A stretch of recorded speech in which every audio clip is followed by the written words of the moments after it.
The culture here at DreamWorks is pretty special. I've always just wanted to make really pretty pictures. What we really focus on here is enabling our artists and our filmmakers to bring their imaginations to life. I am Puss in Boots. We set out to give Puss in Boots this fairy tale style, where it looks like you're being dropped into the middle of a fairy tale painting, and has this almost painterly texture on all of the characters. So this is where dignity goes to die. And we took that, and then we had to basically break apart all of our tools and think about how we would achieve this look. And it really involved every single department. What's really cool is, along the way, I have a specialist in every single department, and my job is just to make sure they understand what we're after for the story. It's sculpting, it's adding, it's chiseling away, and that's how we make the best story possible. The technology really has allowed us to do that. By the time we finish any one of our movies, we typically have rendered over 300 million computational hours. And of course, that's where Lenovo has been such a tremendous partner. Lenovo's servers and their workstations are some of the best technology on the planet. Their professional services teams came in and worked right alongside our engineers and our facilities team to do the entire installation of the Neptune servers with the 3rd generation Intel Xeon processors. They have given us and our filmmakers an incredible boost of computational power. The sequence had a dozen effects artists, and if you look at how much time they spent, it was effectively a year of their time. Spanish Splinter! I love approaching everything with comedy because there's a light to it. But sometimes to feel the light, you gotta go to the dark. What's been really rewarding in this movie is to find that tone. It can get dark, but then at the end, there's this sense of joy. I hope people come away from this movie with appreciation of their own life.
I think the emotional response with the X1 Fold is really all about trying to give users a new experience, but with a purpose that's really going to bring value to their lives. One of the things we loved is the screen size. Bigger. Bigger is better. When you open it up, instantly signifies that you're a different type of user. The single biggest challenge is the screen itself. Protecting the screen, making sure that it folds in the right way, but most importantly, making sure that you can design something that people can use for years. You can't have a folding screen that creases. It always has to have some sort of loop in it. Inside the mechanism, the screen actually makes a bell shape. It conforms to the natural curve of the OLED panel itself. Part of the reason that a flexible screen PC exists in the first place is the ability to use it in different modes or orientations. Trying to get all of the components in the right way where your cables plug in as well as where your cameras and your speakers are located. It's difficult, right? Because you're designing for so many different orientations. There are 2 microphones here that are 1 array, and you need 2 for spatial awareness. Another set of 2 microphones array here. And there are 3 speakers. So inside here we've got the Intel 12th generation core processor. And along with that is the visual sensing controller, which is an AI-powered co-processor. So the visual sensing controller optimizes both power and performance, but based on the user's need.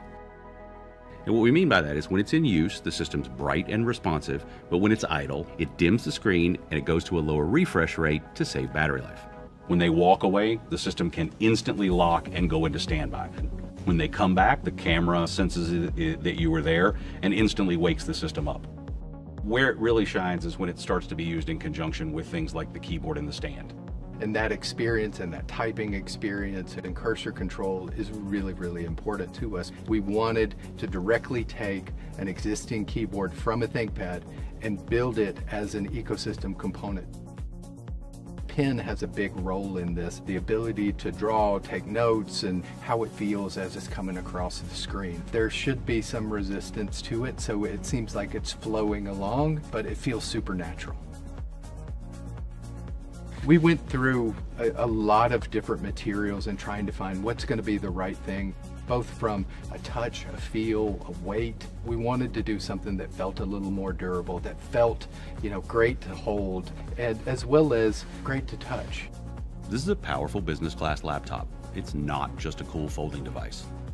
It gives me the portability and the mobility that I need. It gives me the freedom to use a pen. And then when you open it up all the way and you've got the full usable 16-inch screen, and then you take this and fold it and look at how much space it takes in your bag compared to a full 16-inch laptop, it is less than half the footprint.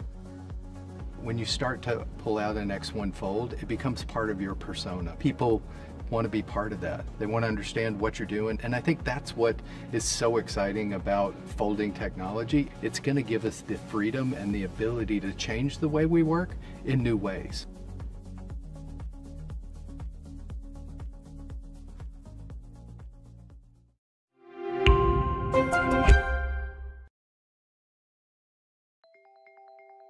We understand the decisions we make, big or small, impact future generations. The actions we make today determine our tomorrows. We have a duty to make a positive impact wherever we do business. As a global corporate citizen, this duty guides our vision to create smarter technology for all. We're innovating to be more sustainable, more accessible, to help solve the world's most urgent problems, and to empower people around the world to connect and thrive. Together, we are working toward a smarter future for all. Again, we have quite a few people that have already come into the main hall, still some of you that have not come in, so there is also a tea break. Maybe if we can be done with lunch now. Do come in. The experience zone will also be open all day. So if you're there in the experience zone, do join us. And that bell is for no other reason. There is no boxing matches. It is for you to come in here. So if you can all join us in the main hall, we're about to get started in the next exact 2 minutes. Thank you.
Good afternoon, everyone. I am Chandrika, your host for this afternoon and also a part of the Lenovo family. My co-host, on the other hand, is probably part of many families in the country and is the person that people go to for tech advice. So please welcome Rajiv Makhani, Tech Guru. Thank you, thank you, thank you so much. Thank you very much. You know, I must say I feel part of the Lenovo family also because I hosted the first edition of Lenovo TechWorld India edition last year, and that, of course, was online. This is up close and personal. This is very, very different from what we did last year. The scale is immense. Everything is dramatically different from, you know, it's the who's who of panelists and speakers, incredible topics which are going to leave you completely breathless. The food is so much better because that was online. This is real food, so always makes a big difference, right? Everybody here is so much better looking. And by that I mean, you know, you don't come out that well when you're doing a video call. Kabhi lighting galat, kabhi ring light galat. And, you know, even though Lenovo is doing a great job with your front cameras, but, you know, there is still that little gap. Everybody in real life looks so much better. We have such an incredible day ahead of us, right? Yeah. From the topics, everything that's going to happen on stage to the performance, this incredible experience zone, which I'll be talking about very, very soon. So this is going to be fantastic. And I must also say the online part of it is also incredible. Yeah. Staggering numbers, 17 or 18,000 people already registered. We're live on Twitter. We're live on Amazon. We're live on LinkedIn, right? And we'll keep giving you those numbers. So to hello, everybody online, great to see you. But there is one more very special thing that is different this time. I get to host it with you. Oh, you're being kind, Rajiv, but I'll take that one anyway.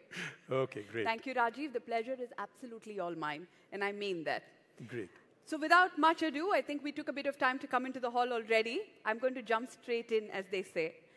So on behalf of MD India, Shailendra Katyal, President of Asia Pacific, Amar Babu, Solutions and Infrastructure President, Sumir Bhatia, Prashant Mani, who's our AP head for Motorola, and the extended India leadership team all in the room here with me. I extend a very, very warm welcome to our speakers, our panelists, our audience in the room, and those of you who've joined us online. I hear we already have about 2,000 people online and more joining as we are speaking. Lenovo has been hosting TechWorld since 2015. It's been 7 years. The intent of hosting Lenovo, it's our flagship event. The reason we host TechWorld is it's our belief that we have to build a platform to enable discussions around the current and future of technology. And with India at the brink of the techade, there is no better time, really, to have conversations around technology. The magnitude of possibility that technology presents, if you don't have a platform like this, then where? So we promise you that today is going to be an absolutely smashing day. There's going to be intriguing conversation. There's also going to be music for a cause. So we have Ricky Cage, a 3-time Grammy Award winner, performing for us later tonight. There will be cheer. I'm here. There will be fun. And there will be some win for the quick-witted. So guys, fastest fingers first. Be ready. Keep your phones on. Have your Wi-Fi's going. Trust me, we have some good stuff coming up. Yes, this is going to be a very, very interactive session. But let's set stage for what you can expect today. Like I said, this is going to be breathless. This is going to be fantastic in terms of both the knowledge and the wow factor of what you're going to hear on stage. But let's set stage very quickly with what we're really trying to do today. So the first edition, of course, of Lenovo TechWorld was a massive, massive success. Now we're moving on to the theme. You know, the first one was enabling a smarter India with smarter technology. But today what we're going to be doing is taking it to the next level. Technology in India has made tremendous progress over the last 1 year, and we all know how dramatically different our lives have been in just this 1 year. The technology available today is smart, inclusive, and the Make in India initiative has given Indian business the boost they need to succeed. In addition to our traditional strength, which we've always known, and sometimes we also constantly talk about that the world only thinks India is good with software, I think that is now being left behind. We're still great with software, but we're moving on to so much more. Tech-driven startups, software services continue, manufacturing sector is booming, one of the fastest growing areas of our economy. Industry 4.2 is a game changer, and India aims to become a global manufacturing hub by 2030. And all of this is what you're going to hear about. It's going to be about the now and about the future. And I think a big catalyst of that has been Lenovo, what they've done in the last 1 year and what they're going to do from here onwards. Chandrika? Yeah. It's a lot about what we're doing, but it's a lot more about what the world and the industry is doing, right? But I will tell you that it is Lenovo's vision to produce smarter technology and make it accessible to everybody. We are committed to building innovations through our devices, our infrastructure, our solutions, our services. Our unwavering focus, guys, and I mean this, our unwavering focus on innovation and customer experience has made us a noted brand to trust globally. But that's not all today, right? It's much more than that.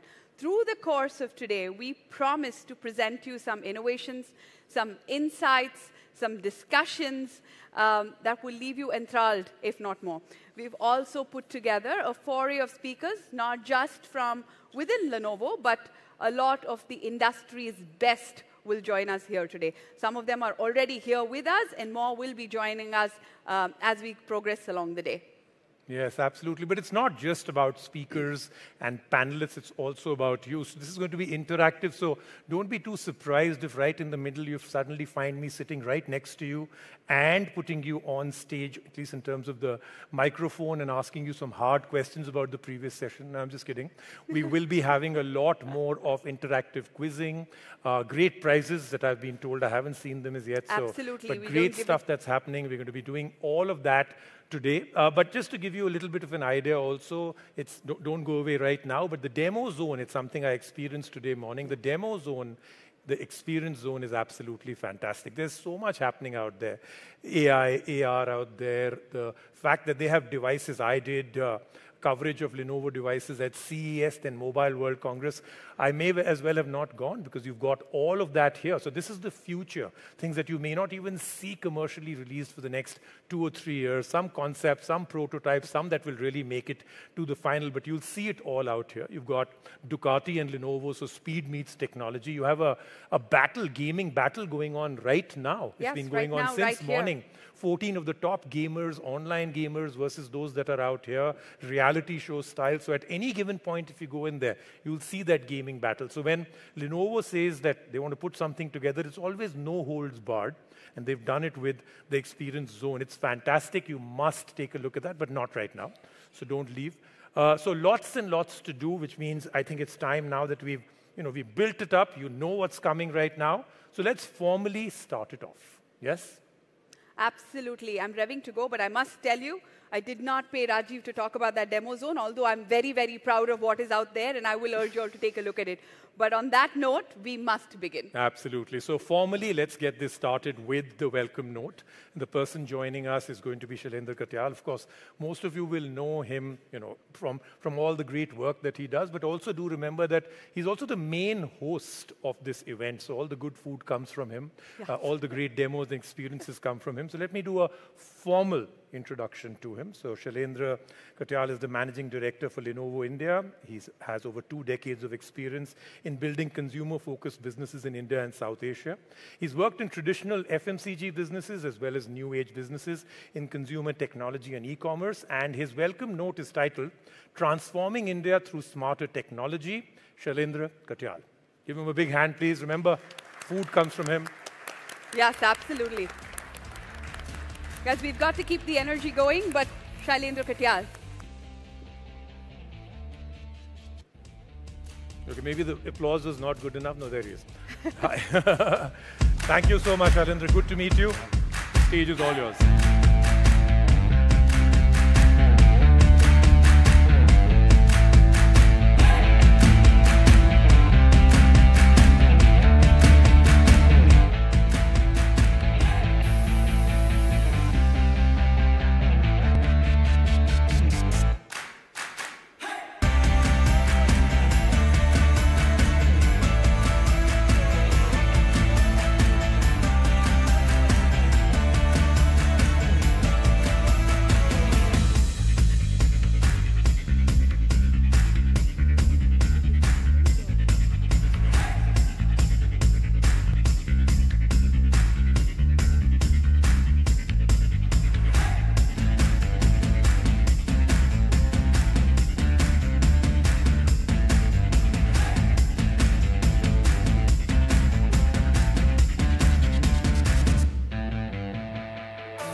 good afternoon, everyone, and a very warm welcome once again to all the people who could join us physically.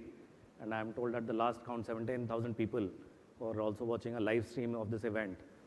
Like Rajiv said, this is the second edition for us, and every year we do see it growing bigger and better, but nothing like seeing a lot of you face to face and getting to exchange thoughts and ideas. Now you saw the video, right? And I've been seeing it over the last few days many times over. Every time I see it, I do get the goosebumps, right? Because when you're living through the change, you don't necessarily see the amount of progress that we made together as a country. But when you put it all together and look at all the good foundational work which has happened over the last decade or so, it is truly inspiring, and we should all feel proud of driving this change together as a country. But like I said, this is only the foundation, right? And everyone's talking very excitedly every day when you open the paper, there's about this new, even brighter future, because the last decade was just about building the foundation. But the foundation will also help us propel into a new orbit in the next decade, which is for the good of all of us in the IT industry, is being called the new decade. Now, what are some of the foundations that we've built together? One is this thing about a huge skilled talent pool, the tech workforce. Is it new? Absolutely not. It started in the early 90s with the growth of the ITS organizations. But it's become such a large force that out of 55 million technology workforce in the world, 10% sits out of the country. 5 to 6 million people out of this country are driving the technology ecosystem of the world. We've built the smart infrastructure. We have over 100 smart cities now in the country. And all of us experience travel abroad, right? Is our infrastructure world class? Absolutely yes. 1 lakh kilometers of new highways getting created. All our airport infrastructure is world class. And a lot of the digital stack that India has created is now being called out as the best in the world, the most secure and done at scale. Remember, we are 1.4 billion people. To deploy secure technology at scale, I think the entire world is applauding us and using this as a role model for other developing countries. And the last one is even more interesting, and we do have Mr. Amitabh Kant joining us in a bit. We have Mr. Chandrasekhar, who's likely to join us. You will hear it straight from the horse's mouth. The lead that India is taking, and which is again becoming very, very evident in global forums, we are becoming the thought leader in sustainability and inclusion. Because again, a very, very large population, we have to take people along as we grow and do it in a sustainable form. And again, the foundation that the country is building will hold us in very good stead for the next decade. So decade is a very broad term, right? And when we all work in technology, we know it's a very, very wide spectrum. But if you were to try to bucket it into 3 or 4 themes, which will really drive the growth narrative of the future, the first one is an ongoing theme. We have been known as the office of the world, right? With all the ITES ecosystem that we have created, whether it is excellent world-class coders, or whether it is a knowledge process outsourcing or business process outsourcing, all these industries are thriving. We have multi-billion-dollar companies operating out of India. What has changed? Post-COVID, there's no new office anymore, right? We are all used to now a hybrid world. And that is allowing for a lot more growth to happen in a country like India. A lot more jobs are likely to move because the person doesn't have to be physically present to deliver the output. The entire world has become a lot more open to remote working. So that's the strength that we've built over the last 3 decades. We do see this becoming a far more accelerated trend in the future. The second one is a new topic. India was an agrarian economy, and we jump shifted manufacturing, moved straight to the knowledge economy. The middle part is getting fixed now. And the government has taken a lot of steps in terms of first correcting complex regulation like GST, in terms of simplifying the logistics part of it, a lot of road networks, world-class ports, world-class airports getting built, and the ease of business has definitely become much, much better than what it used to be in the previous decades. So all these forces are now acting as force multipliers, and we do see India becoming a valid source of supply chain and manufacturing, not just in electronics, but across categories. We see a lot of interest in becoming the factory, not just for local consumption, but for the world as well. The third one is even more interesting. We've been the office of the world, but were we developing a pool? We always had the talent, but the talent was moving abroad to do core innovation. Now, this is the interesting factoid. Of the top 500 companies in the world, the Fortune 500 list, 180 have set up innovation centers in India. That's a large number, which is core innovation, core engineering, core design jobs moving to India. Talent has always been there, but the talent was moving somewhere else to do the innovation. Now the infrastructure is getting created. And we as a company are also participating in that journey. I'll cover that in a bit.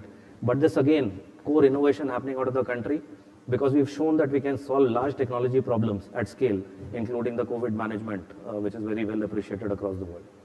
And the last one again, as a growing country, we'll need a lot more energy. We are not energy sufficient, but the lead that we've taken in some of the green energy topics and sustainability and inclusion, again, will shape the narrative for our next decade. So that's all the India shining, good story, lots of opportunity for growth, demographic dividend, fastest growing economy. But are all our problems solved as a country? Absolutely not. There are still very, very large problems for us to solve, right? And talking about the first one, we are talking about a skilled workforce. That's 5 million. We may need 15, 20 million to support the technology needs of the whole world if we have to come true to the office of the world and R&D lab of the world in the future. Interesting factoid. There are 25 crore students learning every day. Only 15% of them have access to a computer. That's not a fact to be proud of. And during COVID, it came through, right? People have had learning loss because they did not have access to a device for learning. 15 lakh schools, only 10% have digitization as a method of imparting learning. So yes, great progress made, but still a very, very large problem to be solved, where as an IT ecosystem, we have to play a big role. The second is access to basics, right? India's largest learning pool, but a huge shortage of teachers. Enough diseases in a tropical climate, there are enough diseases to manage, right? Huge shortage of doctors. Access to sanitation. So access to basics, when we talk about sustainable growth, inclusive growth, this is still a large problem to be solved. Productivity is again a very interesting topic, right? As an agrarian economy, we know how to grow crops, right? We also export a fair bit. Productivity per hectare is half of some of the better agrarian economies. We produce 3.5 tons per hectare per year. Australia produces 7. So we are half of that. Industrial productivity, we contribute to 3% of global industrial production. For a country our size, it should be 2x, 3x in the near term. And the last one, like I said, for our economy to keep growing, we'll need a lot of energy to propel the economy to from 6, 7, 8, 10% growth for a sustained period. We just don't have the energy. So some of the topics that you keep hearing about, renewable energy, India taking the lead on solar, EV, etc. It's an absolute necessity for us to keep growing. What is the underlying theme in all of this? That when you have to solve such large problems at scale, 1.4 billion people, taking everyone along, ensuring that everything is done at a world-class level, it will not happen without technology.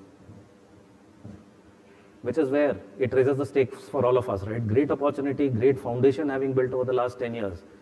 But this is where the world is looking to us. That as you try and solve for this 1.4 billion population for some of these topics, you will also create models which will help the rest of the world move forward. And which is where you see the growing importance of the country in many forums, including the driving seat at G20. What are we doing about this as a company? So Chandrika spoke about it, Rajiv also hinted at that. We are a large global organization, very invested in technology, a leader in many ways, in many of the areas that we participate in. A full reflection of that is there in the country. We've been making in India for the last 2 decades. It's not a new topic for us. For the rest of the industry, it's a new topic. Last year, we made 6 million units out of the country. It's not a small number. But our ability to deliver everything from pocket to cloud, right? From a Motorola phone to a high-performance computing solution, including decoding complex genomics, we've done that deployment in country. So very, very invested in terms of the entire global spectrum of devices and solutions that we have that's available in India, made in India as we speak. So I hinted at this, our R&D capability of India. We have 400 engineers working on our Android phones every day. We have a few 100 people who are starting to work on our infrastructure solutions, on the core design aspect of it. We have a lot of people supporting our internal digital transformation sitting out of Bangalore. So again, these kind of jobs were not there in India from us as a company some time back. It was manufacturing and go-to-market. But the fact that we are bringing R&D capability to India, again, very, very invested in how India wants to grow in the future. And the last one is advanced solutions capability. right? Because when we talk to some of our customers, some of you are present in the room, the world of IT is becoming so dynamic, so complex, and so fast-paced that everyone's looking for a trusted partner who can do advanced solutioning. It's not just selling one piece of the puzzle, but becoming an end-to-end solutions partner. And we are developing deep capability for that as we speak. That if you're a healthcare provider, what is your business outcome? What is the problem that you want to solve for? And we can come in with our width of solutions and offering and deliver it out of country because the capability is getting built as we speak. So firmly committed to India's TechEd as a global organization.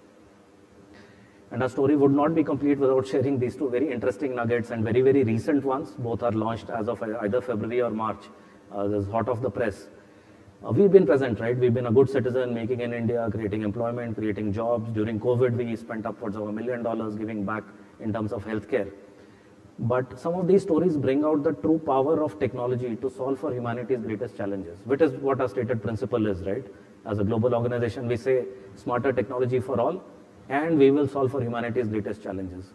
Beautiful examples. The one on the left, everyone's talking about healthy eating, right? And if you look at our heritage, we were eating healthy. We were eating grains which were naturally grown. But we discovered in the southern part of the country, a village in southern Kerala, they knew how to grow millets. It was part of their dietary practice. But they've lost that science. They've lost the art of growing millets. So we are working through some partners where our technology will help them recover the lost species, the lost art of growing those millets. And we'll also help them take it to market. A growing need of healthy eating being solved by technology, and we are making our contribution there. The second one is even more interesting, and Prashant, my good friend who heads Motorola for Asia Pacific, brilliant work. What is the most basic form of inclusion? It is allowing for diversity. It is allowing for people to talk in their language. Are all the scripts available on your phone? No, because the dominant languages will take over. That's easy commerce, right? That you create one standard for everyone. We made the effort of creating some of these scripts back on our Android phones, which is Kuvi and Kangri. Kuvi is in Orissa and Kangri from Himachal Pradesh. But again, if you talk about sustainability, if you talk about inclusive growth, I could not find better examples than these two which are hot off the press. And I don't see practically many companies doing this kind of effort, which is where I would say our corporate citizenship is coming to the fore. So that's all I had to share. We have an exciting day lined up. This was the India story. But like I said, we are a global company, and we have the privilege of our worldwide leaders also being present in this forum. So it will be interesting to see and hear from them about the global trends in technology and in the overall ecosystem, and then how does it relate back to what we are experiencing in the market. So with that, let me invite Mr. Amma Babu, who is our president of our Asia Pacific and Japan geography.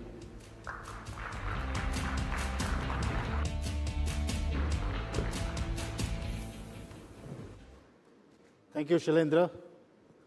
Good afternoon, everyone. You know, one of the beauty of doing this in person is that I get to see all of you. Very familiar faces, customers, partners, of course, our own employees. It's really wonderful to do this in person, and I appreciate those of you who've joined in online also. But there's another thing that's great about doing this in person, right? As a speaker, I mean, imagine sitting in front of a screen and making a speech. You don't know what the reaction is on the other side. Now, when I look at all of you, I can see your reaction. And I can tell whether, am I talking sense? Am I making it interesting? Or am I making it too boring, which after the great lunch that Shailendra has fed all of us, allows you to kind of doze off. So I hope I can keep it a little interesting. I know it's a very difficult time of the day. After the lunch, in the afternoon, air-conditioned environment, all perfect, and dim lights, dangerous situation. So let me start again. Good afternoon. Thank you very much. This is what makes me going for this presentation. Okay, let me now talk about tech trends. No surprises in here. In fact, my good friend Sumir, along with the infrastructure group of Lenovo, did a study with CIOs in partnership with IDC, and there is a CIO playbook. If you haven't got your copy, please reach out to our teams, get the copy. We talk to CIOs, many of you are here in the room, on what do you see impacting the future. So there are a few tech trends that we believe at Lenovo will really shape the way technology pans out. 5G. Now, 5G is not just a step up from 2G to 3G to 4G. It is a massive, massive step up. We have almost, maybe 100x, and in fact, there is possibility of even more speeds compared to 4G. Now, what this means is that the ability for data to move from, as we talk about pocket to the cloud, is immense. It can happen in real time. The ability to capture data at the edge. I'm sure many of you are wearing your fitness bands, right? That's a fad these days. In fact, most of us end up wearing one watch and one fitness band. I'm looking at Sumir here, who does it all the time, right? But the data from here can actually go in and give you instant feedback. Now these devices are being used to monitor health, especially of elderly and senior citizens. It changes the paradigm of health, how health can be delivered, how businesses can be run. So going with the 5G infrastructure is the edge infrastructure. How do you capture data at the edge? And then leverage this 5G to transport data fast, quickly, so that we can, into the cloud, so that we can quickly capture what's happening at the front end. So that's where the cloud comes in. And when we talk about cloud, traditionally we've talked about cloud as, I think when cloud came in, it was mostly on-prem, and then it shifted dramatically to public cloud.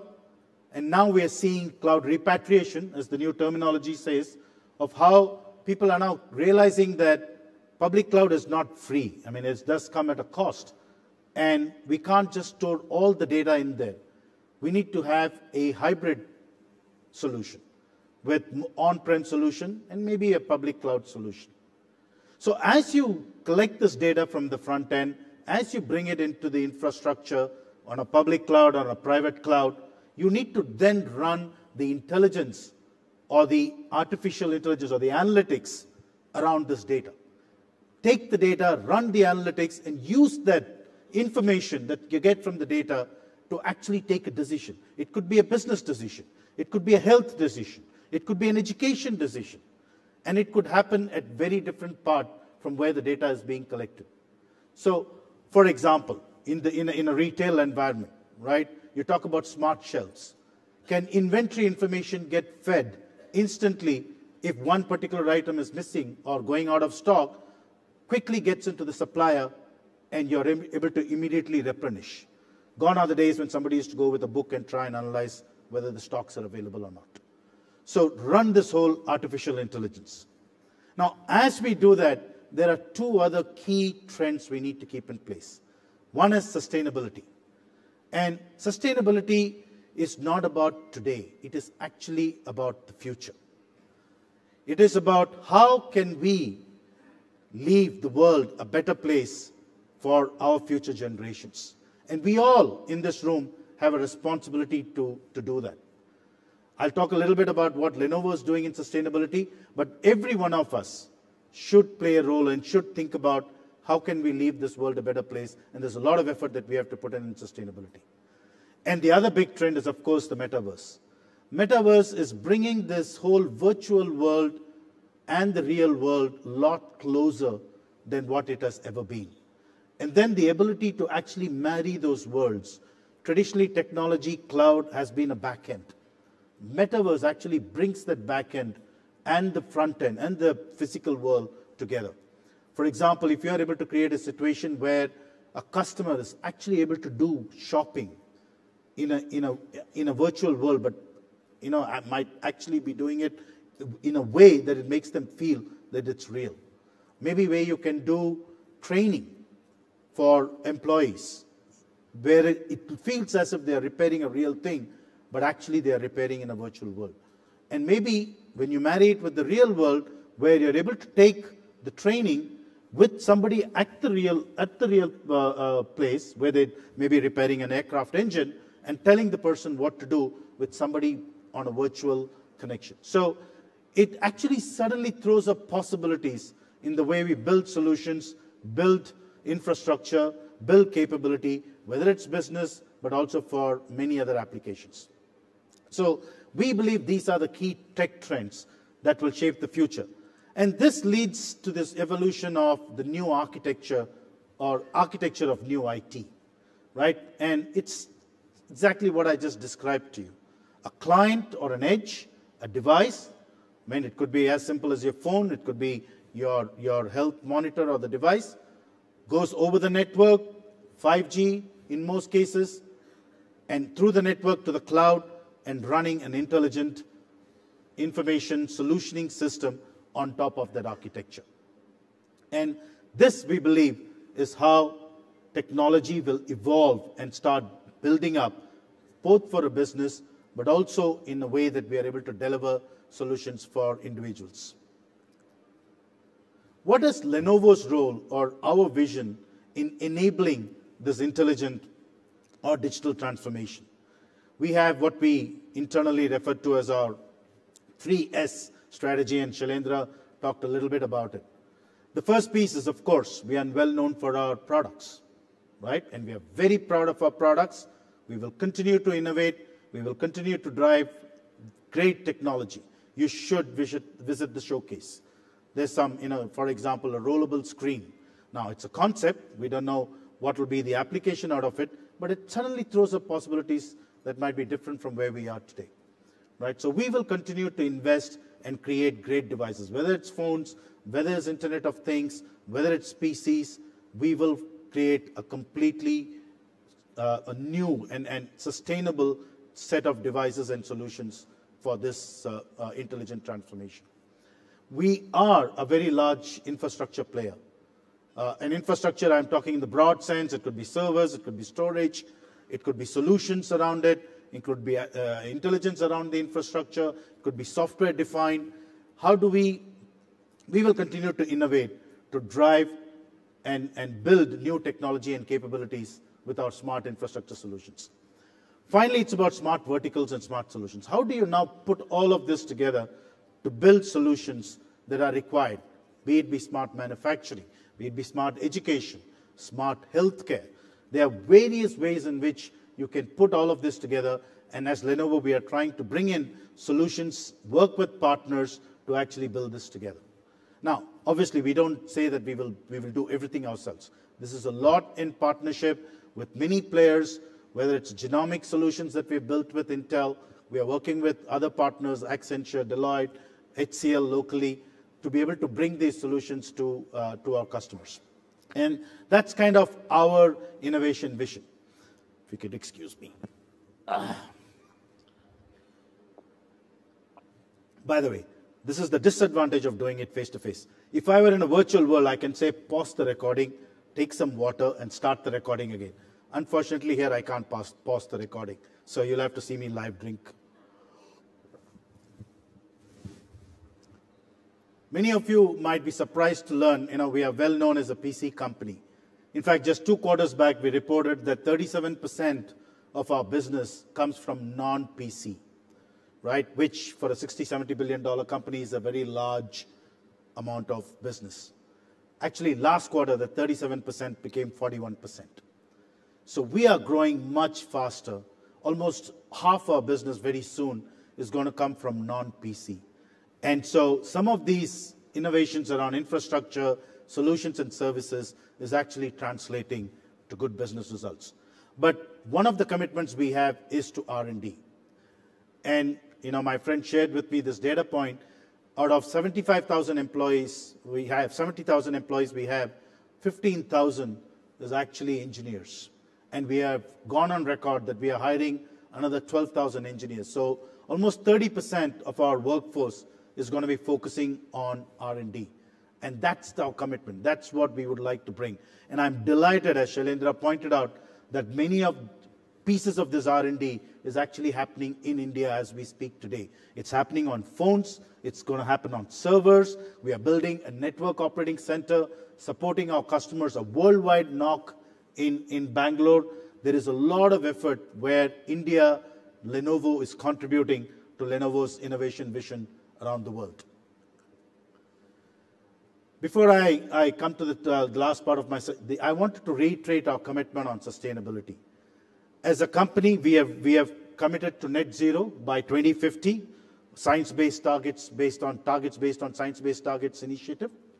But it's not just about 2050. 2050 may seem a little far out. I mean, it takes a lot of effort. We manufacture millions of devices every quarter.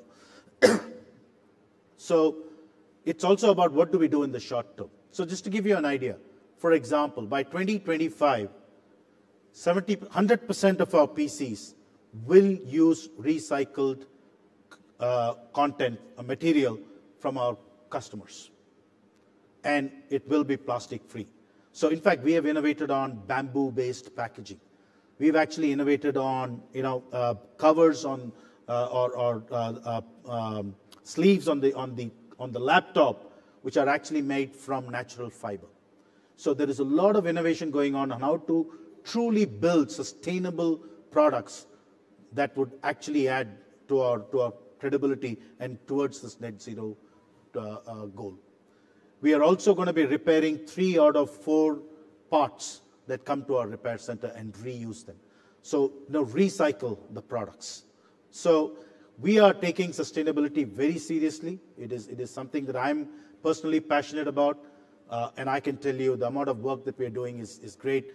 There's some really great stuff out there. And I hope that we can come and talk to you and share with you just our plans. In fact, many of our customers, after we shared the plans, got so interested saying, why don't you tell us or guide us on what we can do? So we're actually trying to now build a small little consulting team that can actually tell customers what we're doing. Because obviously it's a challenge for a $60 billion company to build sustainability is tremendous.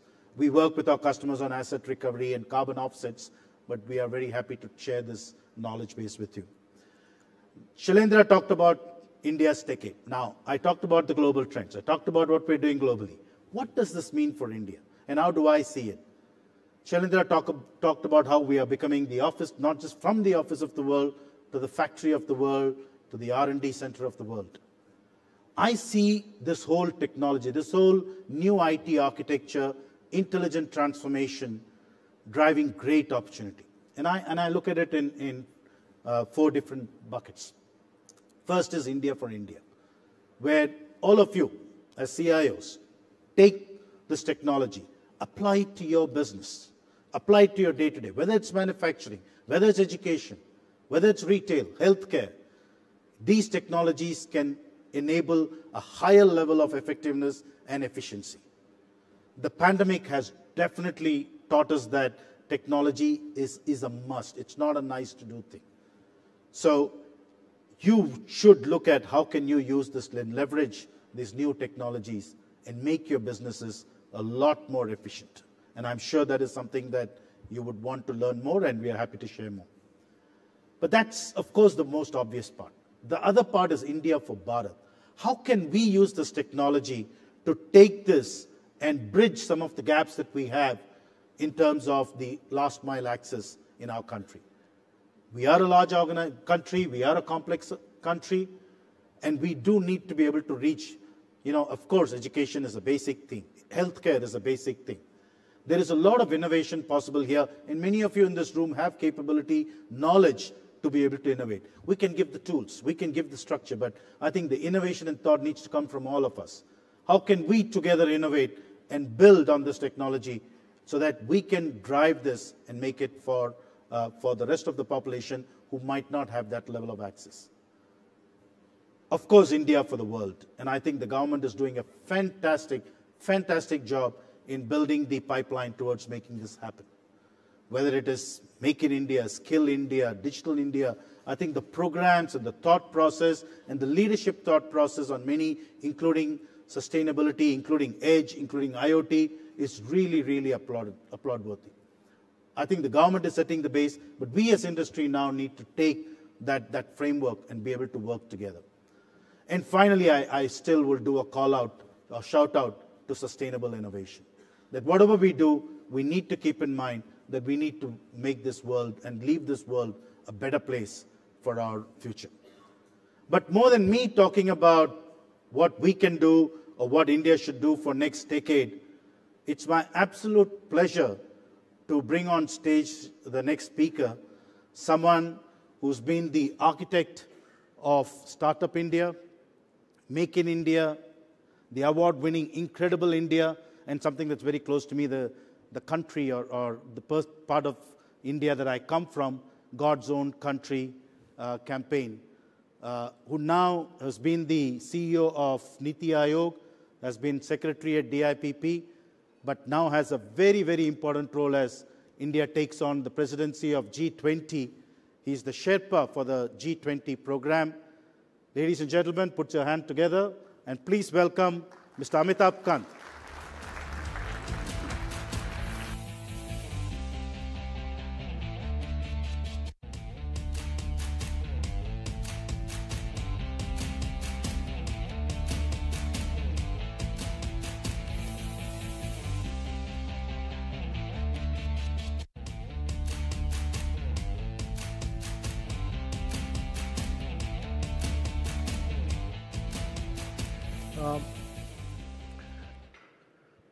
Thank you, Amar, for that wonderful presentation. I'm truly delighted to be here at the Lenovo TechWorld India edition and speaking about the promise for the next decade with reference to India. Ladies and gentlemen, if you look around the last 2.5 decades, almost all the innovation in the world that has happened in the world of technology has happened because of big tech. And the big tech is largely comprised of Google, Apple, Microsoft, Meta, Amazon in the United States, and in the case of China, it's largely comprised of Tencent and Alibaba. And this innovation, from cloud computing to AI to e-commerce, vast amount of digital transformation that has happened is largely because the big tech had access to citizens' data. And citizens' data has been used very effectively to do a lot of huge amount of innovation, including on cloud and many other areas of growth. To my mind, that era of big tech is now going to end because of a huge concern of privacy and because of competition. So you have in Europe the GDPR model, which has largely focused on privacy, but that has impacted innovation in many ways, and actually from Europe, not much technological innovation has happened during the last 2 decades. In sharp contrast to what the United States and what Europe has done, India took a very different and an unparalleled approach, and that was that it created public tracks, it created railway tracks, on top of which it allowed private sector to innovate and compete. And therefore, you had the unified payment interface, on top of which PhonePe competes with Google Pay, Paytm competes with WhatsApp, and there are 40 different apps competing. And many of us, like I, for instance, have not used my debit card, credit card. I have not been to an ATM machine. I have not been to a bank for the last 3.5 years. For me, my mobile is my bank. It's a virtual bank on which I use PhonePe to make all my payments and do all my debit, credit. And therefore, India does about 11x more fast payments than what United States and Europe do, and 4x more payments than what China does. But this required us to first create digital identity for every single Indian individual, and that is, we created 1.4 billion digital identities in India. And then between 2015 and 2017, we opened up close to 500 million bank accounts. 500 million bank account means that during that period, 55% of the bank accounts opened across the world were opened in India, and every second bank account was opened in India. And then we embedded these bank accounts with both the digital identity, that is the Aadhaar, and the mobile number. And therefore, banks are linked with both your digital identity and your mobile number, and that enables me from my mobile to make a payment to Amar's mobile directly without going through a wallet. And automatic debit credit cards within seconds happen. Within seconds happen. And therefore, what India has demonstrated is great ability to do this on population scale at low cost, low transaction costs. So during the period 2015 to 2017, when Jio rolled out its mobile telephones, it was able to there access the biometric of citizens and provide almost 200 million Indians mobile connectivity in about 100 days' time. 200 million in 100 days' time. But they could do it at this size and scale because the cost of acquisition was of customer was just $1. $1 as compared to $25 before India had built up the Jam Trinity, and about almost $180 to $190 in the western part of the world, in Europe and America. So the cost of acquisition of customers fell rapidly. When I was a young officer in Kerala, my job was to transform the lives of traditional fishermen. And we provided them outboard motors. They could go much further into the sea. We gave them new fishing nets known as the disco nets, and then we gave them new fiberglass crafts. They could go much further into the sea. Their production increased. But fishermen were prone to drinking, and therefore it was important to open their bank accounts and put 50% of their daily earning into the bank account.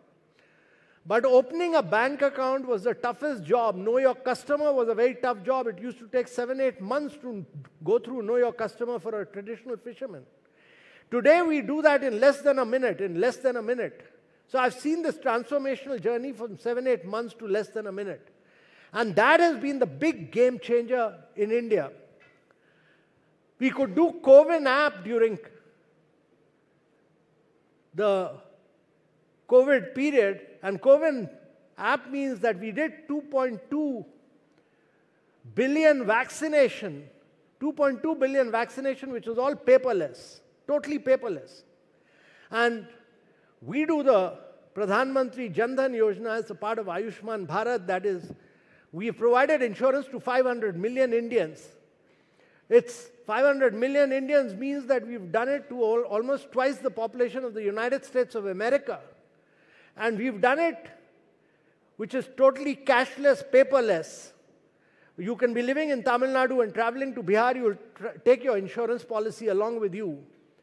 And we could create the Digi Locker where all your insurance, your driving license, everything is actually stored in the Digi Locker.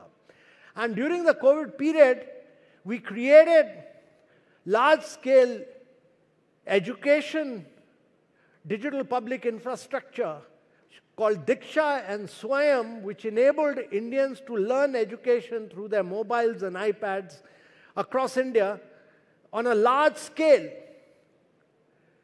Similarly, we've used fast tags on a very large scale across all our highways and for parking and many other things. All this is digital. All this is digital on a very large scale. And therefore, what India has demonstrated in the last 7 years is its huge ability to do technological innovations which have ensured that we are able to use private sector to bring in a huge amount of innovation on top of the public infrastructure. And this has led to many private sector competing and innovating. And that has really driven efficiency in government in a very big way and across the private sector. So during the COVID period, we could provide and assist 500 million Indians and put money straight into their bank accounts. We did not come out with large packages like United States or Europe did, and which are causing huge problems today. All this problem of Silicon Valley Bank etc., which you are facing is a consequence of the large packages that were driven because of the tightening of the economy now. And therefore, India did not do that, but it ensured that people living below the poverty line get money directly into their bank account. In 600 schemes of the government, we put money straight into the bank accounts without any leakages, and therefore, when I was a young officer, one of our prime ministers said that only 15 paisa reaches the poor person. 85% is a leakage. Today, we put money straight, not a single paisa of leakage. So the extent of productive efficiency through the use of digital technology has been enormous in the case of India. It's been massive. Now, important thing is that if you look around the world, almost 4 billion people do not have a digital identity. 2.5 billion people do not have a bank account. About 133 countries do not have a fast payment mechanism. So if you want to transform the lives of citizens in the global south and make a difference to their lives through technology, you need to create identities, you need to create bank accounts, you need to embed them, and you need to ensure that you're able to do fast payments, you're able to do education, health, literacy through technology. That is the way forward. So one of the key things that has happened in India as a consequence of this is that we have an internet user every 3 seconds. Every 3 seconds in India, we have an internet user, and this will keep rising because in India there are 1 billion people who are below the age of 35, and India's demographics right till 2070, our average age will be 29. It will be a very young population. It will be a digitally savvy country. And therefore, the young demographics of India, America is aged, Europe is aged, China is aging, India is getting younger and younger and will remain young till 2070. And therefore, this young population will drive technological growth. And what you will see in the coming period is a huge amount of innovation. When we started the Startup India movement in 2016, there were just 456 startups in India. Today, there are almost 98,000 startups, almost 28,000 startups in deep tech, and we have over 110 unicorns. We've been able to attract over $350 billion into the startup movement through PE and venture capital funds because these startups are able to disrupt in a very big way. So as a consequence, if you look at it, what has happened in India? Because we built up the Jam Trinity, you had a number of startups like PhonePe, Google Pay, WhatsApp, Paytm, many others, all of them doing digital payments. But the next step for many of our startups, like Lending Cart, Pine Labs, MobiQuick, all young entrepreneurs who are all unicorns today, what did they do? They looked at the digital payment story and the credit worthiness and started giving credit. And this was all paperless, cashless credit, digital credit. And then you had another set of young entrepreneurs who started looking at the digital payment story and then started doing wealth management. So you had Zerodha, Grow, Upstock, all these companies, and Zerodha today controls 28% of the stock market in India, all doing wealth management, all digitally, all digital. And therefore, this market grew to 2 tiers, 3 tiers, and all over. And then you had another set of young entrepreneurs who started doing end-to-end insurance.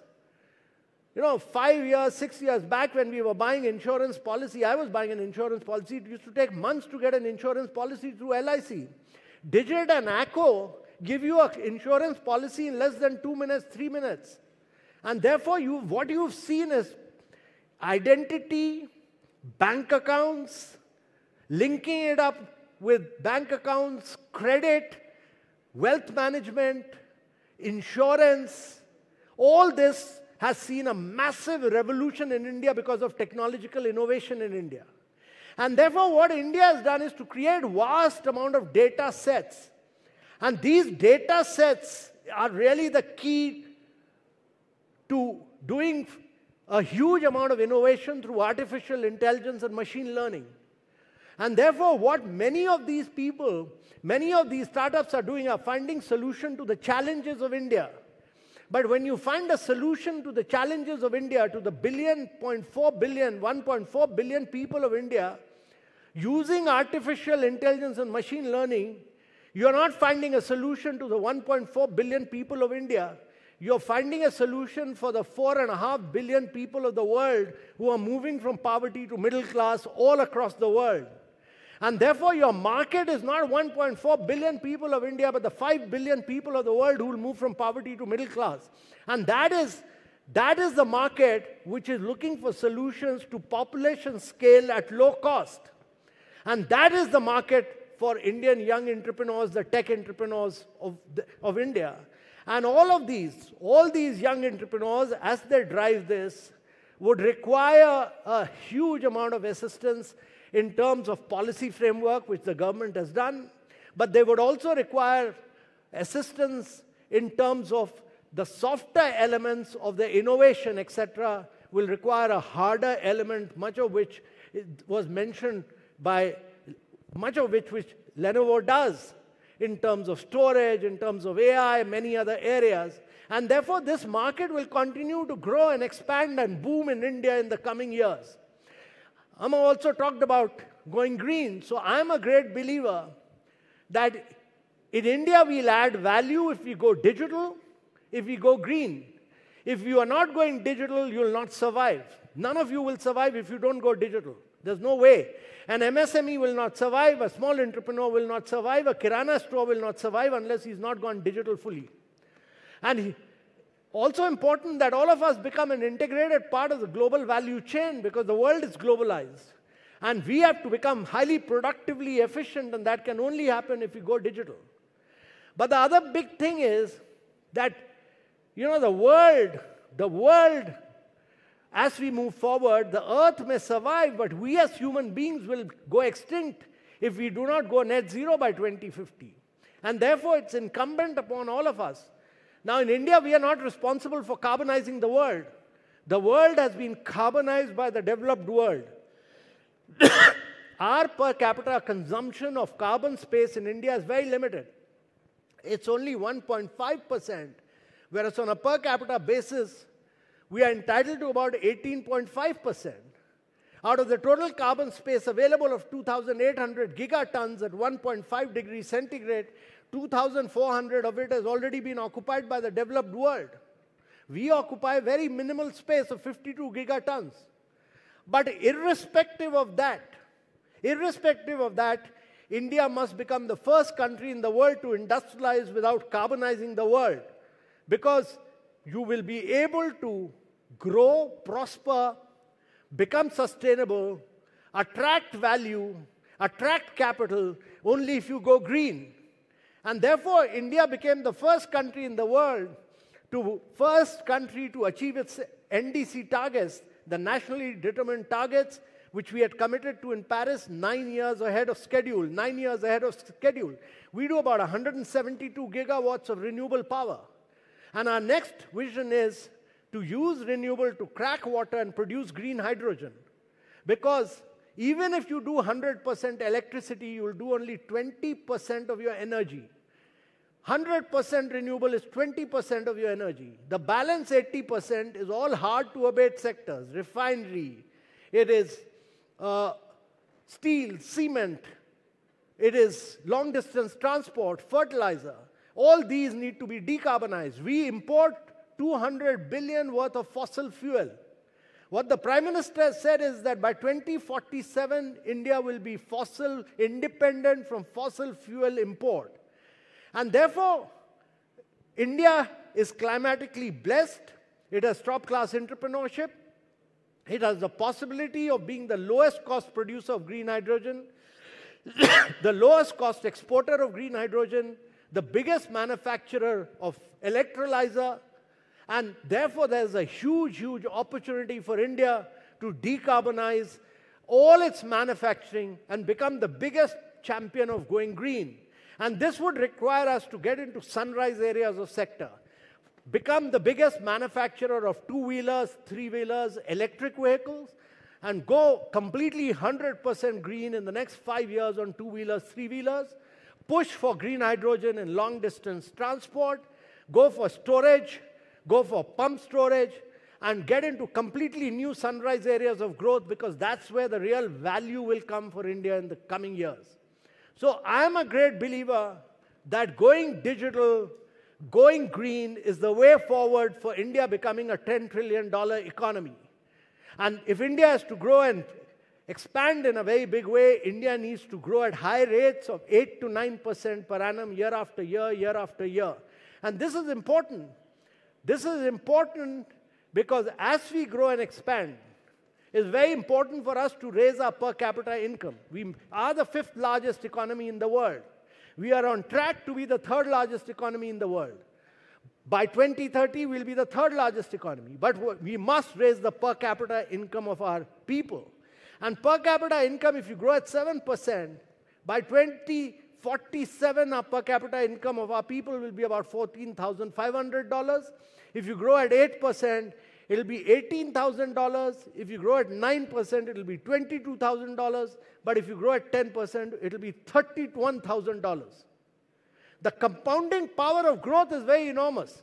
And therefore, India must have the ambition to use digital technology, drive growth in an accelerated manner, go green in a very accelerated manner, and improve the lives of its citizens. It should become a $10 trillion economy, but it should also increase the per capita income through the use of technology and by going green. And that is the future for India. So, ladies and gentlemen, I'm truly delighted to be here. And I wish both Mint, which has invited me, and Lenovo, which has not invited me, all the very best and all success. Thank you. Thank you.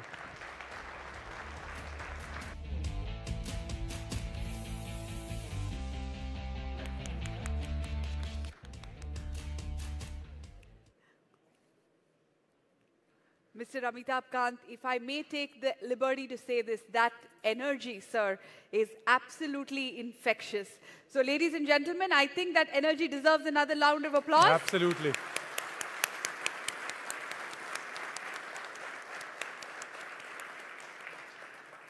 Moving from big data into a world of privacy, digital identities, apps that have left the world at wonder. God, what more can we have learned? I am absolutely inspired. Thank you, sir, to have spent the time with us today, to take away the time from your busy schedule and be with us. Rajiv, you know, listening to all that, I'm inspired, and I want to show off a little bit, of course. Okay. So I'm throwing a game at you. It's called Did You Know? All right, okay. So here's what I read recently, right? Apparently, India, since 1947, has an FDI of about 940 billion, right? Big number. This is a Did You Know game? This is a Did You Know game. You have to wait. It takes a bit of time to build it up, right? Okay. And more than 50% of that 940 billion apparently has come to us in the last 90 months and has come from 160 countries. What does this say to us? Like, this is the world investing in us. Did you know that? Absolutely. No, I did know that because it's an incredible factoid. Now, I'm going to do a Did You Know back with you, okay? Yeah. So did you know that though Mr. Kant has left, I would have loved to have him here right now. You know, he spoke about the fact that for India to become a $10 trillion economy, he gave many different reasons. But just a few days back, he and I had a conversation, and he said that one of the most important factors to make that happen, for India to become a 10 trillion economy, is that women power has to be the most important. So we're seeing part of that on stage, and part of that was with Mr. Kant. So did you know that? I did know that, actually. So, given that I don't think Rajiv and I are going to give up on that, so I should just move on. The bigger point I think that we're trying to make, and we can go on about these Did You Know, and I'm sure a lot of you here will add to the facts, and you all probably will have a lot more to show off than we just did.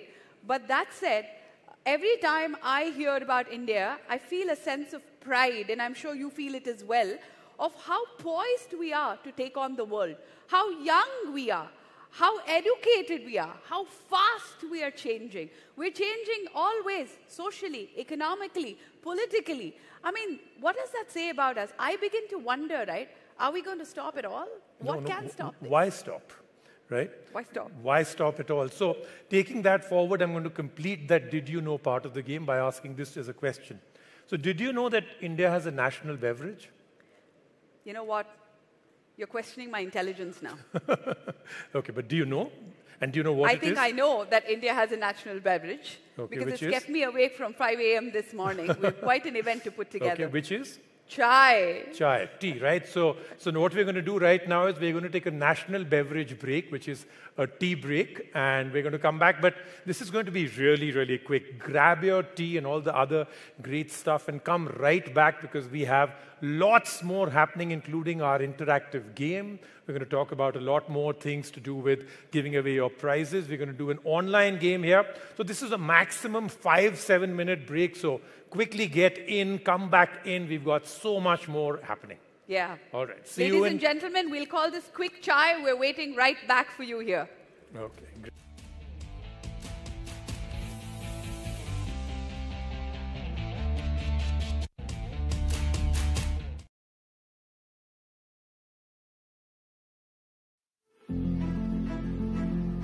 Remember thinking?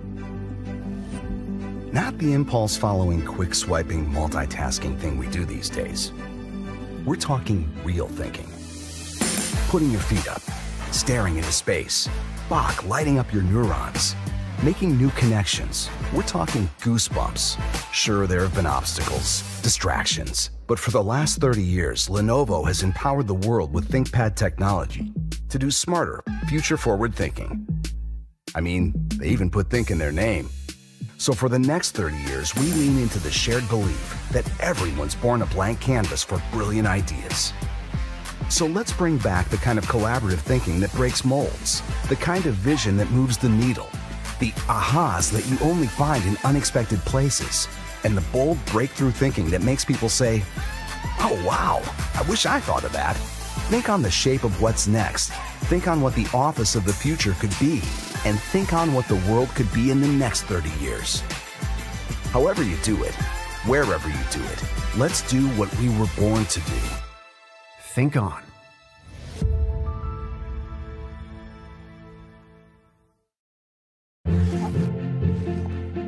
I'm a teacher, and I need technology that is adaptable and easy to use, wherever I may be. I'm an administrator, and I need innovative, affordable, safe solutions with remote IT management.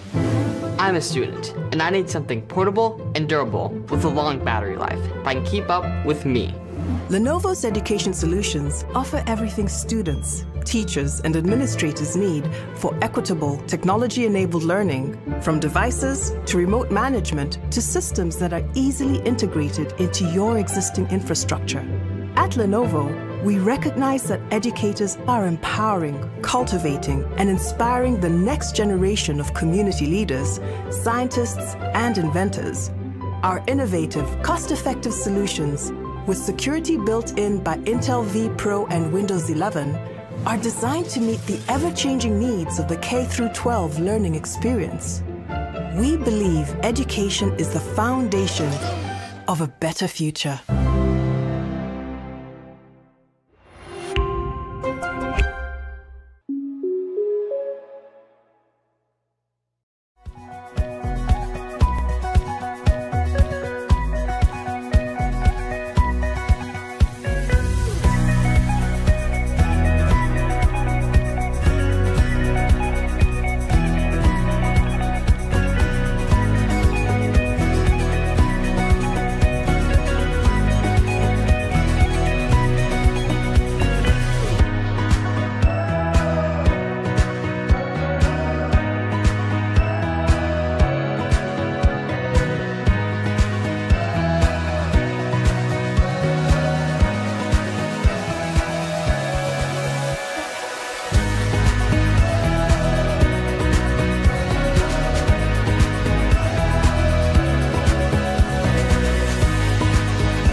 In India, over 4.5 million Indians succumb to critical illnesses every year, out of which 880,000 cases are related to cancer. The solution: genomic data. The future of healthcare is precision health. And the reason for that is that precision health recognizes the very important fact that each of us has a different blueprint that we are born with. And you can imagine that with different blueprints, we'll respond differently to treatments. Genomic sequencing reads that blueprint, allows us to recognize the differences, and therefore, genomic sequencing is an essential way towards smarter healthcare. For a population of 1.3 billion Indians, increase in critical illnesses spelled complete disaster. Something had to be done to avert this crisis. Our plan was to help researchers analyze more critical illness samples faster to avoid any public health catastrophes in the future. For this, we needed very high-performing technology because computing speed and scale are both critical to genetic sequencing. It was time for a battle against this faceless enemy that only a true warrior could lead. The Institute of Genomics and Integrative Biology.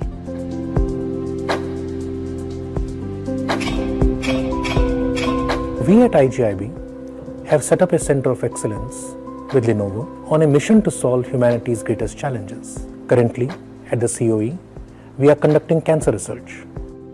IGIB is an organization that works towards saving millions of Indian lives by preparing for an uphill battle against cancer and other critical illnesses. Speed, accuracy and scale are three important components of genomic research. Today, CSR IGIB is using the Lenovo Ghost architecture to support a wide array of research initiatives, including several projects focused on exploring the potential genetic roots of cancer.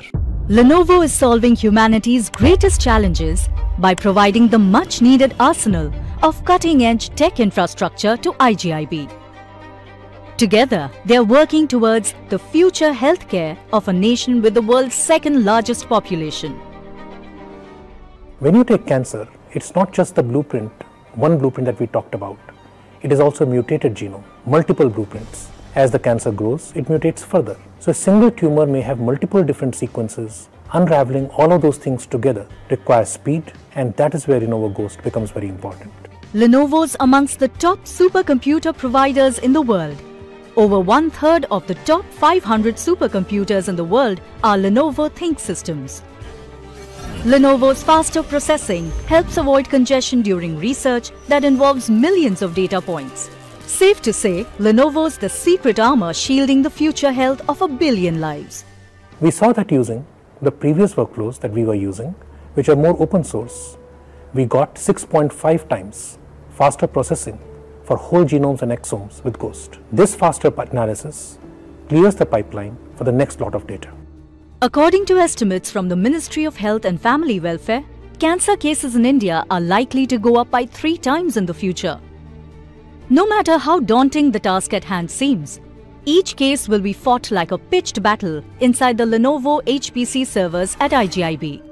This higher computing throughput and capacity delivered by Lenovo Ghost helps accelerate the pace of research and increase our output. This helps drive scientific progress that makes a real impact on people's health and lives. Even after victory is achieved against cancer, laying down our defenses won't be an option. Team Lenovo will continue to arm IGIB with cutting-edge technology to fight every faceless enemy that poses a threat to the future of 1.3 billion Indians. Lenovo, smarter technology for all. You were made for this.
The culture here at DreamWorks is pretty special. I've always just wanted to make really pretty pictures. What we really focus on here is enabling our artists and our filmmakers to bring their imaginations to life. I am Puss in Boots.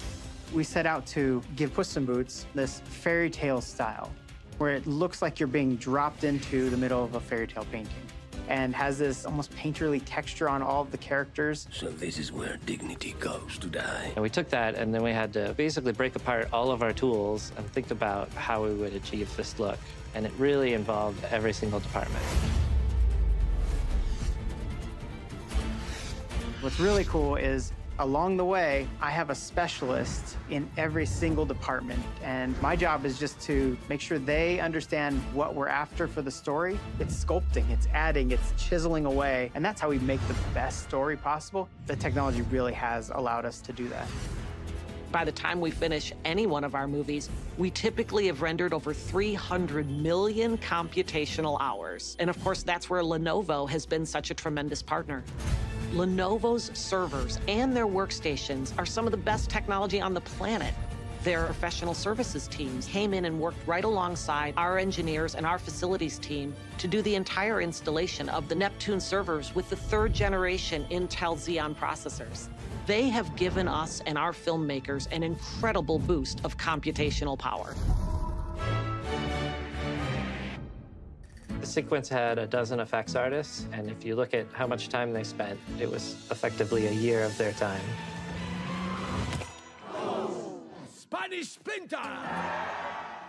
I love approaching everything with comedy because there's a light to it. But sometimes to feel the light, you got to go to the dark.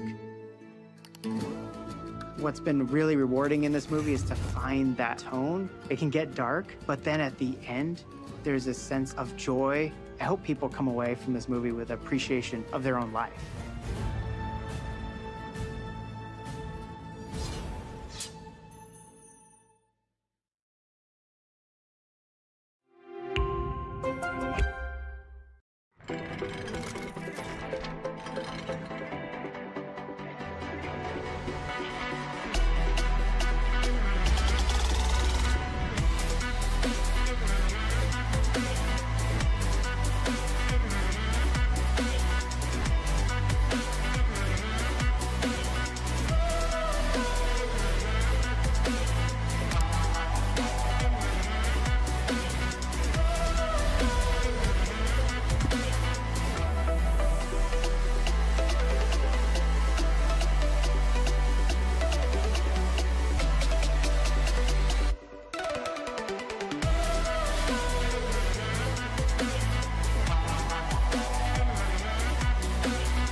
I think the emotional response with the X1 Fold is really all about trying to give users a new experience, but with a purpose that's really going to bring value to their lives.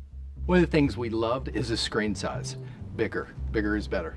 When you open it up, instantly signifies that you're a different type of user. The single biggest challenge is the screen itself. Protecting the screen, making sure that it folds in the right way, but most importantly, making sure that you can design something that people can use for years. You can't have a folding screen that creases. It always has to have some sort of loop in it. Inside the mechanism, the screen actually makes a bell shape. It conforms to the natural curve of the OLED panel itself. Part of the reason that a flexible screen PC exists in the first place is the ability to use it in different modes or orientations.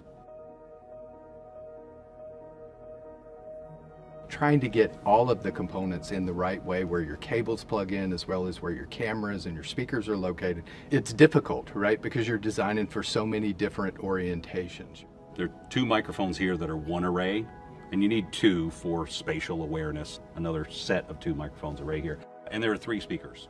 So inside here we've got the Intel 12th generation core processor, and along with that is the visual sensing controller, which is an AI-powered co-processor. So the visual sensing controller optimizes both power and performance, but based on the user's need.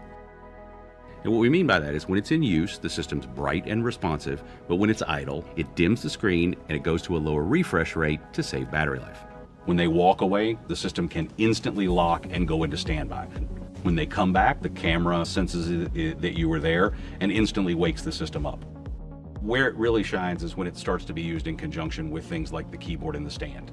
And that experience and that typing experience and cursor control is really, really important to us. We wanted to directly take an existing keyboard from a ThinkPad and build it as an ecosystem component. Pen has a big role in this, the ability to draw, take notes, and how it feels as it's coming across the screen. There should be some resistance to it, so it seems like it's flowing along, but it feels supernatural. We went through a lot of different materials and trying to find what's going to be the right thing, both from a touch, a feel, a weight. We wanted to do something that felt a little more durable, that felt, great to hold, and as well as great to touch. This is a powerful business class laptop. It's not just a cool folding device. It gives me the portability and the mobility that I need. It gives me the freedom to use a pen. And then when you open it up all the way and you've got the full usable 16-inch screen, and then you take this and fold it and look at how much space it takes in your bag compared to a full 16-inch laptop, it is less than half the footprint. When you start to pull out an X1 Fold, it becomes part of your persona. People want to be part of that. They want to understand what you're doing, and I think that's what is so exciting about folding technology. It's going to give us the freedom and the ability to change the way we work in new ways.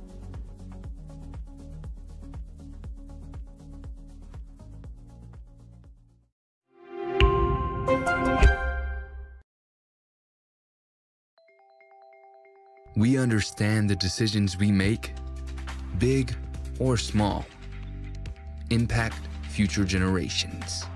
The actions we make today determine our tomorrows. We have a duty to make a positive impact wherever we do business. As a global corporate citizen, this duty guides our vision to create smarter technology for all.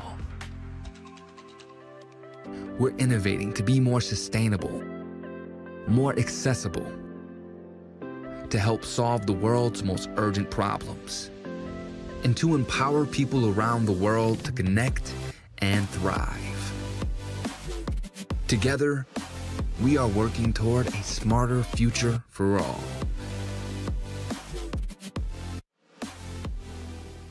Bold, innovative change requires collaboration within a company, across industries, and throughout global communities. When we share our goals, we are more likely to achieve them. So will we work towards a more sustainable future by ourselves? Or are we smarter than that? We're proud to share our science-based net zero target validated by the Science Based Targets Initiative. By aligning to the net zero standard, we're using the latest climate science to take ambitious climate action. Together with companies and financial institutions committed to reducing their emissions and decarbonizing the global economy. Together, we're smarter. And together, we're working toward a more sustainable future for all. Lenovo, smarter technology for all.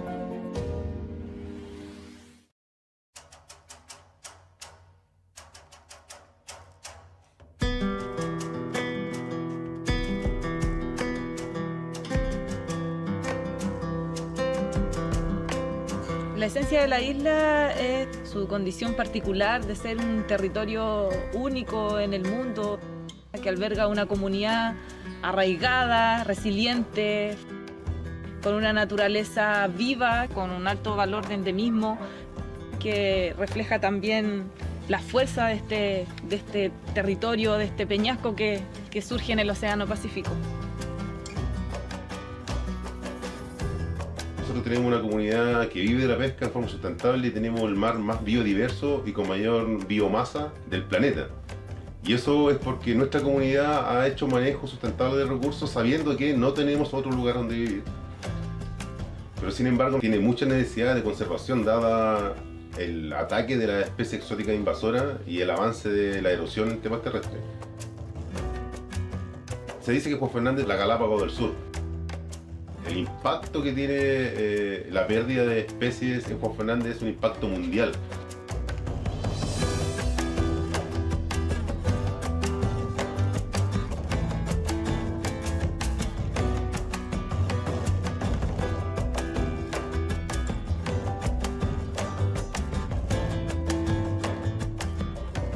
¿Qué es lo que queremos recibir del mundo hacia nosotros? Es que el mundo nos escuche y que pueda sentir empatía por querer ayudar a lo que esta comunidad quiere realizar y que por temas logísticos no lo podamos hacer.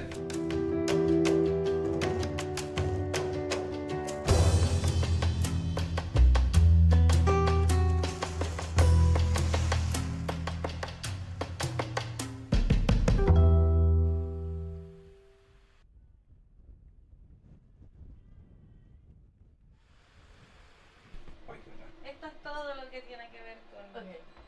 Voy a salir para poder... Work for humankind as a phrase for me is changing not necessarily just where we work from, but what impact we have when we do that. So for somebody like me that's come into an island like this where they've not necessarily had any degree of technical expertise, to then come in and help with things like the server, right down to teaching Aurora, who's the oldest lady on the island, who's 101.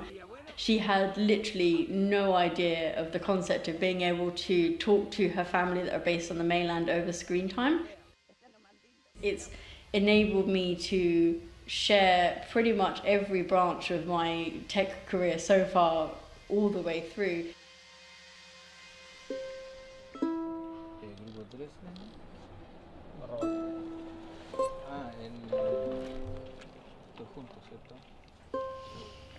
So when I came here, I was introduced to a beautiful group here called Dresden, which does folklore music, and so far they were only performing locally. But there was no way, like if you were a tourist and you were coming to discover this music, no way you could buy, for example, a CD or listen to the music on YouTube. That was just impossible. So my role here is to explain those new technologies to the local community, how to use it to create new streams of income, and also to gain more visibility and be more connected to the outside world.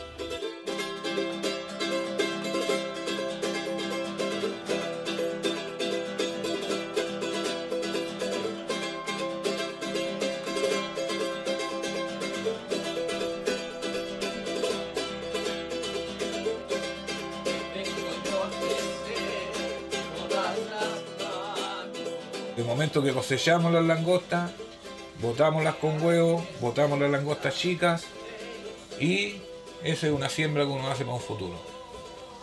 A mí lo que me gustaría es que, claro, que las nuevas generaciones en esta isla sigan cuidando como hemos cuidado nosotros, con el ejemplo que nos dieron nuestros abuelos, nuestros bisabuelos, que fueron muy cuidadosos con lo que tienen porque sabían que esto acá en la isla es muy frágil.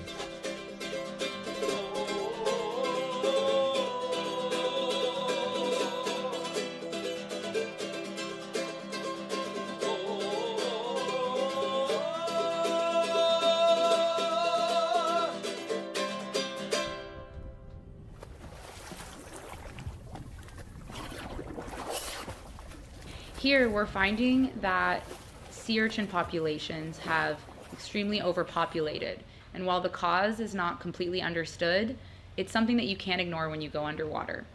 I've had the privilege of working with the local dive shop and local marine scientists to better understand this issue and see what types of effects an overpopulation of sea urchins could cause for the community, the ecosystem, and the livelihoods that depend on both. Now that there's a reliable internet connection, we can apply for grants for community projects that help protect the ocean.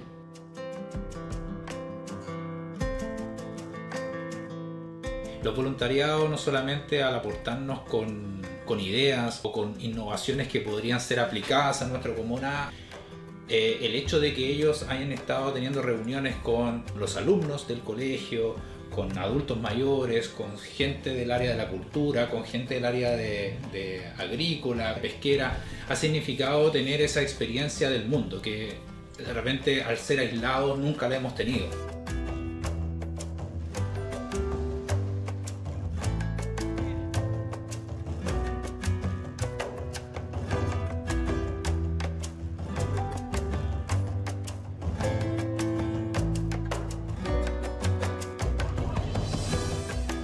El legado que nos da Lenovo es justamente a trabajar más fuertemente en educación, en sustentabilidad, en momento de trabajar más en empoderarnos socialmente, en momento de trabajar más por nuestros derechos básicos como agua, energía. La isla es un diamante todavía en bruto, con todo el poder que tiene, no solamente en los cerros, sino que también en el mar, es donde debemos protegerla. El mundo hoy día en crisis también le da a la isla la oportunidad de poder proteger lo que es. Agradecemos la oportunidad que la JAB, a través del proyecto Lenovo, deje hacia la comunidad la posibilidad.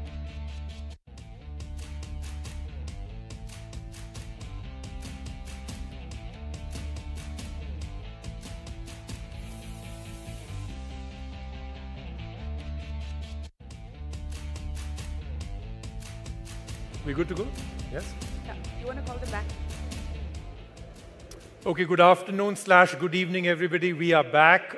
It was supposed to be a 5 to 7 minute tea break. So I know it's a national tea break, but we should now come back and get started. We have some incredible stuff happening, including, of course, the much-awaited interactive game, which will happen right after this particular panel discussion. So if you can hear my voice outside in between all those amazing goodies that you're eating, all the delicious tea and everything else, do come right back in. There is another high tea that follows right after.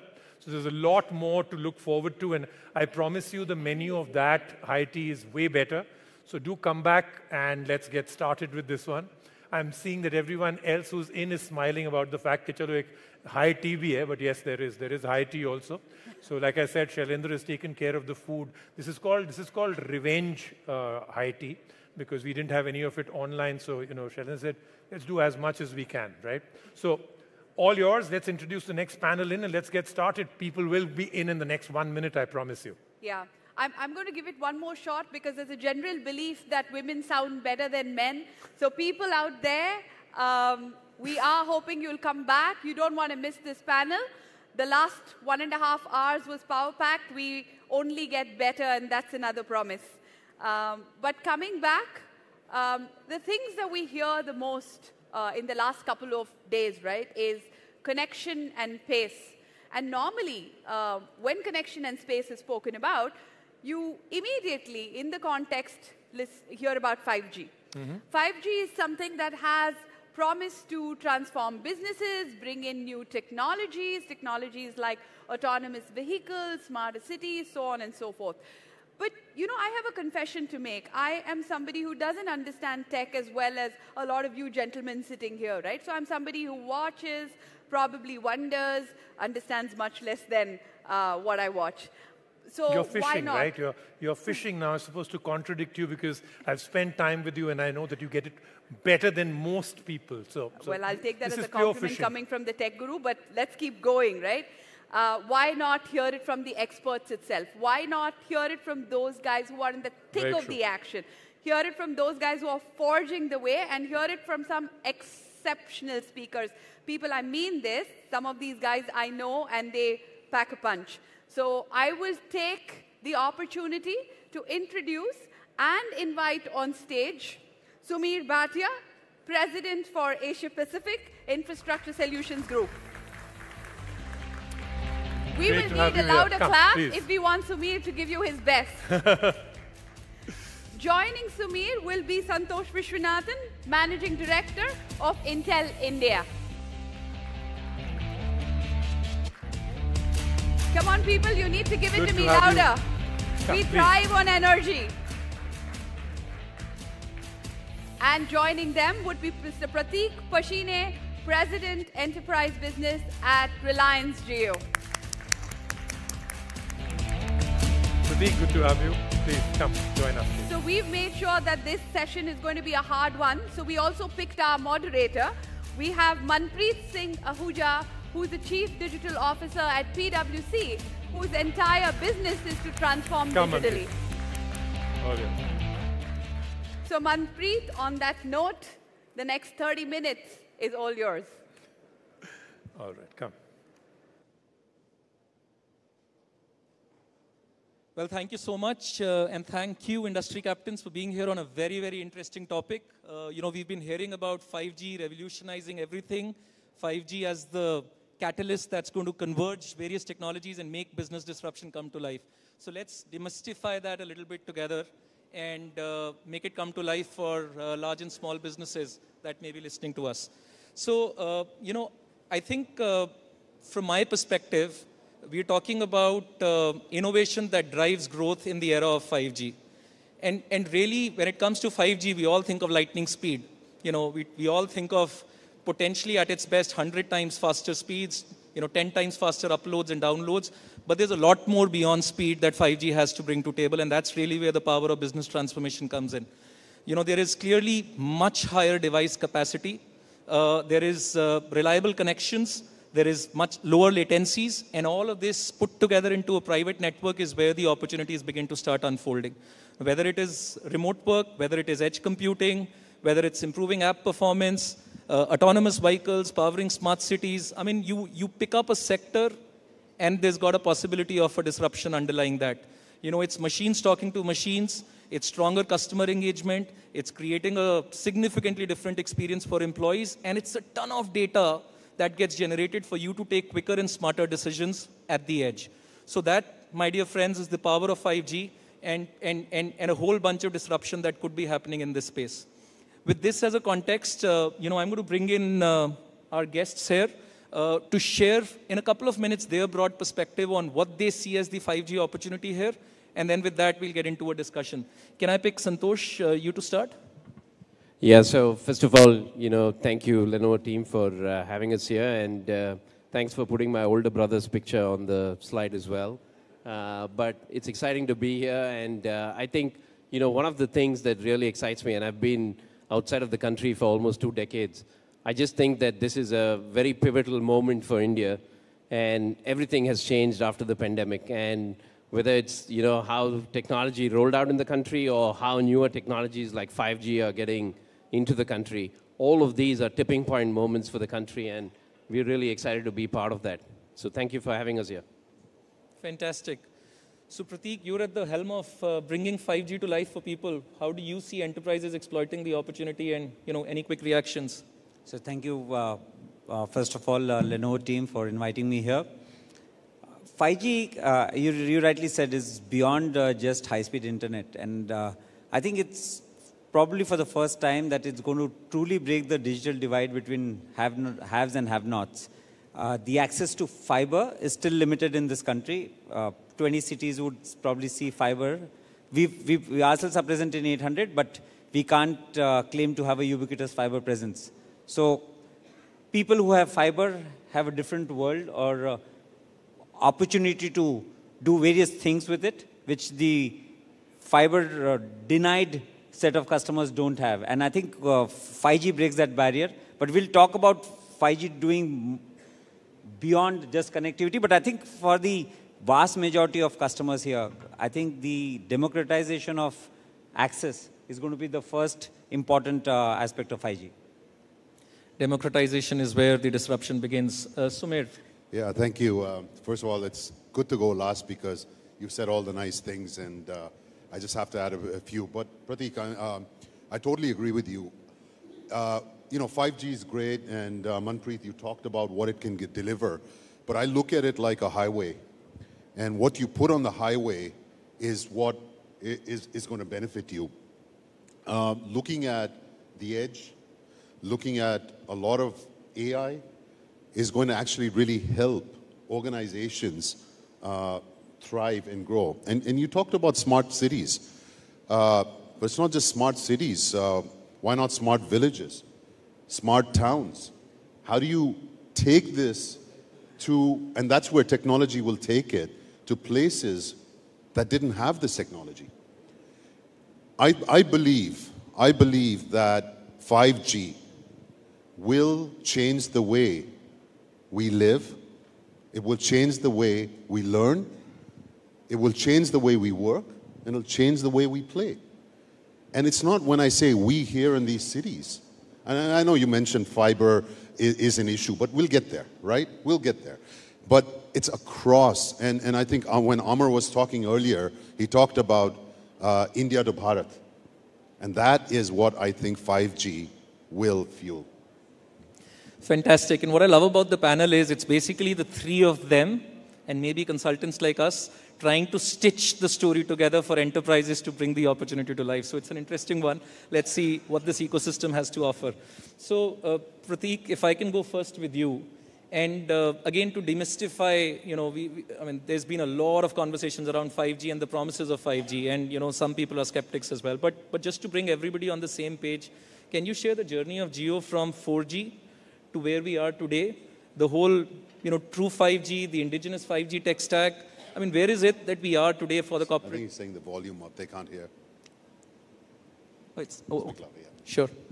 I'm usually the one who's louder, so you know, thanks for pointing out. So let me start that again with Prateek. You know, the question really, Prateek, for you is, can you share the journey from where we are at this point in time, from the 4G journey that Jio had started, to the true 5G, the indigenous 5G tech stack, and really, you know, the exciting opportunity that you see ahead in terms of the stack being made available to people? Sure.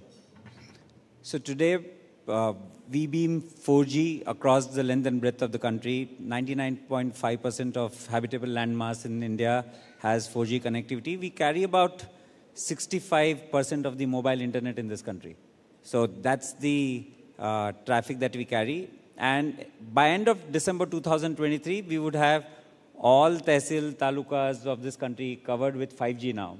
And pretty much 320,000 base stations that beam 4G will start beaming 5G as well. So we would have a ubiquitous 4G and 5G coverage across the length and breadth of the country. That's what we're doing.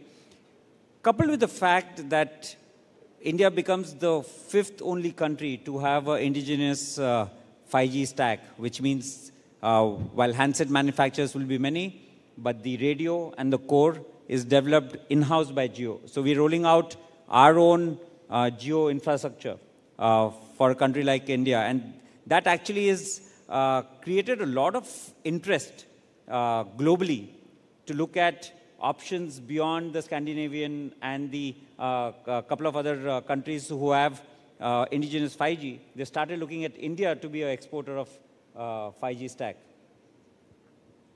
No, that's, you know, the whole indigenous 5G stack's a very proud India story, and we're all very excited about seeing that capture the whole world. So, Sumira, I'm going to bring you in. As much as, you know, Jios of the world bring in 5G and make it more and more accessible, and Intels of the world bring in the high-performance computing to the table, there's a lot of expectations in terms of Lenovo's of the world offering a supercomputer at the hands of people at the edge, in terms of really bringing the use cases to life. So tell us a little bit more about how are you expanding in that space and you know, bringing that supercomputer to people's hands and lives beyond just being a PC company. Yeah, so well, the last thing about the PC company, and we are a complete end-to-end company. You know, I'm going to refer back to what Amar said. Q3, 41% of our business came from non-PC.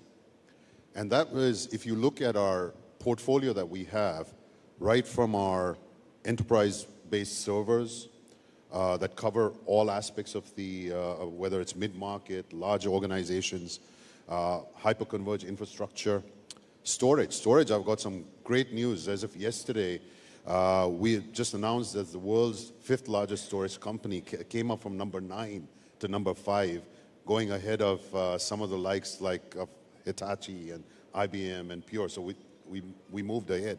And in entry-level storage, we're world number 1. So if you think about it, a lot of people over here really didn't know this. Now, coming to that last point about Edge. Edge is part of that portfolio.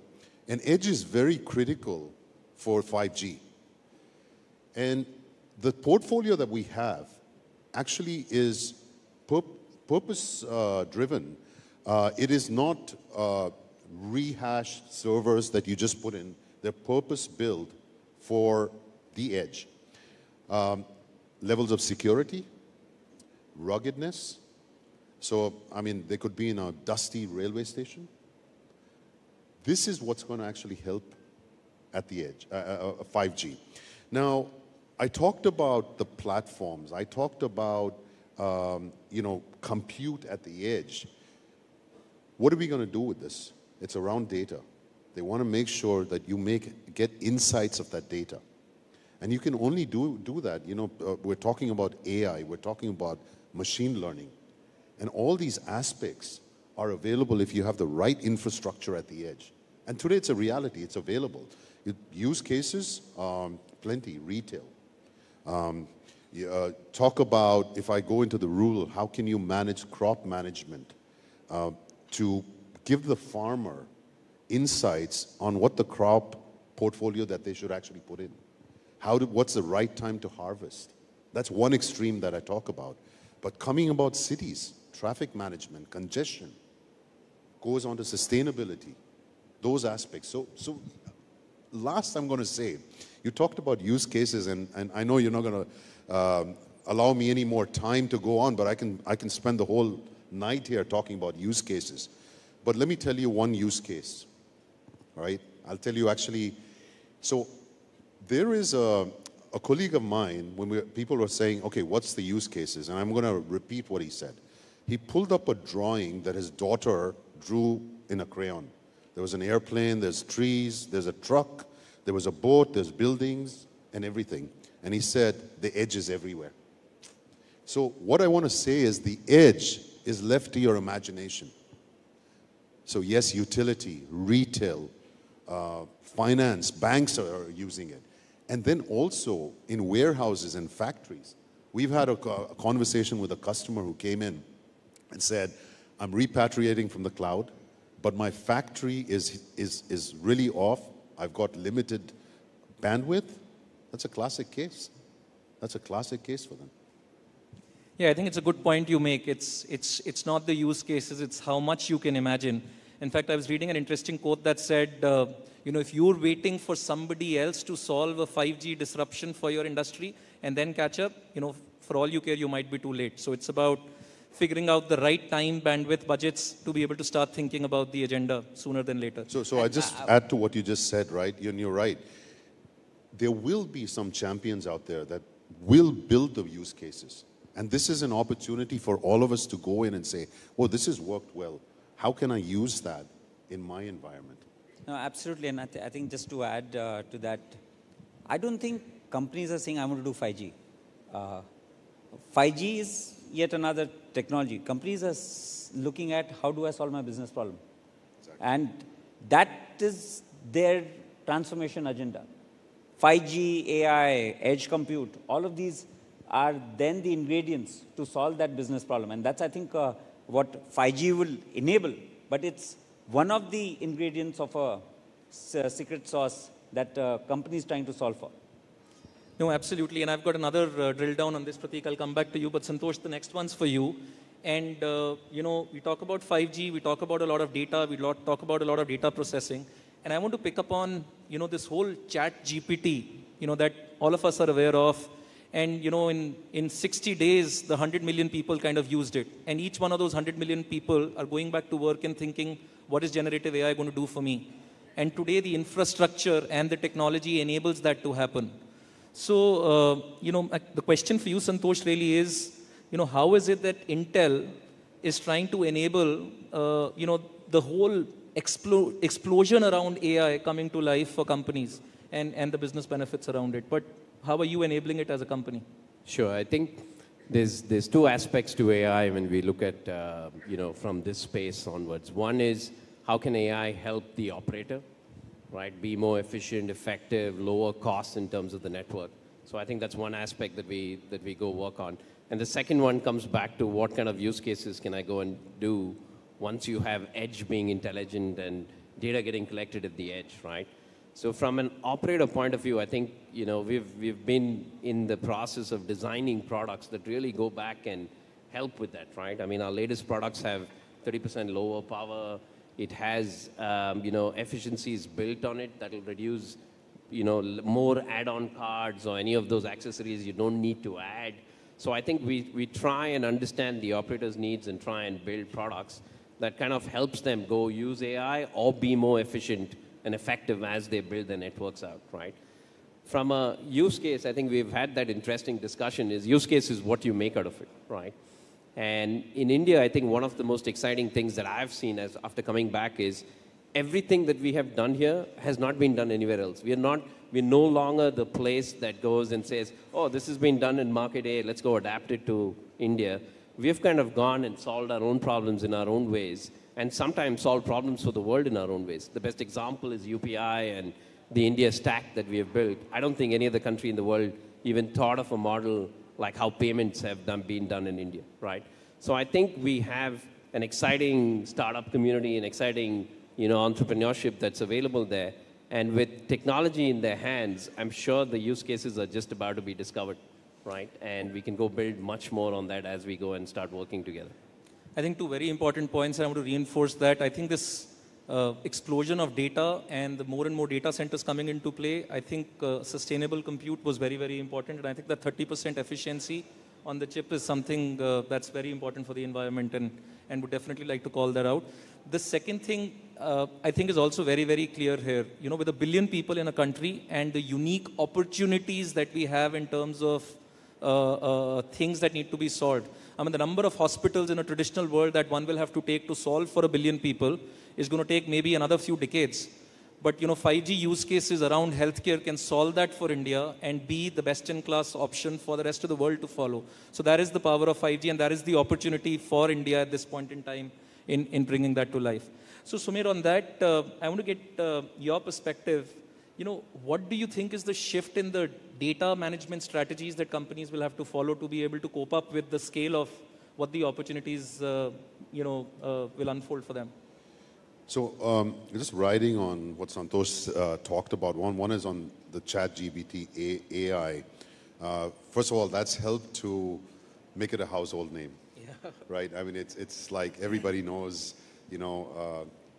all of us in this room, our mothers and fathers, everyone knows about ChatGPT and AI, which is good because it really talks about how you can use data and find insights for data to help in whatever you're doing, whether it's business, whether it's for social cause, it can help. We recently conducted, as I mentioned, in IDC, in partnership with IDC, a report in Asia Pacific and here in India. We talked to 900 CIOs around Asia Pacific, 153 to be precise here in India.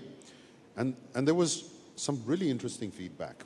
First of all, I'll come to data in a second, but they talked about 63% talked about some amount of cloud repatriation. By the way, in India, it was much higher.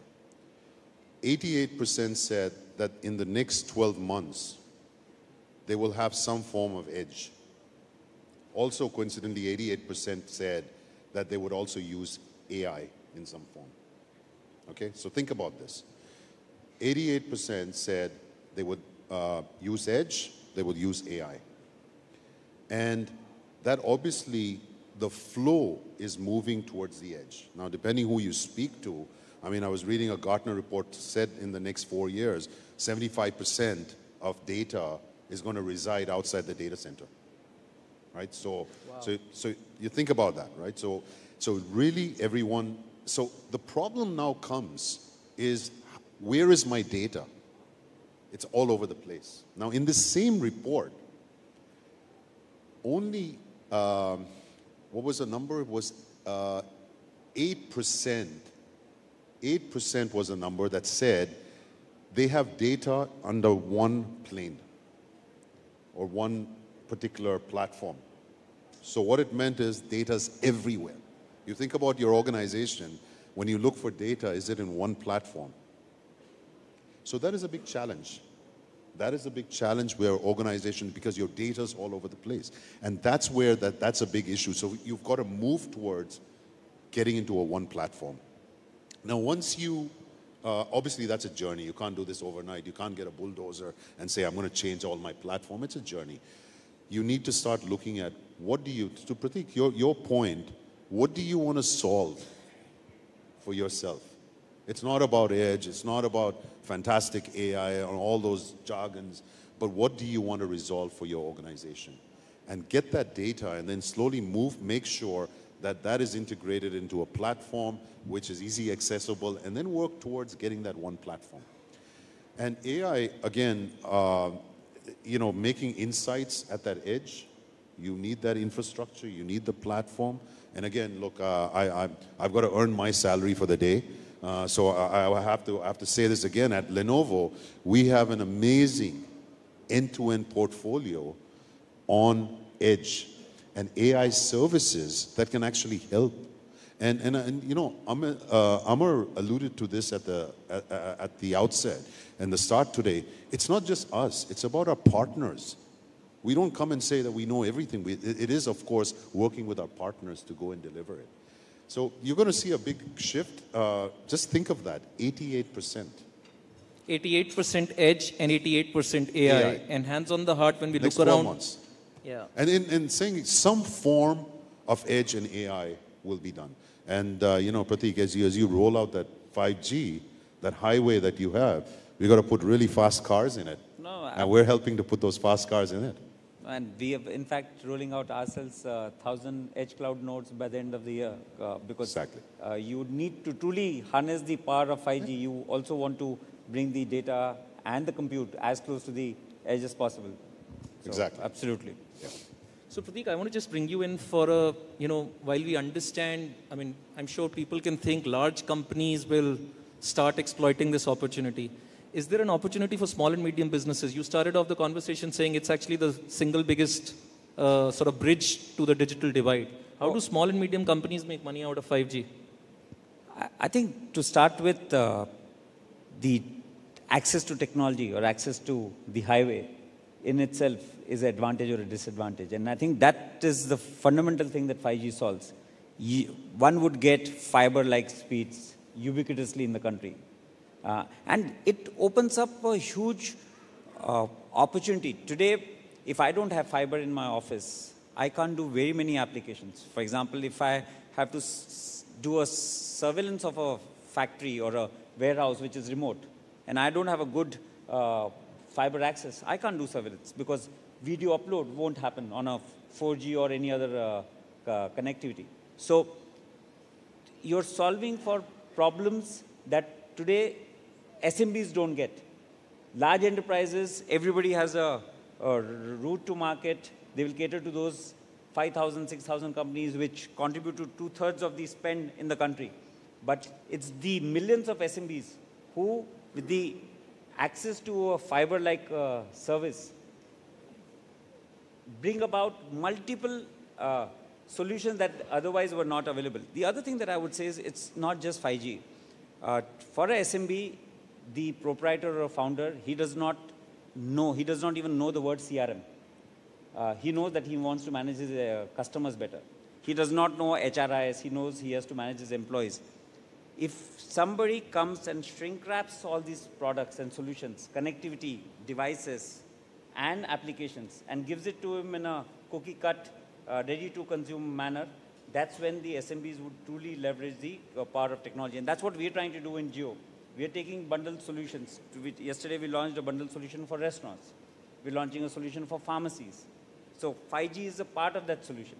But it's not just 5G, it's 5G, edge devices, and applications. Yeah, if I could just add, you're spot on. If I look at the SMEs, their problem is no different from the large organizations. I mean, they still, the data is data. They want to make insights of it. Mr. Pant basically said that if you're not a digital organization, you won't survive. Yeah. Right? You're not going to survive. So that's a huge opportunity to go and look at it. Just to also add, I absolutely agree. There will be packages available. We, in fact, are working with a lot of cloud service providers as well as yourself, bundle things together to provide that in, work it on a monthly basis as a service will come in. So as opposed to just going and saying, okay, this is your hardware, right? We're giving you a monthly bill for this. Yeah. Just to, since we spoke on the small businesses, Santosh, I thought I'd pick you up on, again, a large enterprise use case and go a little deeper onto that. So let's pick up this whole autonomous cars and the connected car ecosystem that one is talking about. And again, there are multiple such use cases. But, what does 5G mean from an Intel standpoint in terms of driving that innovation and helping feed that automotive computing ecosystem is an example that some of the large enterprises would want to relate to. Yeah, I think from an automotive perspective, 5G is kind of like a tipping point because of the low latency benefits that you have, right? For a car to have any level of autonomy, the most important fact is for the maps and the signals to be having the lowest amount of latency. And that's what I think 5G really helps go achieve, which was different from the past. Now, one of the outcomes of the pandemic is that, car manufacturers really started thinking about semiconductors that they never even thought about before, right? So that was one of the big outcomes that came out of the pandemic. But what is important as semiconductor company is that a car today in the future, when it's an autonomous car, 20% of the BOM of a car is going to be semiconductors. So it's a substantial portion of which semiconductors can play a huge role in. The second part is that if you go look at the architecture that many of the car makers have, and this is not a pick on it, it is something that has been designed for a very long time. It's not changed. It's a 7-year cycle. There's about 1,400 different processors in a car. And, one to, raise your windows, one to shut the door. There's so many different small microcontrollers. I think there is opportunities where that can be re-architected to a modern architecture, right? Not everything requires a leading edge node, but I think having a few leading edge nodes and optimizing it reduces the dependence on that. So I think that evolutionary change is something that's happening in the industry, and we're super happy to go support that. No, fantastic. I think we are not far away from a time where just about everything will be as a service. And just the culmination of everything that we've been talking about is going to make that come to life much more often. I know we're at the bottom of the slot, so I would have, as I would have loved taking a question from the audience, there's maybe just one question.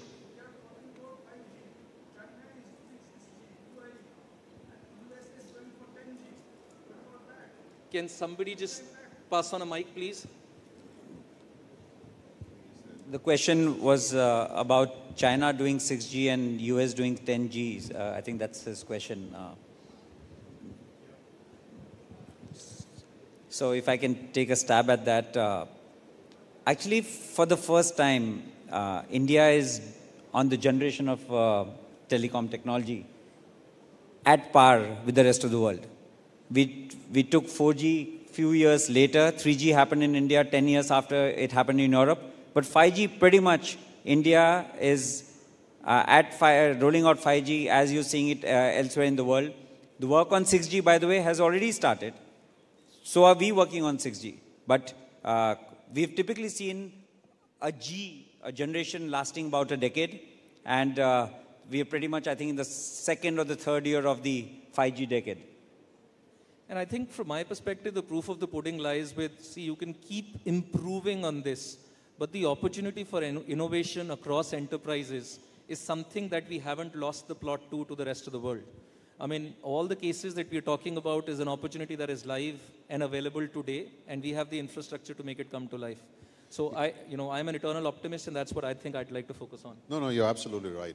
So even at the 5G side, it's not only here, and I agree with you, across the world, retail organizations, everybody's actually implementing this technology on 5G. Once you do this, once you have a solution that has been implemented, it's easy to go into the next level, whether you want a 6G or whatever it is, and likewise the infrastructure. Then you move into the next generation. But you need to get there, and 5G is still pervasive, it's still growing, and there's a lot of solutions that are being built around it. And it's easy to go, and then as a next step, as you rightly said, to go and upgrade to that level. That's absolutely the last question. I'd promised a 30-minute, but yeah, happy to take this last one. My question is regarding security, privacy, whether it's a 5G or 6G or 10G. So how we are going to privacy security? I can take a stab at that. And you're right. Security, privacy is an issue, and it's an issue with the data also. So there's many aspects that are actually looked at. One is from an infrastructure standpoint, making sure that there's security. So if I talk about an edge solution, there's physical security. So for example, if it's in a railway station or outside in the street, someone pilfers it, there's a way of absolutely automatically wiping out everything. The second part is there's virtual security, so making sure that there's security out there. Look, there will always be a constant threat of making sure that security is taken care of. And that is being done in all, and when you go roll out a solution, that's a very important aspect of it. So there are areas that we can constantly look at, and it's, as I said, it's not just us, it's partnership. There's security organizations, that solutions that actually build up around that. Most important is, of course, also data privacy, making sure that that data privacy is taken care of. Yeah, and maybe just to add a couple of things. One is, from a technology point of view, we try and make this as best as it can be. But as Sumit said, it's never done, right? They will take 2 steps forward, we'll have to take another 3 steps forward, right? So it's a continuous cycle. Privacy has 2 aspects to it, right? And I'll talk a little bit more on privacy because I think that's an important topic. One is that there is a huge regulatory framework also that is very important to define privacy, right? And that is something that I know is, whether it's a data protection bill or whether it's some of the key policies that the government as well as the other institutional bodies are looking at, is very, very critical because it kind of defines, an equivalent playbook across everybody in the industry. Otherwise, when it's not clearly defined, then there would be company A that will take a high standard, company B may take a different standard, and then it kind of gets implemented very differently across the nation. So I think one of the important things that we have to do is to ensure that we raise the bar on what that means for our country. Yeah, Samir, we don't have our own hardware. We totally depend on China and Taiwan, and we are waiting for 2 years more to have our own semiconductor. So how we take next 2 years? So, can I just make a suggestion that this conversation continues offline? We all know the government, and, of course, Prateek also made that comment. Sorry, I couldn't hear. Yeah. The conversation around our dependence on the Chinese hardware. And, it might take another couple of years for India to have its own indigenous technology. And to that extent, there is an element of risk or an exposure that one thinks. But, we've got to keep the wheels moving is my quick suggestion. And I actually think the whole advent of 5G is, if nothing else, creating greater opportunities for us to be able to create more security. It's like saying internet caused more security issues. I mean, you can do biometric checks, you can do smart contractings, you can do traceability. So it is something that's definitely taking us towards the right direction. But, at this point, I would like to, call the panel off. My only limited I think they're ready to throw us off. Sorry? Yeah. Thank you. Thank you. But great questions. Thank you very much. They were really good questions. Thank you so much. Please give the panel a big hand. Absolutely fantastic. Great. Sunir, we'd like you to just hold on to give some mementos to the rest of the panel. And great questions also. We came to know great stuff from the panel and also great stuff from the audience that we're also on to 10G in certain countries. So always good to know we're taking, moving in leaps and bounds. But thank you so much. Could we have the mementos? Yes, we do. Actually, we should call upon Sumir. Sumir yes, is part of the Lenovo family, and there's a Memento of appreciation, sir. Thank you so much. It was an absolute pleasure. People, like I said, we thrive on energy.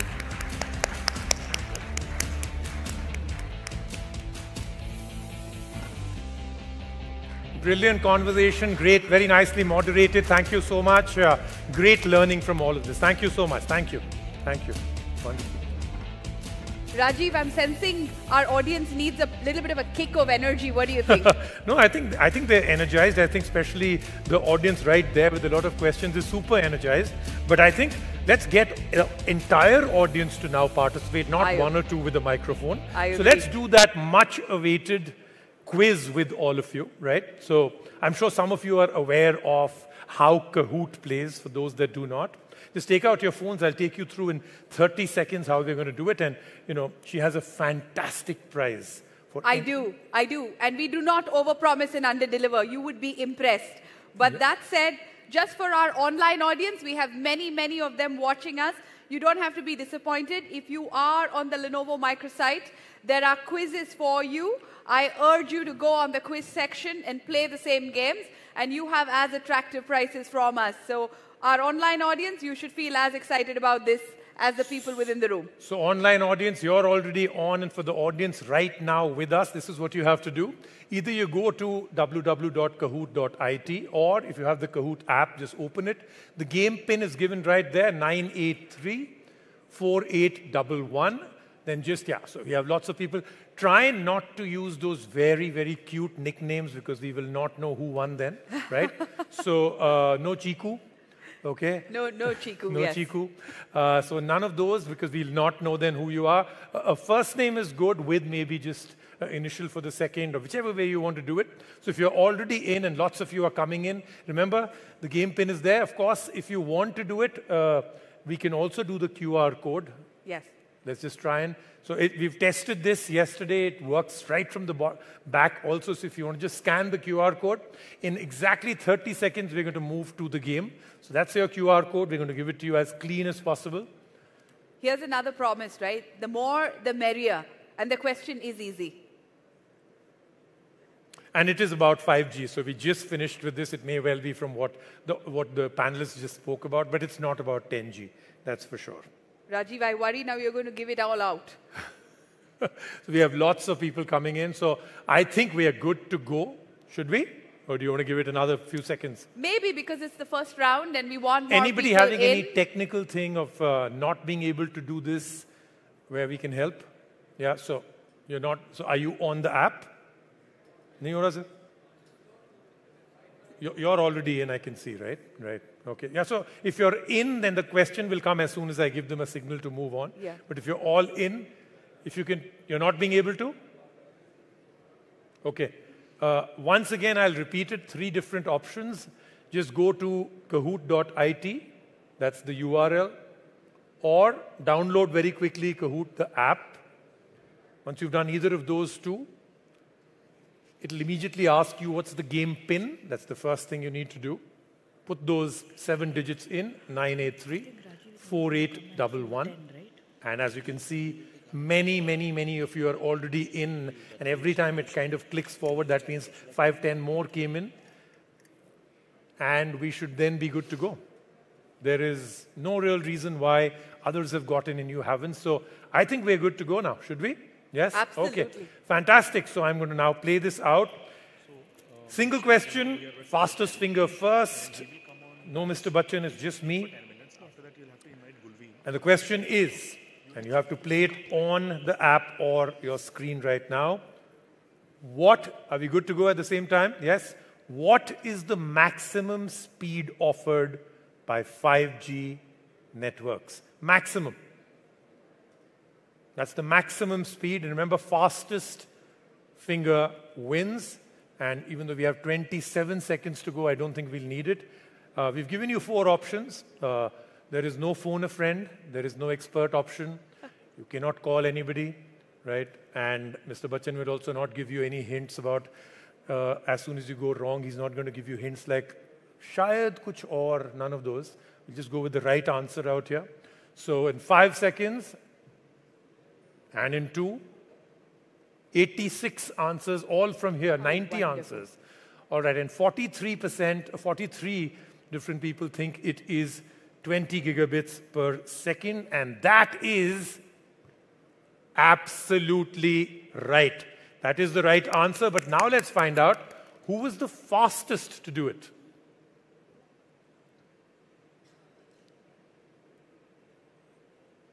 All right, the person who did not take my advice to not put... So, who is PS1? And the number one fastest finger is the person who took my advice, Manoj Gupta. I hope there are no two Manoj Guptas. We'll have to take Aadhaar card then. All right, Manoj Gupta, who thinks he's the fastest finger first, if you could just rise for applause. All right, they're already risen for applause. He's standing. So give him a big hand. And the prize is on its way. Remember, we will do many more of this. This is just the first one. As we get more time, we will play more. Do you want to play one more right now? I'm wondering whether we should play one more. Yeah, I think everybody's warmed up. They're already one more. Yeah, let's do one more. Let's do one more. I think it's a great idea to do one more. More cerebral conversations, okay, right? Go. One more. You want to conduct this one? No, you should go right ahead, Rajiv. I'm just trying to ensure that we do have one more question coming up. Okay, sure. Let me know if I can. Akash, go to question 2. I can? Okay, now we're moving from Kahoot to a game called Just a Minute.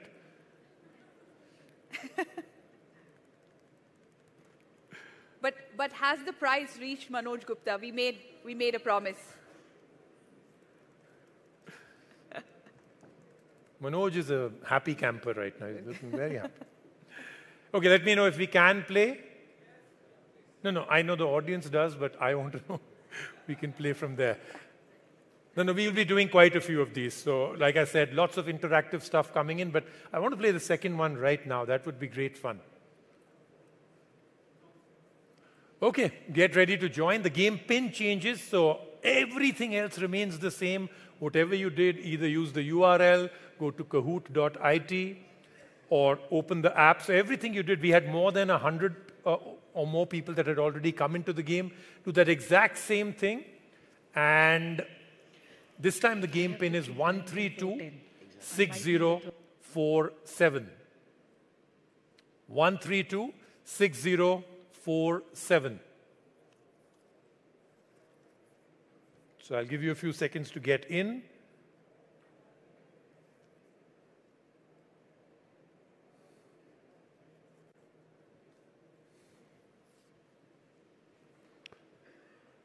As you can see from Manoj's smile, the prize actually was really, really good. So let's hope the next one comes to you. 1326047. I'll give it another 30 seconds and we get started and move to the question. You're looking very happy to go and give that out to the next winner, right? The prize? Yes? Okay, great. Santa's in. Oyo is in. Manoj Gupta is back. Manoj, you better not win this again, okay? So if you win, it'll go to the second person on the podium. Okay, I think we're good. I think everyone should be in, even those that could not play this last time. I'm moving on now to the question, and the question will be on your screen, 4 options, but the person who gets the answer right, the quickest, will win. There it is. The question is, which is India's first indigenously developed electric car? Now, do remember, indigenous is the most important thing, and we've given you 4 options out there. Which one do you think is the right one? With 15 seconds to go, we got lots and lots of... Now we are crossing way above the 100 mark. We have 109, 15, 20. Wow. All right. So we have, at this present moment, 77 of you said that the Reva was the correct answer, and that is correct. Absolutely right. So all of you know your electric cars, your EVs very, very well. So, but now let's find out who's third, second, and first. Podium, please. Okay, third is Karan Thakkar. Well done. You win a Reva car. Murugan comes in second. And right on the top is Mohit S. All right. Mohit S, reveal yourself. All right, Mohit, well done. Congratulations. Good job. That's Mohit. Ma'am? Give him a big hand. I mean, next time when you win, he'll be clapping for you. Well done, Mohit. It's picture time.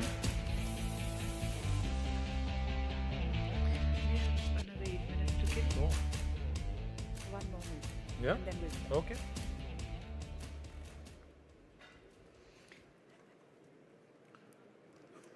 Okay, so I've been told that on audience demand, we're going to go to a third question. And right? that's the last one, Rajiv. I think I'm running out of prices now. No, but good. There are so many happy faces now, so it's going well. So let's do a third question, can we? Yes, we can. Okay, so this is the last one for this particular session. I'm going to change it around next time when we come back, so let's see if we can do it. But let me just find out first from Mohit. Can Mohit get a mic? Mohit, the gentleman who just won.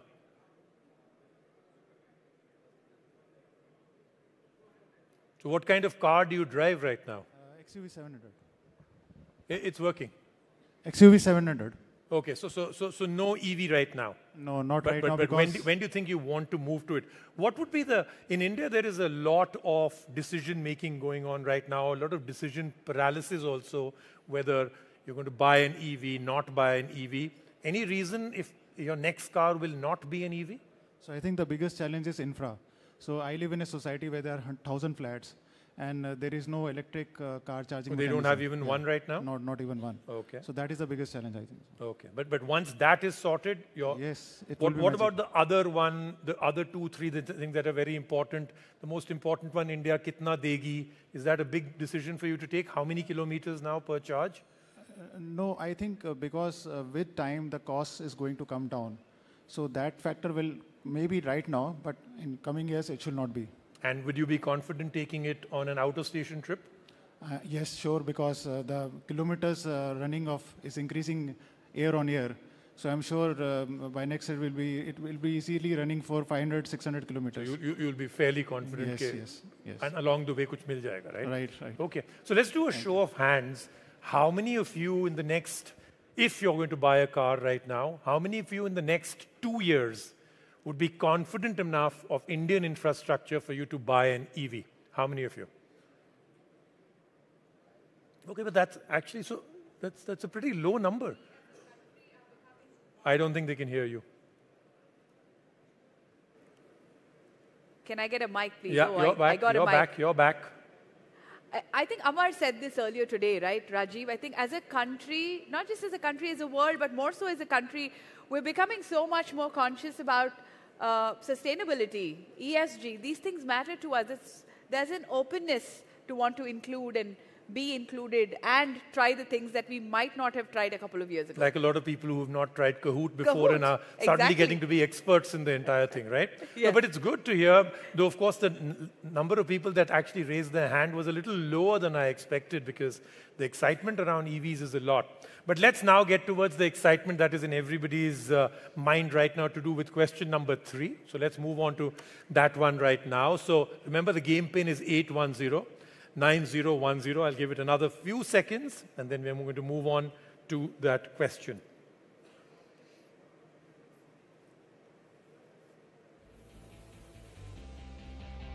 (810-9010). I think we have enough people that are coming in. The minute I see Santa's name back there.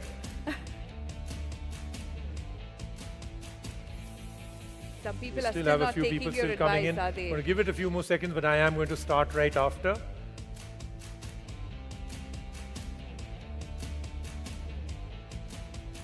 Once again, I would recommend that if you've logged in with just a cute nickname or just maybe a PK like I saw out there, Santa's in, thank you. So I know that when Santa's in, it's all good and that gift will go. But now I think it's time, let's play the game, right? Okay? Let's find out. What is your question, the 4 answers, and who's the fastest finger first on the third one? Here we are, quiz number 3. The question is, Who won? Who won the Grammy Award this year, the third time in the category of New Age Album? If you were listening to me earlier, this might be very, very easy. Yeah, then instead of greenwashing, they would go green. Right? I truly hope they were listening, though. They would go green. That is up to the audience, really. Okay, 5 with 100. I think we'll cross 150, I'm sure. Yes, we did. Wow. Yes, great. So I think I'll get you all hooked to Kahoot. That's for sure before this entire day is over. That'll be a new thing that is going to be happening out there. So great. We've got 83 people saying it's Ricky Cage. So you think that is correct? It's obviously coming in out there that is 100% correct. And do you know, before I actually go to podium, don't do it right now, but I go to podium, for those that do not know that he is actually live performing here just in a few hours from now. In fact, what, an hour and a half? 2 hours from now, and I'm going to urge you, remind you that Ricky Cage will be performing for us on the theme of sustainability, 3-time Grammy Award winner. And what I know from the setup that I was part of yesterday, people, you don't want to miss it. Yeah, no, this is going to be absolutely So if your calendars are full, I urge that you clear it, stay with us, have dinner, some drinks, listen to Ricky Cage. I promise you an evening that's even better than the afternoon. Koi kahin nahi jane wala. Koi calendar nahi hai. Everybody's here. Don't worry about that. Okay, so let's now find out our third winner. And podium, please.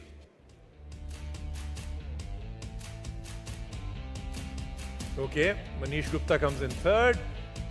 Number 2 is Nitin. And the winner, the prize winner is Jatin S. All right, Jatin, let's... Anybody who wants to claim to be Jatin? Is that you, sir? No, it's not. So I said anyone who wants to claim to be Jatin. He said, yes, I do want to be. But does the real Jatin want to... give it to you, sir. No, but does the real Jatin not want to claim his prize? Did he go off for a break of a different kind? Jatin? Okay. Jatin going once, twice, otherwise we'll go to Nitin. Yeah. May well be your twin. We also have poetry happening here. There's Jatin, otherwise we go with Nitin. Anybody who knows a Jatin S that he came with? No? Jatin is a lone ranger. Came with nobody, doesn't want a prize, he just was the fastest finger first. Okay, so we're going to go with Nitin. Now the problem is all the Nitins in this house will all say, we won it. So, so in that case, Lenovo will keep it, right? So fastest hand first. Whichever Nitin's hand goes up first, right? Okay, so... Oh, it was indeed Lenovo's. So Nitin is my colleague and we'll disqualify him. Okay. So and therefore Manish Gupta, is it the same Manish Gupta who's already... Oh, not. No, Manish is right here. All right, great. That's Manish Gupta? Yeah, okay, great. So not only are you third fastest finger first, you're also the luckiest person that the first two, one disappeared, one doesn't want it. Great, perfect. All right. I think on that note, we will stop. Or we could play all evening, play all afternoon. But here's what we'll do. We saw a great deal of interest. We saw people speaking about sustainability. ESG is a topic that matters to y'all. There was some content that we wanted to share with you as a company. And maybe it's a good time now, as we do wait for our Minister Rajiv Chandrasekhar to take 2 minutes to show you a video that we would love to share with you. So people, if I can get the video on.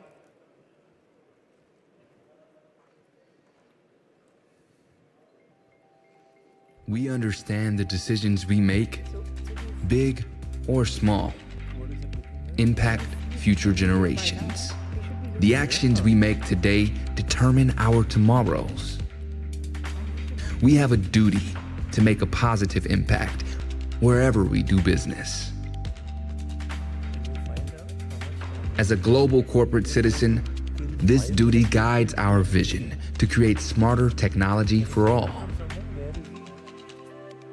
We're innovating to be more sustainable, more accessible, to help solve the world's most urgent problems, and to empower people around the world to connect and thrive.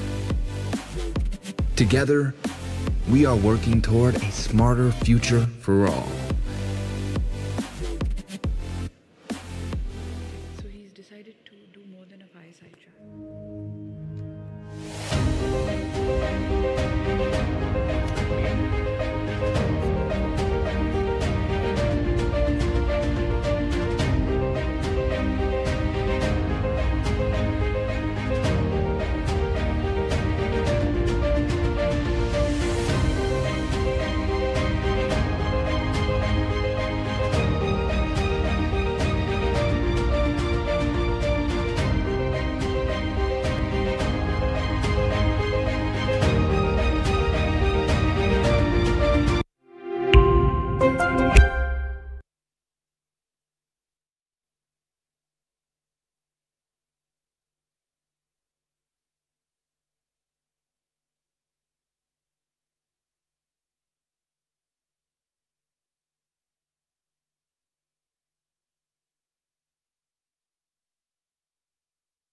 We've been told another 2 minutes for the minister to come in. So if anyone has any questions for Chandrika. Yeah, let's just throw her under the bus, right? To put her on the spot, but you actually have a question. I do? I think the question was for you. I don't mind. I can take on any question that you'd like. Which phone to buy, which laptop to buy, which brand to buy. Should it be Lenovo? Should it not be Lenovo? I'm more than happy to answer any questions. All right. So, sure, I'm happy, sir. So I'll get you a mic. We have 2 minutes. So if it's a quick question answer, and then let's see who wins the Karan Johar basket.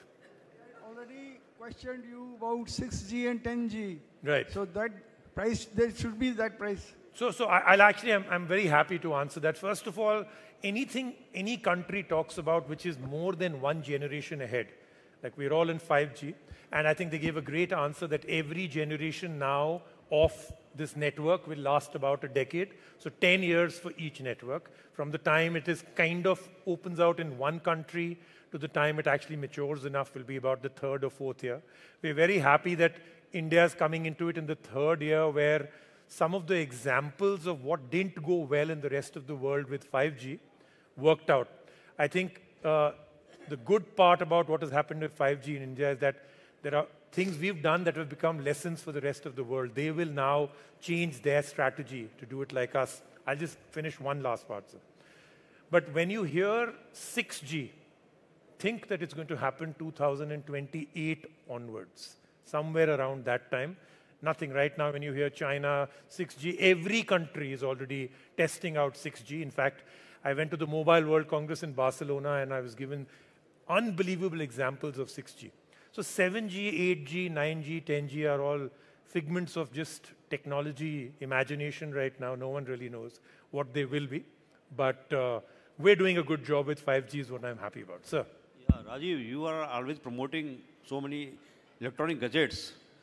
Do you have any... Promoting or reviewing, sir? दोनों में बड़ा फर्क हो गया आजकल. Yeah, how you resolve the problem? E-waste is a big problem. Oh, it's a huge recently we had a Ambassador Richard Verma in Delhi.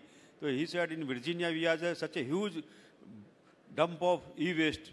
If you want, you can take free of cost. So it's a big issue for e-waste. How to solve it? Absolutely. The how to solve is a very long answer. I think we'll have to get the minister to wait for 2 hours before I finish with that one.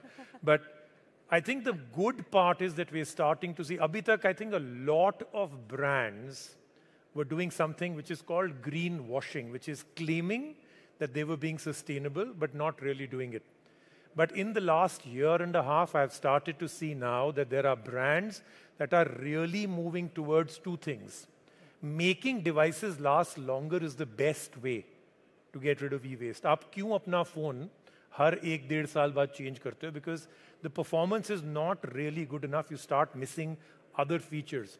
But now almost every brand has started to move towards the fact that you can easily use a phone for 4 or 5 years with the operating system updates, security updates. A processor will last you 5 years. A screen is fantastic, amount of RAM that you have. You heard all the stuff that Lenovo is doing now to make sure that devices now will last longer, right? Which means you're not going to throw away as many as you think you will be. It won't be that churn will be not that fast. And then the amount of things that are being put in to a product that is also sustainable, right? Which has been regenerated or recycled from aluminium to metal to the dyes to even glass. 20-25% is recycled glass. So I'm glad that the greenwashing period just sort of naam ke liye sustainable tha is getting over, and we're moving towards a state where it is becoming real, and I'm really hoping this continues. It's also starting to make a lot of sense. Gen Z, the younger generation, says that we'll only buy products from companies that are actually doing proper sustainable stuff. So I don't know whether we can solve the e-waste problem in our lifetime, but it'll start to reduce for sure. That's my thought process. Yeah. Okay. Sorry, sir. Prizes, acha, so best question. Best question prizes. There are prizes for everybody. So on your way out, there are little bundles of joy, as I call it, for everybody. All right, so I think and within which you will also see our additional commitment to ESG. So Lenovo, as part of a Humankind project, is working with farmers in a small village in Kerala where we're helping them grow millet, and we're using technology to bring back the millet that has now stopped growing. Many varieties of millet don't grow anymore, and we've lost them. And we're using technology, AI, and such to bring it back on. And some of that sample is going to be there also in the goodie bags that you're going to get later today. Oh, fantastic. So good. I'm really glad, like I said, that it's no longer only talking about it, it's actually very, very real. Okay? So great. I think we've now been told that we are just seconds away. Yes? Is what I hope. No, the 5 has to be...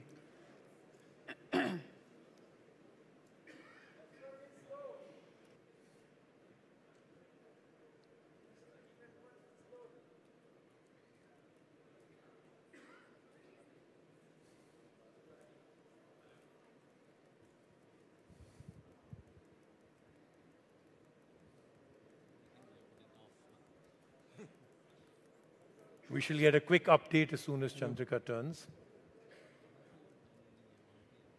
So, ladies and gentlemen, I think this is the time where... No, you're off right now. Hello, so that they couldn't hear what the others were saying. Sure. Ladies and gentlemen, I think this is now the time that we do apologize and tell you that we're running a little late. We are waiting for Honorable Minister Rajiv Chandrasekharan. And thank God for everything that our very own Rajiv knows about technology. We have been keeping you entertained, but bear with us for a couple of minutes more. I'm happy to now throw out a question to a lot of people in the front desk. It looks like we have somebody from the audience. Okay, sure. And then I'm going to actually throw out a question to some of you because there's something very interesting that I wanted to talk about. Sure. Rajiv, you are promoting or reviewing a lot of mobile phones. And we see a lot of kids and everyone, mobile is taking our life from us. So how do you react to it? How I'm sorry, I didn't get that. What is the last part? Like mobile screen is so small. And when we were kids, we were stopped by our parents to see the TV screens itself. And now it is taking life from our kids and from all of us. It is taking a lot of time. At least on an average, we're spending 2 hours a day. So that is too much. So how do you say about it? So, you know, we as the generation that you are and we all are, we went from that transition from having a small little phone with a, 2-inch screen, which was not a smartphone, to something which is 6 or 7 inches, which we now get completely addicted to. But you'll start to notice that the generation that is coming up now is consuming lesser and creating more. If you see, every one of them, they have absolutely no intimidation with technology. The first ever toy that they ever touched was maybe their parents' phone, which was lying on that bed, and they had no other thing. They just touched it, the screen came alive, colors were out there. So they're not intimidated by technology at all. So they don't have it as I'm addicted to it, I'm not addicted to it. They create more. If you notice, there are YouTubers now that are 7 years old, 6 years old. There are TikTokers that are that particular age. So when you move from somebody that only consumes content, whether it is video or social media or otherwise, versus create, the addiction becomes much lesser because you spend more time doing rather than consuming. So I'm very hopeful that we'll get out of this, but there are no easy answers to the addiction that we have with our phones. There have been so many studies where we've now been told that maximum usage of your phone is also in a place where no other device used to go in, which is our bathroom, right? So we spend more time with our phones now out there. We spend more time with our phones in between when we are with our partners. So yeah, there is a major addiction to it all, but I have a feeling that there is a silver lining coming up with the next generation. Yeah? Okay. Sure. Absolutely. I'm going to be 50 this year, and I cannot believe that I'm going to be 50 this year. Okay, so is that the question? Because no. If the question is that, then I'm going to say you don't look 50, and that's the answer. This was just the start. So prelude. Okay. Yeah. So basically, what I feel is that all these handheld devices, they're doing a great service to the pharma industry. To the pharma industry. Yeah, because eventually, like when I actually what I thought was that when this financial year is going to end, I'm going to go on a vacation for 1 week without any digital gadget. So actually, I'm looking forward to it. And when you don't have it with you, you feel much more relaxed than when you have it in your hand all the time. So this is actually one point of view that I wanted to share. No, I think it's a great viewpoint, but unfortunately, I don't agree with it. So I'll explain why, okay? The very fact that you have to detox from your gadgets, which is away from them, means that you're already calling them toxic. But it's not the product or the gadget that is toxic, it's your own usage. So you'll be away from it for 10, 15 days, and you'll come back. What do you think you'll do? For a few days, you'll have a lot of awareness, my life was so good without it, I felt so much better, I was less stressed. And I can give you a guarantee on the 15th day, you'll be using it even more. So you really did not achieve anything. All de-addiction is for you to have self-realization that it's not the product that is toxic, it's your usage that is toxic. You can do it without doing any of these things. I know there are a lot of cliches about how you can get less addicted to your devices. Can I give you one that works amazingly well? And it's not difficult to do at all. All you have to do is not charge the phone in your bedroom. You'll be shocked as to how big a difference it makes. So if you make a family decision that no one charges their phone in their bedrooms, one collective central place in a house, you'll be very surprised how quickly you fall. So when you come back home, you can't take it to your bedroom. You'll go and charge it somewhere else, a central area.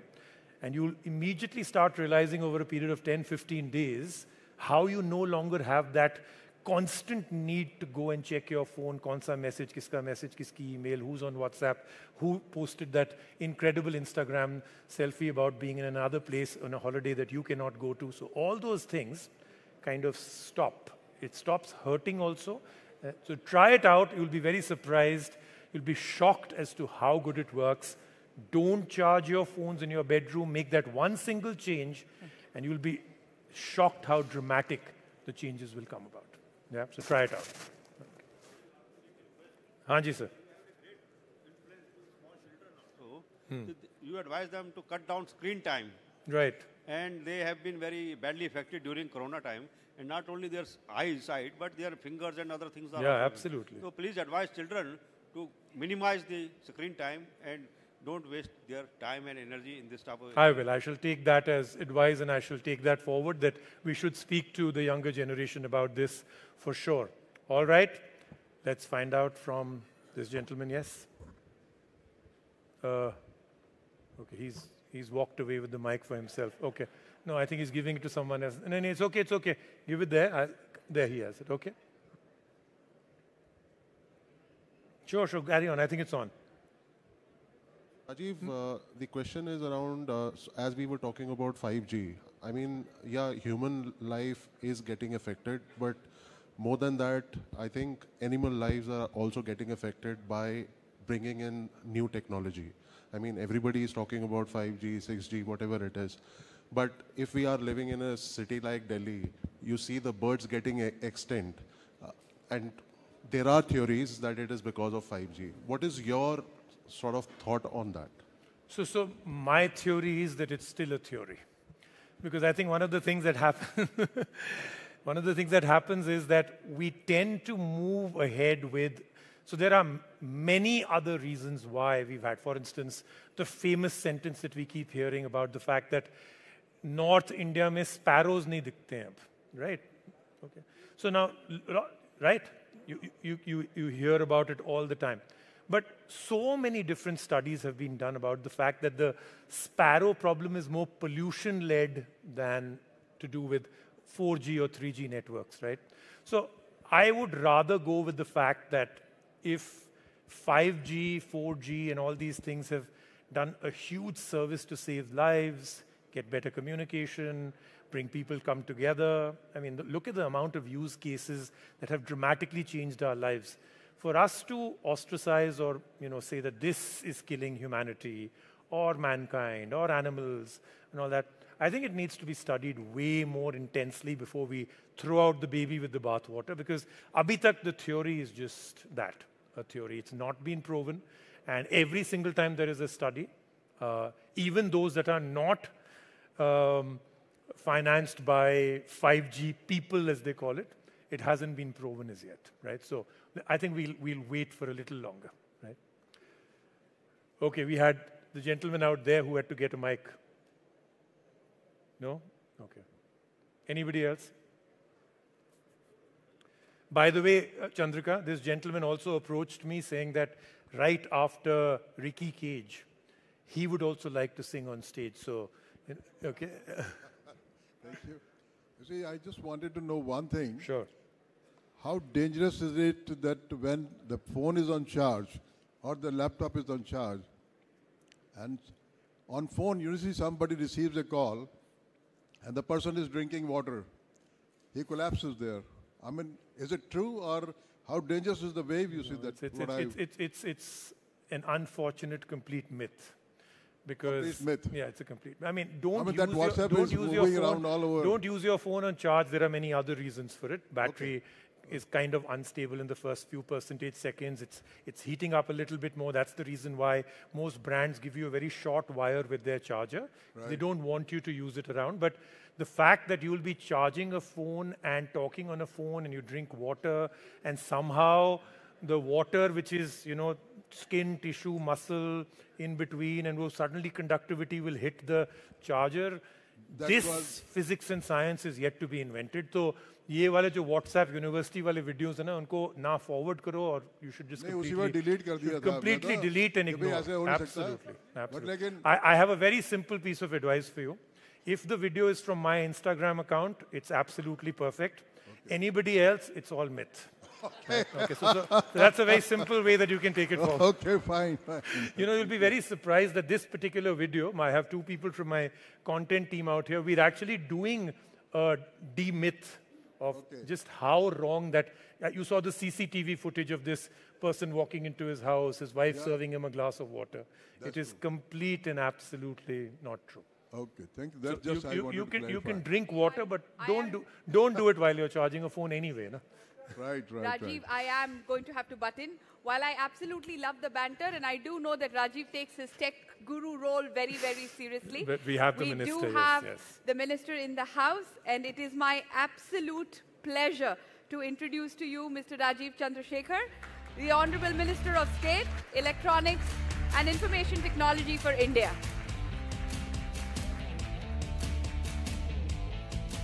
Mr. Rajiv Chandrasekhar is an entrepreneur and a technocrat. Mr. Chandrasekhar's vision is to transform the lives of citizens through digital governance. His vision is our mission, I think. And therefore, it will be an absolute pleasure to hear the author himself You've been planning speak to catch about up for quite a while. where India is and where India is going. Along with Mr. Rajiv Chandrasekhar, we have Gulveen Aulak, the senior editor of Mint, who will be in a fireside chat with the minister. Thank you so very much, sir. Thank you. We are absolutely delighted that you could make time from your extremely busy schedule. We know that you're flying out directly from here, so thank you very much again. I'll straight away get into the fireside chat with you. Silicon Valley Bank, that's the hottest topic around here right now. It's affecting tech. It's affecting tech everywhere. you have met with some of the tech startups recently. What's your take? Where is it going?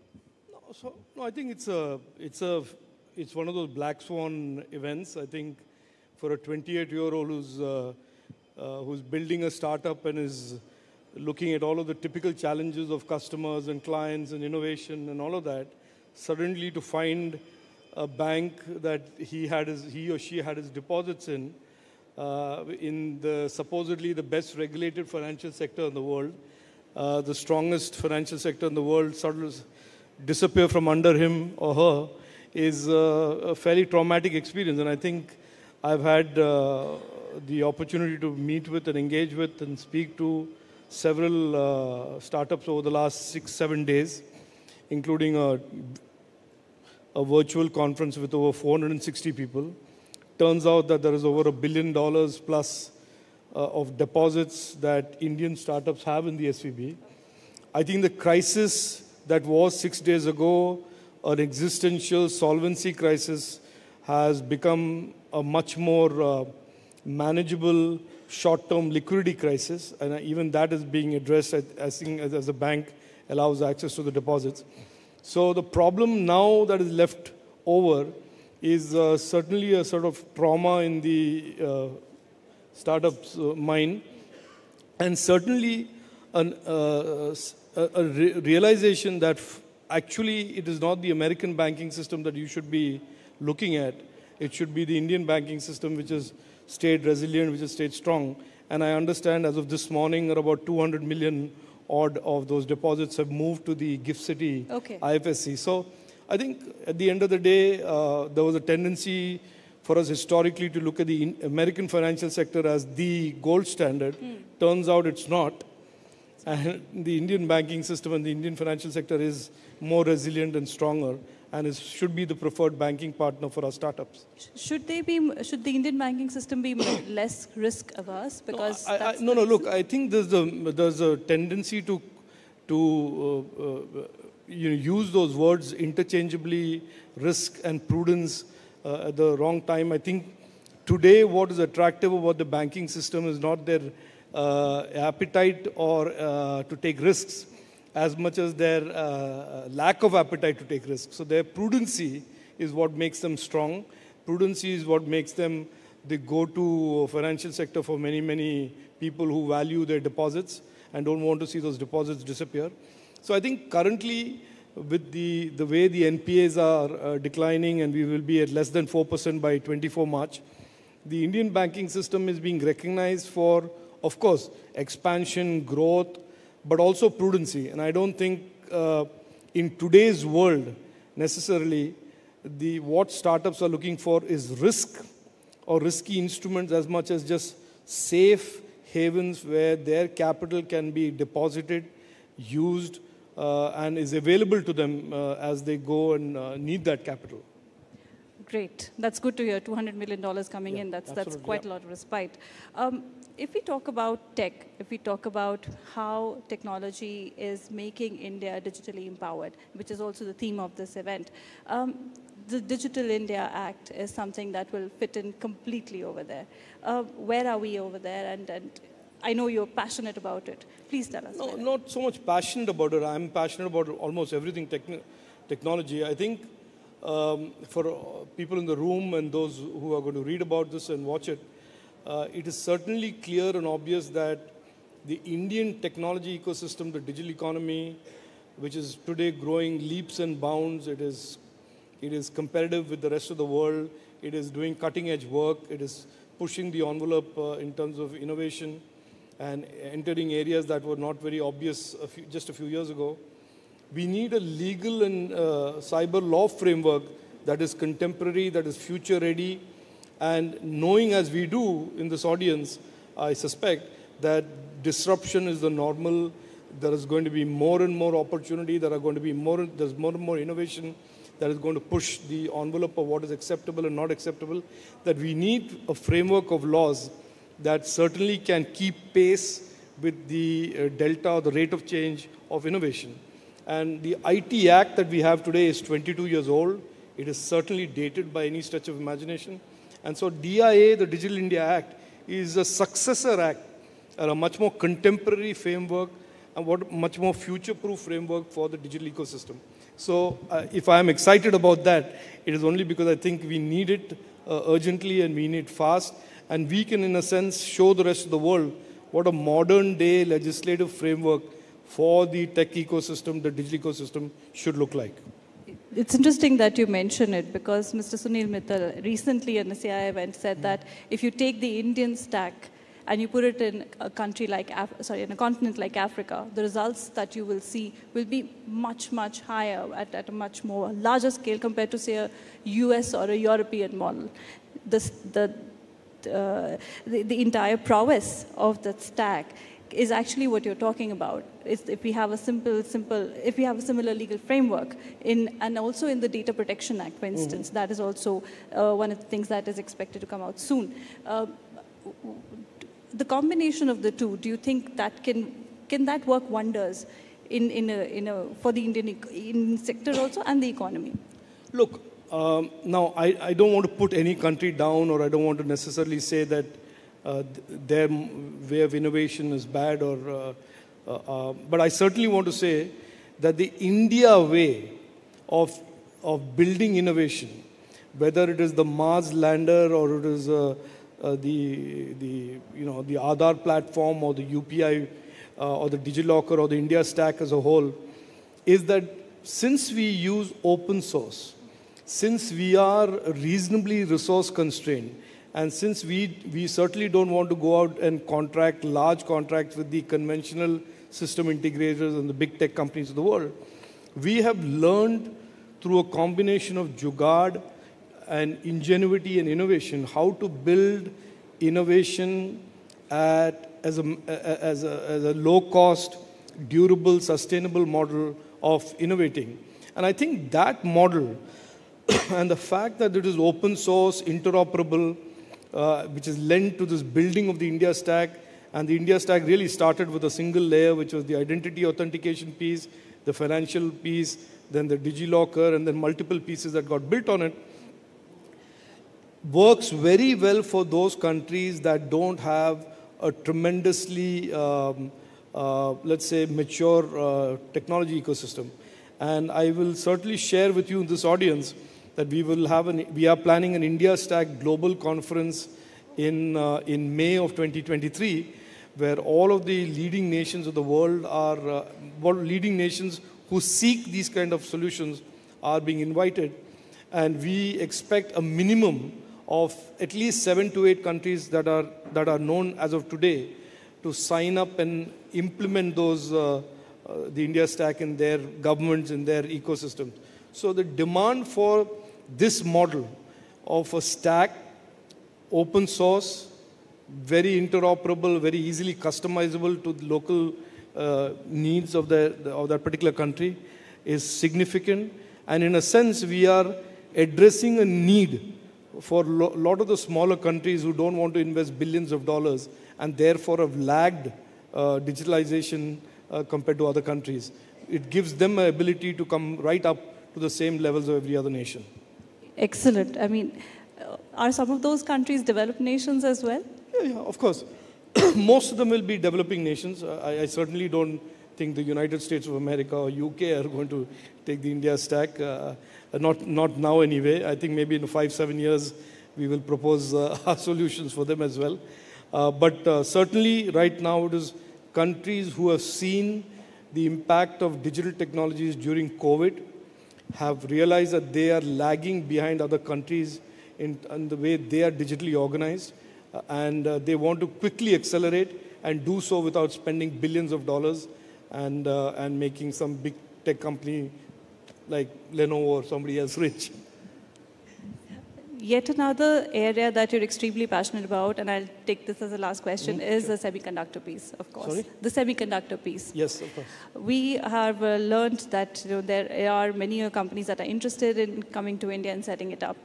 Where are we at that trend, and where are we going to go? We launched our ambition. The Prime Minister gave us a green light on making this a goal for India in December 2021. And as you know, that was about the hottest most competitive time for attracting semiconductor investments because every nation on the planet was wooing these 5 or 6 companies with billions of dollars. But our proposition has always been very different. We are not in the race for the latest nanometer or the latest leading edge node. We are not competing with the TSMCs or the Intels or Samsungs of the world. We see India as being a very large consumer of semiconductors, significant consumer of mature node semiconductors in the coming years. We would be, my estimate, our ministry's estimate is, we'd be the second largest consumer of mature nodes by the year 2029. So given all of that, our appetite, our ambition has been very, very laser focused on getting a 28 nanometer or a 40 nanometer fab and creating the overall innovation ecosystem around that. And I am glad to report to you today, without giving you any vital secrets, that we are certainly on course to very shortly announce a fab investment being approved by the government of India, and as you have seen, and a packaging investment being also approved by the government of India. And you've already seen on the semiconductor design front a significant amount of work that has already gone ahead.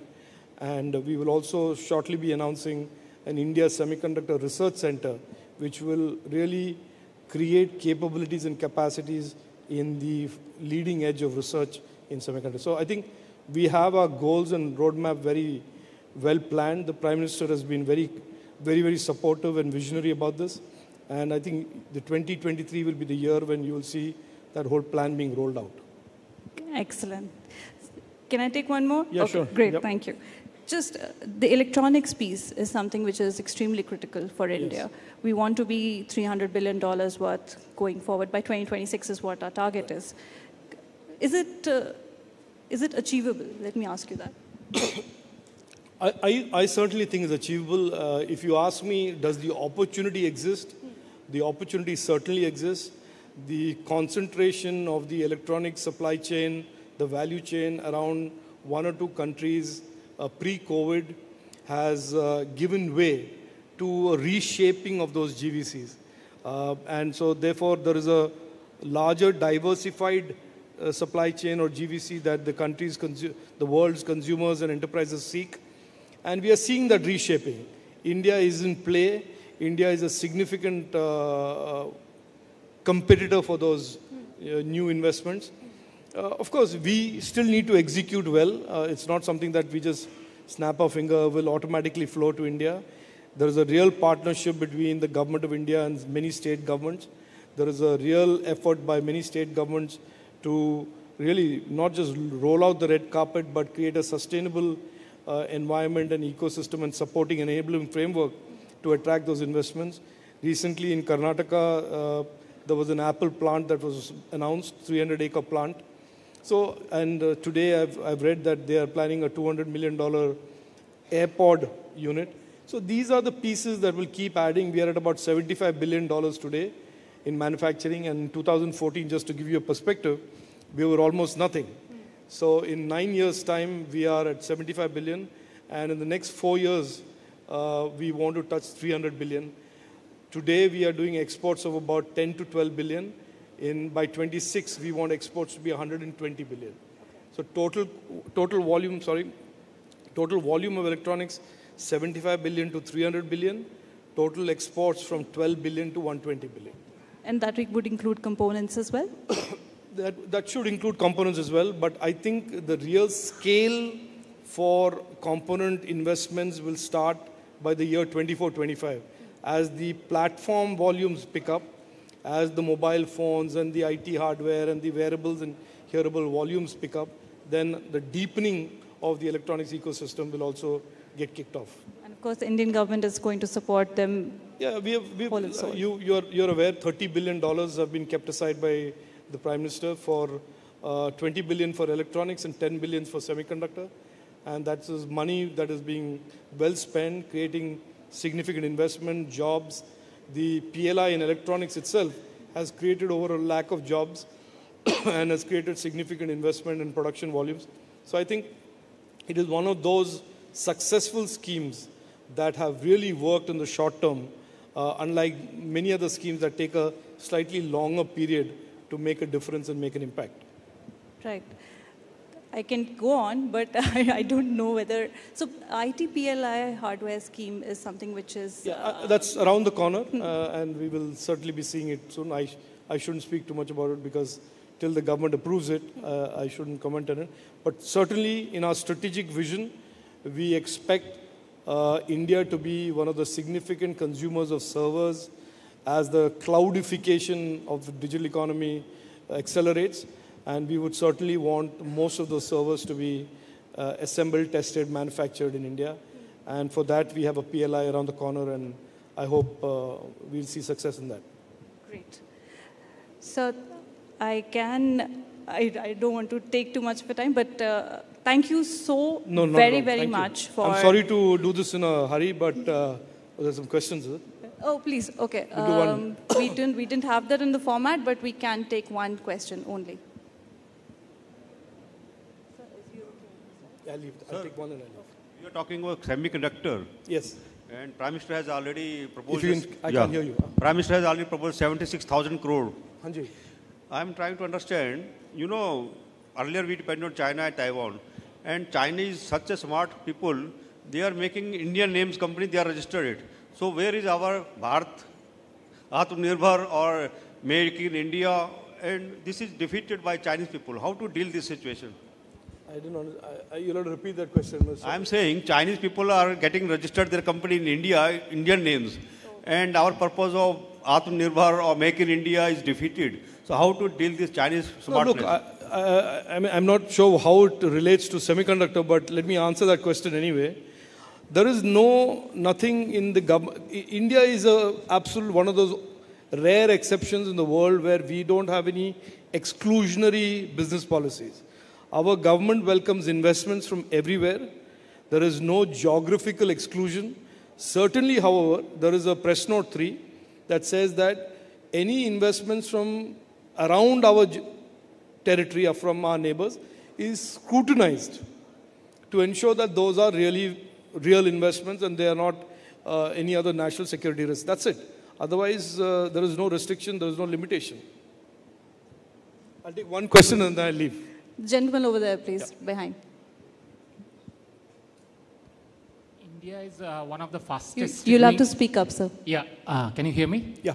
Yeah. So India is one of the fastest in startups. It is the third fastest right now. So there is a fund of funds which has been created by the government.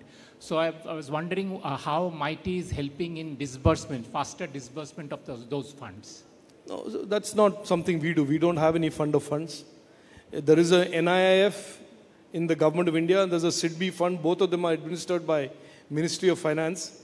And really, look, today's startups are not impacted by lack of capital. What has happened in the recent years is not so much lack of capital as much as there is a reset post-COVID on risk appetite, valuations. So there is no need right now, the government doesn't see any need for the government to play the role of an investor. Right. So thank you so much once again. Thank you very much. Thank you for taking questions from the audience. Sorry, thank you. Thank you. Thank you so much, Minister. Thank you. Very nicely moderated. Thank you so much. We will catch this. Thank you. Thank you so much. Thank you.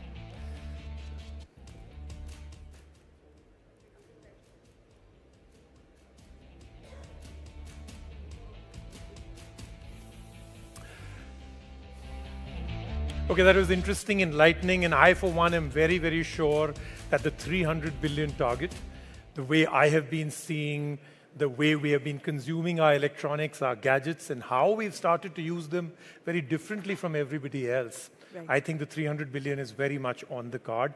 It should happen very, very quickly. Now, up next is a fantastic topic, changing paradigm with new IT in modern workplace, and a fantastic panel of experts. Yes.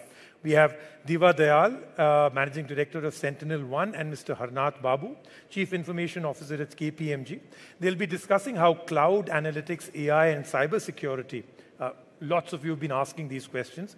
These are driving growth and keeping business ahead of the curve in these uncertain times. Panel discussion will be moderated by Shalil Gupta from Mint. May I have the two panelists on stage first? Please give them a big hand. We need to give them a big hand.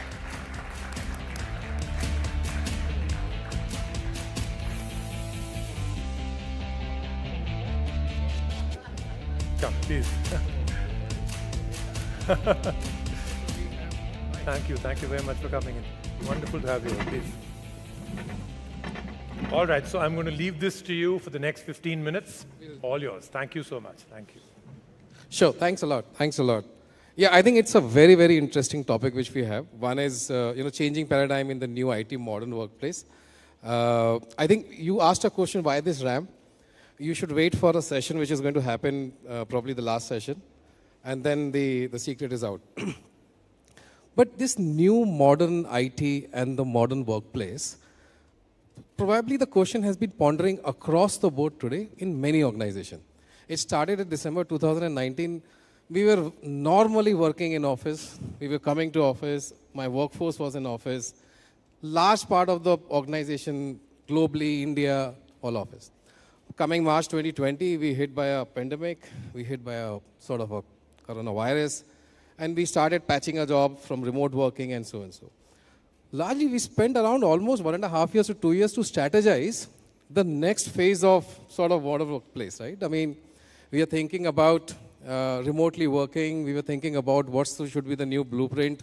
There were huge, bold statements made by companies saying that we will never be working from office now. It would be more, different strategies would be deployed. And now we are hearing again, back to work. Okay, so after 3 years, we have spent a huge amount of a strategy. And then again, a new strategy is formulated. A bold statement have been made that people have to come back. I mean, this huge tanker taking a U-turn, is it really a U-turn or is it a change? I think the first question, Anand Babu, from you is that. I think, thanks, Shalil. I think that's an interesting question. And again, it's very human, right? So when you are hit by a sudden problem like COVID-19, and to your point, there's always a knee-jerk reaction. The knee-jerk reaction was, how do we keep ourselves safe, right? That was the first thing. So I think people had to rush to their homes. They had to work from home, lockdown. I think we've gone through all of that. During that time, I think there's a lot of innovation which came in. Innovation from a technology point of view, where you were leveraging collaboration platforms. You were working from remote. You were trying to find models, and you were trying to find avenues to keep yourself safe, while also making sure that some of the organizations which were trying to also fulfill the customer demands, because customers also had changed during that time. But it's again human that you want to see the change, right? Because suddenly you are comfortable, everybody is walking out, you started going out, you started looking at, going for vacations to, I think you started returning back to your normal life. And all of us do realize that majority of our life, we spend our time in offices, we collaborate, we socialize. The knee-jerk reaction was more to keep ourselves safe, but the moment we felt we were comfortable, we started going back to the offices. And to your point, organization did say that we will never go back to the offices, we are shutting down our offices, all of that. I think that started changing, obviously multiple reasons to it. One, we did realize that the organization has a very basic DNA on which it runs. It's called the culture of the organization. When people started working from remote, they did realize that, or the organization did realize that people who are joining the organization, they're not really understanding the culture of the organization. So there's no affinity to the culture of the organization, which means that you're not talking the same language, especially when you're working from remote. That's number one. Number two, as far as you are working independently, it's fine to work from remote, but if you have to collaborate, you are not able to do it efficiently. Technology helped, but technology beyond a point did not help, because when we collaborate or when we communicate, the body language makes a lot of sense. And beyond a point, the window that you see during a video collaboration doesn't give you that exposure from a body language point of view. Third, social animals have to interact. Social animals, a lot of water color conversations which people started missing on. Yeah. I think those happened, right? So to your point, people started getting back to the offices one, not fully, and it will never happen. So we will not be in the same shape and size as we were back in 2019. It will always be hybrid, right? But there is a push that will happen, or there's a pull that will happen from the organizations where people want their employees to come back to the offices. And not all the jobs are as comfortable, right? 50% of the workforce that we have in the world, they have to necessarily work from offices because that's their job. A healthcare doctor cannot say that I will continue to work from home. It's not going to happen. You have to operate, right? So I think those changes will also, I mean, that's very obvious from that point of view. I will have to come back to you because I have a related question there. But Diva, thanks. I want to hear, is it really a U-turn or things have changed? I think I am seeing there are 3 Ws which get impacted over the period of time. The first one is work itself. The kind of work we used to do, now we are not doing that work. I think technology is helping us to automate a large part of it. Second is workforce itself is changing. But workplace is also changing. So these 3 Ws are impacting every organization we are talking about. And the new modern workplace requires a new modern thinking. Is it really changing, or you think that we're coming back to the same normal? It's funny, right? The more we change, the more we come back to where we were. And I'm going to use another jargon or abbreviation, right? 3 Ws, work, workplace, and workforce.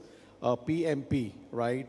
Pre-pandemic, the world where everybody was building infrastructure and security for things which were within the 4 walls.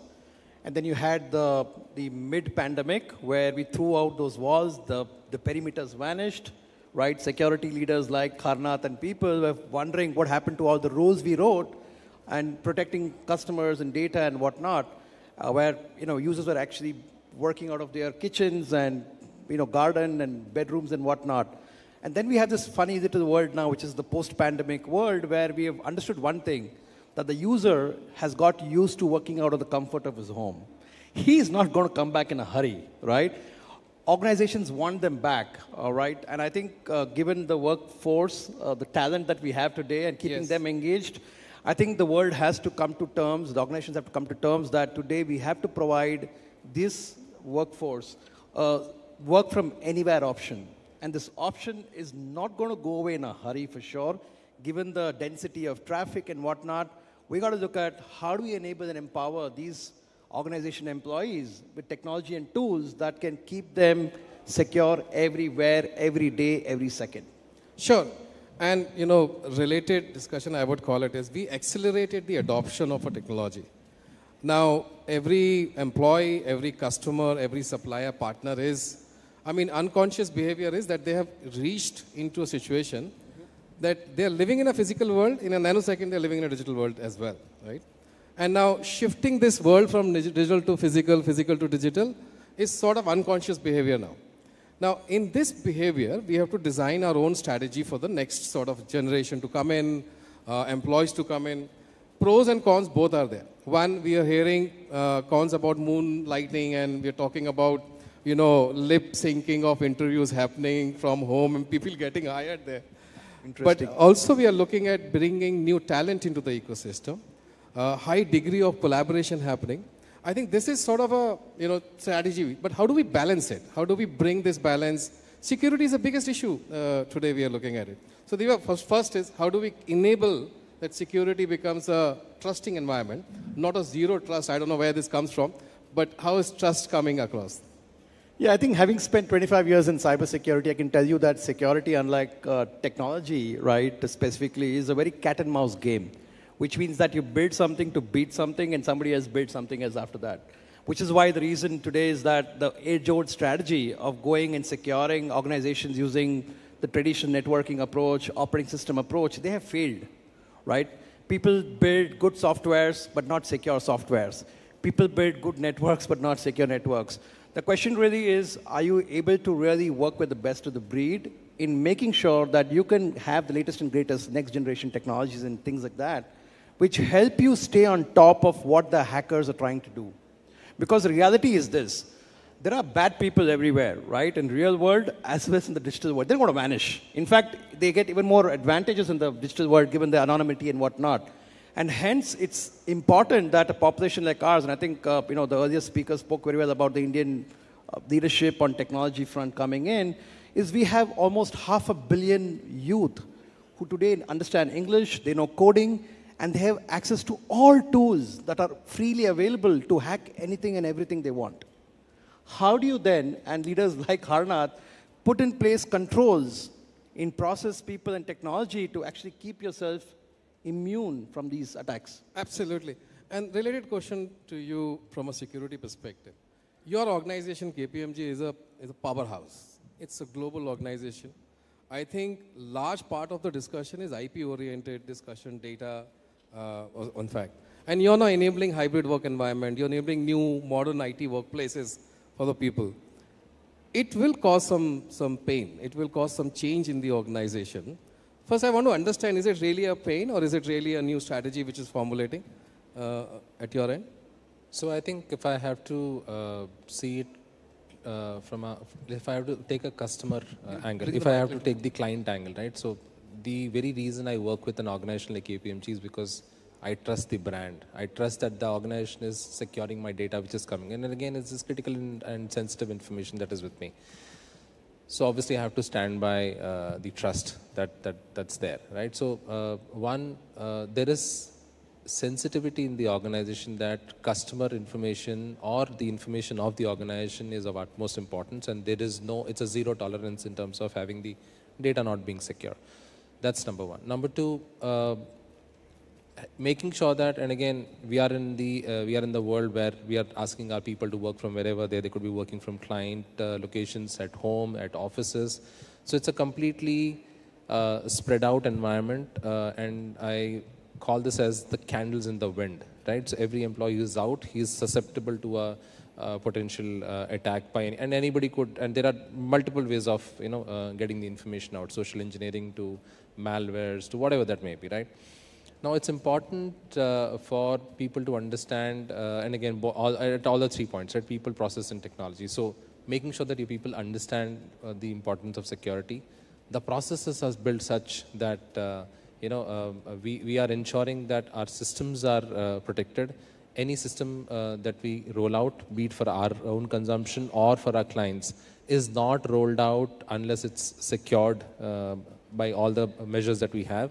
And the tech itself, right? So we've been bringing a lot of technology, which is ensuring that and again, to your point, right, Diva's point, it's always a cat and mouse game. So you have a leak coming in, you want to patch it. So it's like always, I'm not suggesting it's a band-aid solution, but you have to comprehensively think of security, right? So we've been investing both efforts and money and time to make sure that our data and information is secure. And there are multiple, and it's not a small answer that I can give you. It's a whole strategy that we have. And the most important thing for us is the buy-in from the top. Anything that we do from a security point, any major decisions that we take from a security point of view, there's a buy-in from the top. So the resistance is the minimal.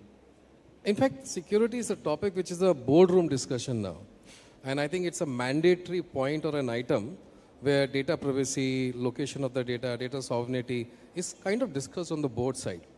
While we are driving our strategies around security, enabling our workforces, I think 3 things have become very important, like 3 Ws, I will say 3 Es.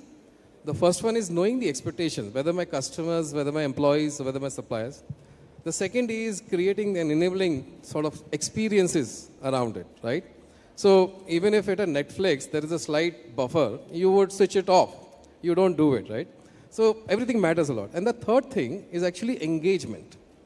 And today, from a physical to a digital to physical, everybody requires a seamless experience, which means physically we can't do it. We don't have resources, we don't have people, we don't have skill set to do such kind of mandate in the organization. You're looking for automation, you're looking for artificial intelligence. Where do you think the needle is moving towards? So I think be it managing your own organizations from different processes that you have, or securing the organization, or working with clients, I think innovation is one of the key elements that we have imbibed in our own organization as a DNA. One, obviously, you can't have similar conversation with your clients what used to be in the past, right? So you can't say that I will manage, I'll show you a nice presentation or PPT and your job is done. It doesn't work like that. My clients are digitized today, and those customers also have to be spoken in their language, right? So I can't interface with their technology systems if I'm not automated by myself. That means the innovation, number one, has to work. Number two, technologies like AI and machine learning, they are being implemented. In fact, just before the session, I was having a conversation with someone. We are experimenting with everything which is new that is coming in AI, because today we are in a business which is supposed to be advising our clients. We are in a business where we are to look at their data and tell them what's the value-added services that we can give to them. So investing in the emerging technologies, be it metaverse, be it AI machine learning, or be it ensuring that we are investing the right right amount of efforts in building cloud solutions. I think we've been going in the direction, to your point. When you do all of this, it's important to also consider security by design and privacy by design, right? Anything that we are doing, it's with both these elements coming into play. Completely agree. I think, I'm going to pass that question to you as well. You are a unicorn. You are a disruptor into the market, right? Yep. But there are maybe 2,000 plus vendors, partners who are probably talking the same language today. Yeah. Okay? I mean, AI is more abused today than actually done, frankly speaking, right?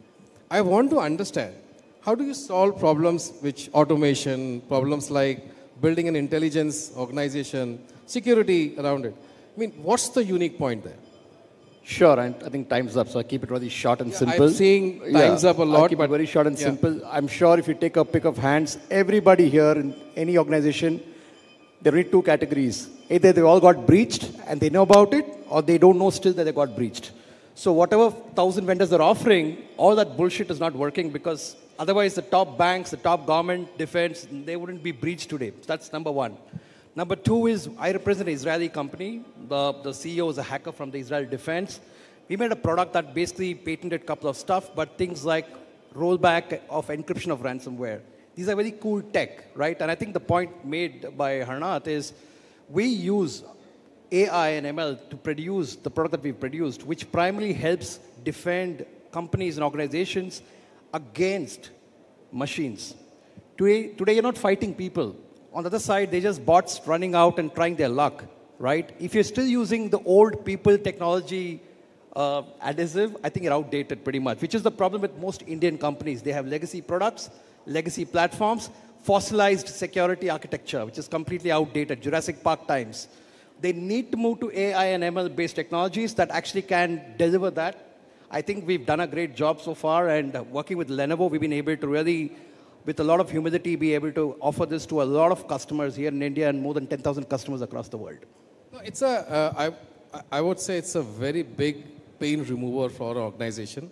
If I can sleep at night as a chief information officer, as a CEO, as a board member, that I'm well secured, I'm enabled my organization, I've created a highway where they can innovate more, they can build digital organization, they can expand geographically.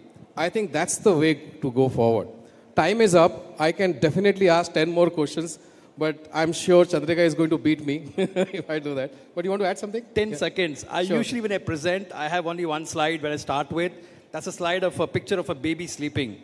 That's what we want our CIOs to do. Sleep peacefully at night, knowing that we protect them safely. Thank you. Okay, brilliant. Thank you very much for the time today, and thank you for sharing the insights. Thank you very much, Anand Babu. Thank you, Lord. Thank you, gentlemen. Don't leave. I must tell you that we have manifested a real-life hack. So everything that Diva just told you, if you want to see it in some time, you must head to the experience zone and see what that actually means, if it hasn't already happened to you. But on that note, I'm taking a lot of things away. WWW is not wrestling. It's much more than that, I've learned today. PP apparently is pre and post pandemic. And I also figured that there could be devious ideas like lip syncing an interview. So I'm taking all the wrong things away, but I'm hoping you've taken the right things away. But thank you, gentlemen. I would like to call upon Shailendra Katyal to hand you a token of our appreciation. And you've left the audience with a good image, a baby sleeping, huh? Yeah, good.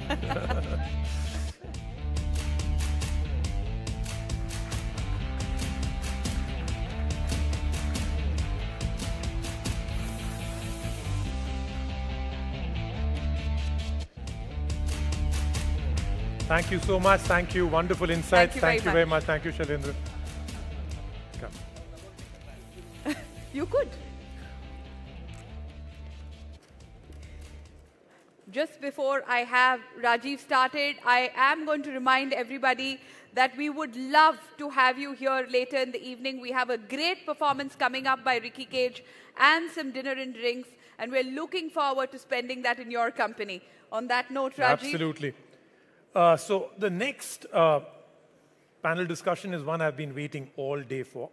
Inclusiveness in technology. Now, to a lot of you, that may seem like I've just used an oxymoron. Inclusiveness in technology. But, you know, I'm really happy to say it's dramatically changing. I think awareness of the way we use product, the way companies are, and the way innovation is coming about, it is rapidly changing. For all you skeptics out there that are saying, no, I don't believe it, this is the next panel discussion and fireside chat for you. And for that, I'd like to invite Prateek Madhav, the co-founder and CEO of AssistTech.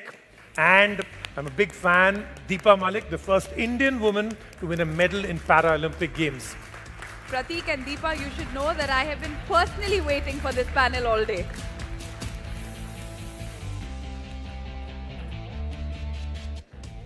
Welcome.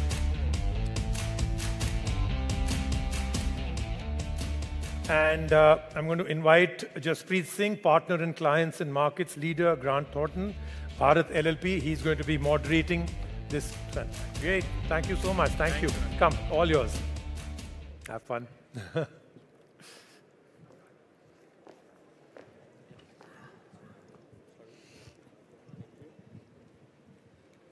Good evening, everyone. Good evening, everyone. I think, can we have a huge round of applause? I don't think so. The round of applause was... Thank you. Thank you so much. Thank you. Well, you know, I moderate a session probably once a week, but I've never been this nervous and I've never carried cue cards ever before. And Rajiv said, and everybody said they're looking forward to this panel. Absolutely, everybody is. Which also means you should shut me off now. So I think, you know, it's absolute honor to have probably two of the biggest dignitaries on stage talking about inclusiveness in technology. And with the world, you know, everything is becoming tech-enabled. We just saw in the previous panel also talk about everything moving to technology.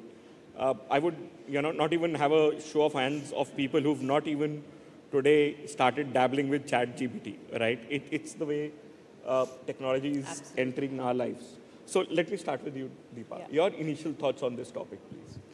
I think today there is so much of talk, especially we are in the International Women's Day month, and we're talking about women empowerment, we're talking about inclusion, and the very theme of the Women's International Day theme is Digit All. So digitalization is definitely the need of the hour. And personally, coming from a section of persons with disability, I think technology is creating the right kind of equity. We talk about equality, but equity is something which is coming through the technology. It has become a huge enabler. It has given immense ability for persons with disability, especially when we talk about books for the visually impaired, the technology helps, the right kind of sporting prosthetics, the right kind of muscle charting, the right kind of... and when we talk about accessibility, accessibility is of three kinds. One, of course, we have to talk about the mindsets. Our mindsets have to be accessible enough to talk and accept inclusion. Second is infrastructure. You just did that for me. You created a beautiful ramp alongside the stairs. But the third major accessibility is digital accessibility. We need the websites to be accessible. We need the technology to be accessible so that the end users from all sections of the society are able to make use of it. And today the whole world is using technology. And if you have to be updated and an equal part of today's world moving towards globalization in any section, technology is the order of the day. Perfect. Thanks for that amazing opening comment on digital and equality. While we'll definitely come and would want to hear more about your journey while you were training for the Paralympics. Let me just start with Pratik. Pratik, your initial comments, please. Well, first of all, thank you for inviting us. Very often in these tech conferences, we talk about all the cool tech and we forget world's a part which is probably the largest minority. Yeah, we don't even know if they exist. Yeah, so thanks to my friend Anita for inviting. Now, there are 1 billion people with some or the other kind of disabilities in this world. Yeah, which essentially means 15% of world's population has some other kind of disability, which makes us 1 in 7 of us. Yeah, it's a huge number. Yeah. In India, any guesses? I'm going to take a cue from Did You Know section which you guys were doing. How many people with disabilities in India? Just put a number. Please don't Google it. It's wrong, by the way. Sorry? 10%, okay? 1 in 5? 1 in 5? And I have not seen the answers. So the government says there are 26 million people with disabilities in India. WHO says 70 to 80 million people in India who have some other kind of disability. The correct answer is, we don't know. And why we don't know? Because when we think about disability, we are only talking about visual disability. So we're talking about people with visual impairment, speech and hearing impairment, people on wheelchairs. But what about cognitive disability? Unfortunately, due to COVID, we have increasingly number of people who are having learning challenges, right? So that's one part of it, Jaspreet. But often when we talk about people with disabilities, we talk about charity, we talk about pity. Let me reintroduce this world's largest minority. They also represent $8 trillion of buying power in the world. If we are not including people with disabilities in economy, in India, we are losing 5 to 7% of GDP. That's a huge number. And that's why it is important to discuss these topics in this forum. But thank you so much. Those are my initial comments. While we've had a couple of preparatory calls, I never knew this number on, we are leaving 7% to 8% of our GDP on the table. I think everybody should probably wake up and look at that as an addressable market, right? And make a real difference in the lives of people. If they make a country, they'll be the 3rd largest economic power, more than Japan, Germany, and United Kingdom. How cool is that? Wow. So coming to you, Deepa, right? You said, you mentioned about inclusiveness technology. It should not only assist people, right? I think it should empower them, right? Absolutely. What are your thoughts around that? And can you please tell us about your journey while you were preparing for the entire Paralympics and the use of technology there? Yes, so my sporting career is active sporting career when I actually started playing last of about 15 years, but it took me 10 years to actually go and make the first ever Indian female Paralympic medal.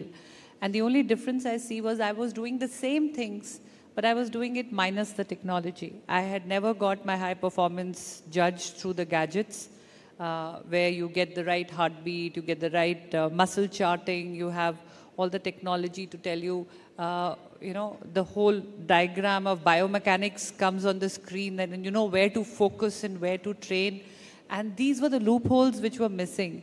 Whether you talk about the right kind of diet, the right kind of, after getting your oxygen levels in your body. And when I started working with these gadgets, with this technology, is when I really could improve my throw. And the throw improved drastically, which honestly even dragged me to a high court, because nobody believed that somebody who was throwing 3.67 meters can end up throwing 4.61 meters at the end of it within just a span of 11 months. So that is how. And even in sports, a lot of people ask me that what magic wand did you move that you became the president of the Paralympic Committee of India and suddenly Tokyo saw 19 medals in the Paralympics. And again, the answer would be use of technology. Whether it was a Bhavina Patel, despite being a wheelchair user, training in the four walls of a home due to the major part of preparation was in the pandemic. She was using a robot to practice, whether it was Avni Lekhara. She was using a computer screen and sensor to practice aiming and shooting with her gun.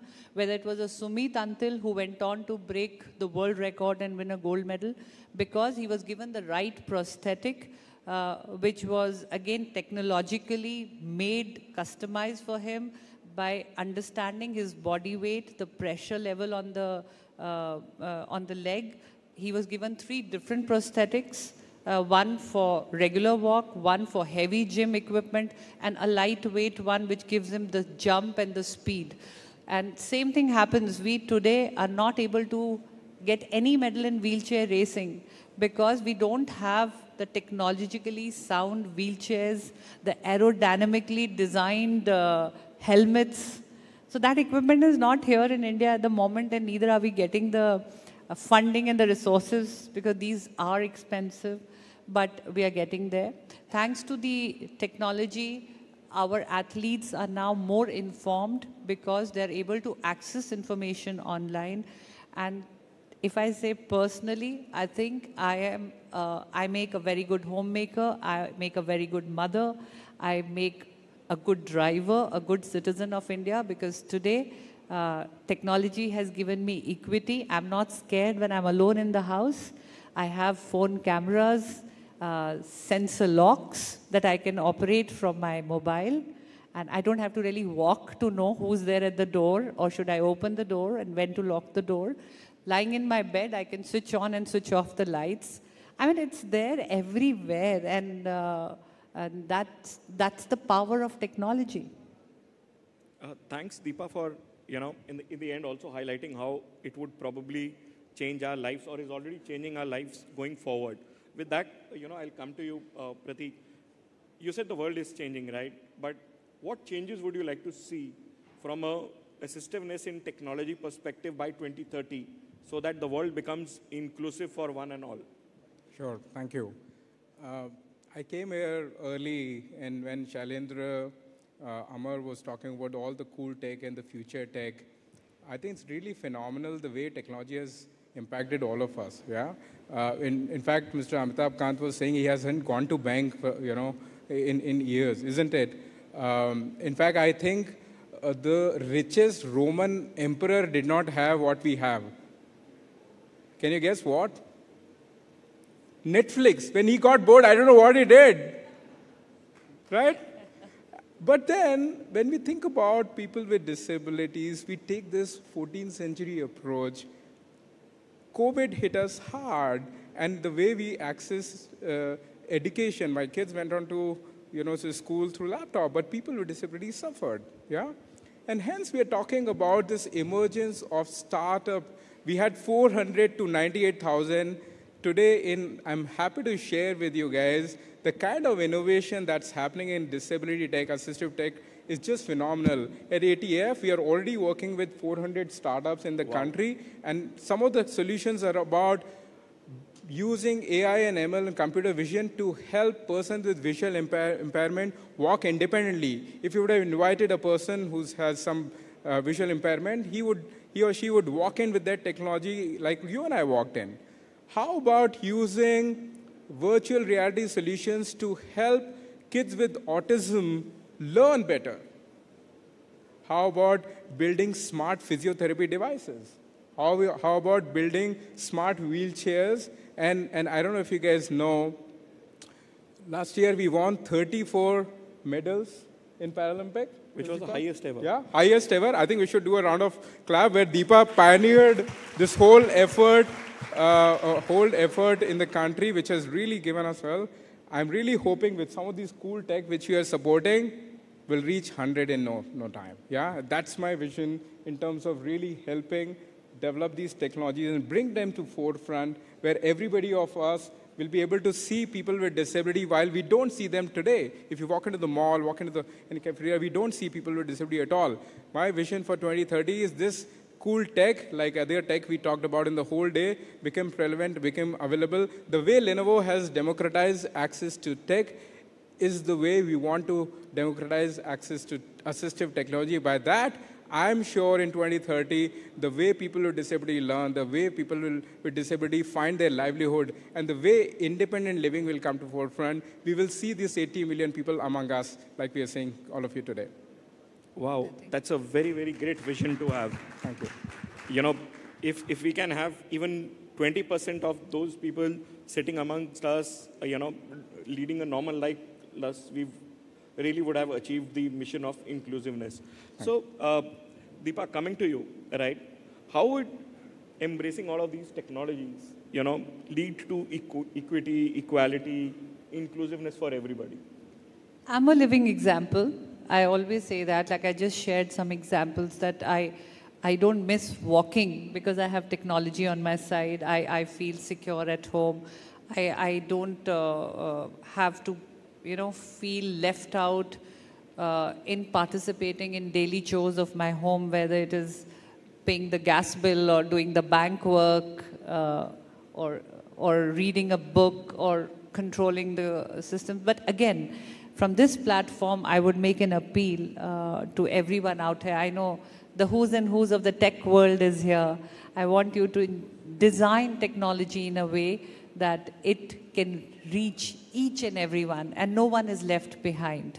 So every software or anything that you plan, it should be able to, give equity or be designed, and there can be some specific technology be designed for the needs of persons and be able to customize, not only design it to individual needs. There should be some places where we could reach out and say, this is the difficulty and this is where we need a customized technology, smart solutions to be given out. But at the same time, make them affordable so that anyone from any section of the society can afford it, and use it to make it a better world for themselves and empower themselves and become a part of this growth of the world. Excellent said, make it inclusive, make it affordable. I think that's another key piece with which I'll want to come to you, Pratik. You mentioned there are 400 startups that are working in this assistive technology space. And Deepa spoke about the entire use of technology in sports, right? We all know that, for example, Lenovo supports F1, where there's tons and tons of technology being deployed, right? I would want to bring your attention to what's written there, right? The future of technology awaits. We should probably add word inclusive there. So what are some of the work that startups are doing in this space? Yeah, I think at a very beginning, all of these startups are making these technologies more affordable.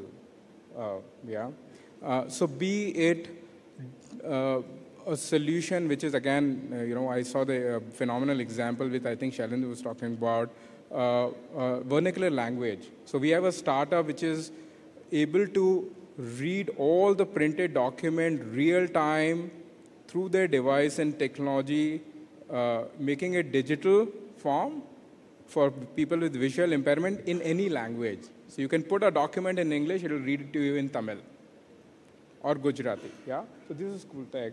A lot of startups are also making the whole early detection.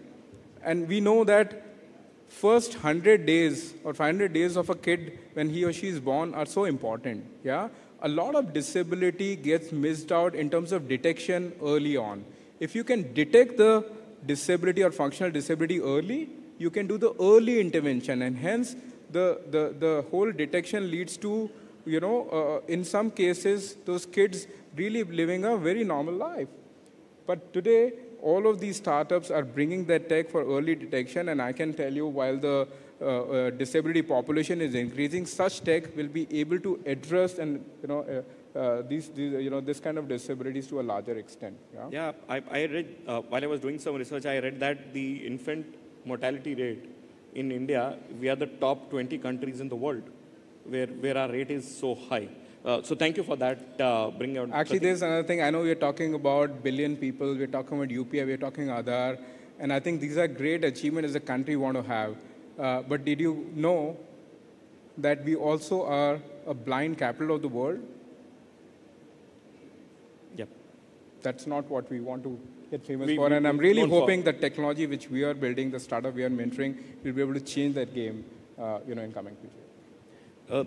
Deepa, I don't have the heart to close this as a moderator. I would request you to please add closing comments so that we can close this session. I think my closing comments will also be once again the same appeal. Put your hand on your heart and say, are your websites accessible to everyone?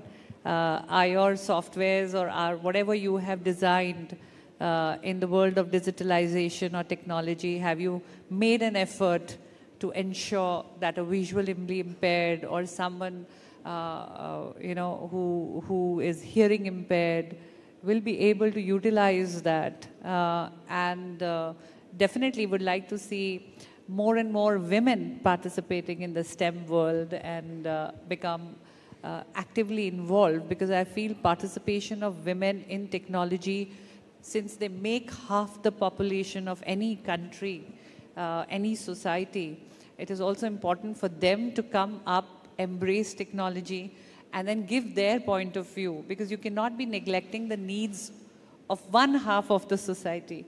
So it's also onus on us, persons with disability and women, to come up and embrace technology and become a part of this future, which is going to be a future of a lot of opportunities if we don't keep ourselves far behind from technology, because this is the new era, this is the new world. Embrace it, learn it, and then grab all the opportunities that it is giving you. Thank you so very much. Really, please, let's give a standing applause, please. I'll give her a big hand to the moderator, brilliantly spoken out here, and of course to Deepa. Thank you so much. Lots and lots of things that you all three have spoken about, I think has given us a lot of thought for us to put in from here onwards. I think inclusive and affordable, I think, is something I'm going to take as the biggest takeaway from this. Thank you so much. Let's give them all a big hand. Thank you very mumuch. Can I get Amar Babu, please, to give them a memento, please? Thank you so much. Please. One more round of applause, ladies and gentlemen. I think it's absolutely well deserved.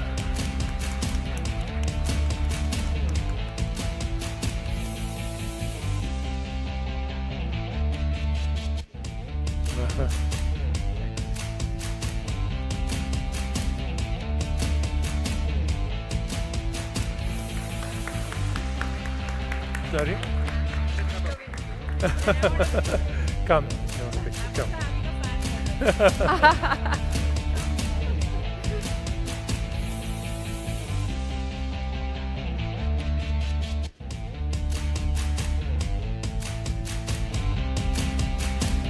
Thank you very much. Thank you. But Deepa, before you leave, I want to add that Lenovo has already taken your request very seriously.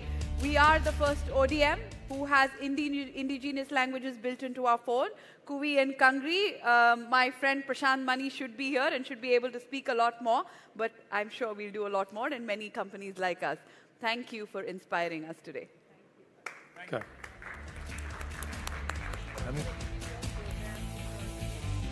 I am. You literally opened my eyes. I'm going to come and catch up with you. I am.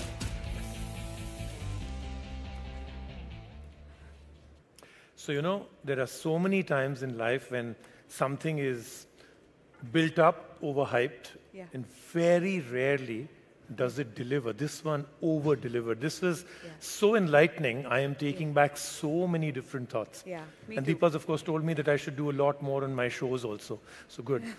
I shall. No? Absolutely. I mean, something that I was writing as I was scripting for this evening yesterday is that the magnitude and impact that technology can have, this is when you hear about it and say, are we doing enough? And the thing that we can do. But that brings us, ladies and gentlemen, to our last panel, which I know that the one that has just happened has left a very, very high benchmark. But we are going into a topic that's probably on most people's minds and probably the most discussed topic. Rajiv, this is something that always comes to my mind, right? So it's an honest question. Okay. At the risk of being judged here, you know, when one hears the metaverse, all that you're thinking about is fancy avatars, buying, selling, renting places in the virtual world. Apparently, I can now buy a piece of Paris, I read somewhere. But I keep wondering, and if that world became real, and if that's all that is to the metaverse, then what happens to the real me? Like, do I exist? Can I meet you? Can we have face-to-face conversations like this? Can we look good? Or are we always going to be an avatar? I'm not sure, but I'm sure that maybe that's that is going to be answered by the panel. But can I tell you that the part which always is interesting is, so this movie that won 7 Oscars, Everything, Everywhere, All at the Same Time, yes, answers this question beautifully, that the metaverse is the real you eventually. The real you is no longer existent. So I don't know if it's scary, something to look forward to, something to not want, but I think those are the questions that this panel will be talking about. I really look forward to this one. This is the finale panel. You've really got some superstars on this panel, right? I hope they will convince me that I'll have to give up my real me, but I'll look for that. Okay. So to our panel then. Okay, all right. So who better to take us through this metaverse than Vishal Shah, GM of XR and Metaverse at Lenovo. So may I have Vishal on stage. Vishal, do join us. Rajan Vagadia, VP and President for Qualcomm India and SARC. Rajan, I said, it's all superstars joining us now. Come. You are my audience, and like I said, I thrive on energy, and so does Rajiv. We must give them a round of applause. Hello. Then we've got the CIO, we've got Rucha Nanavati, the CIO at Mahindra Group.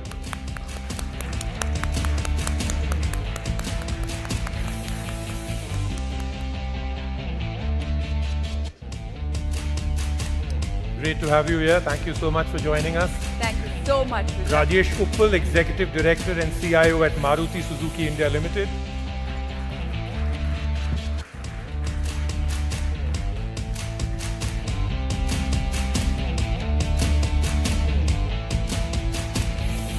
Thank you so much for joining us, sir.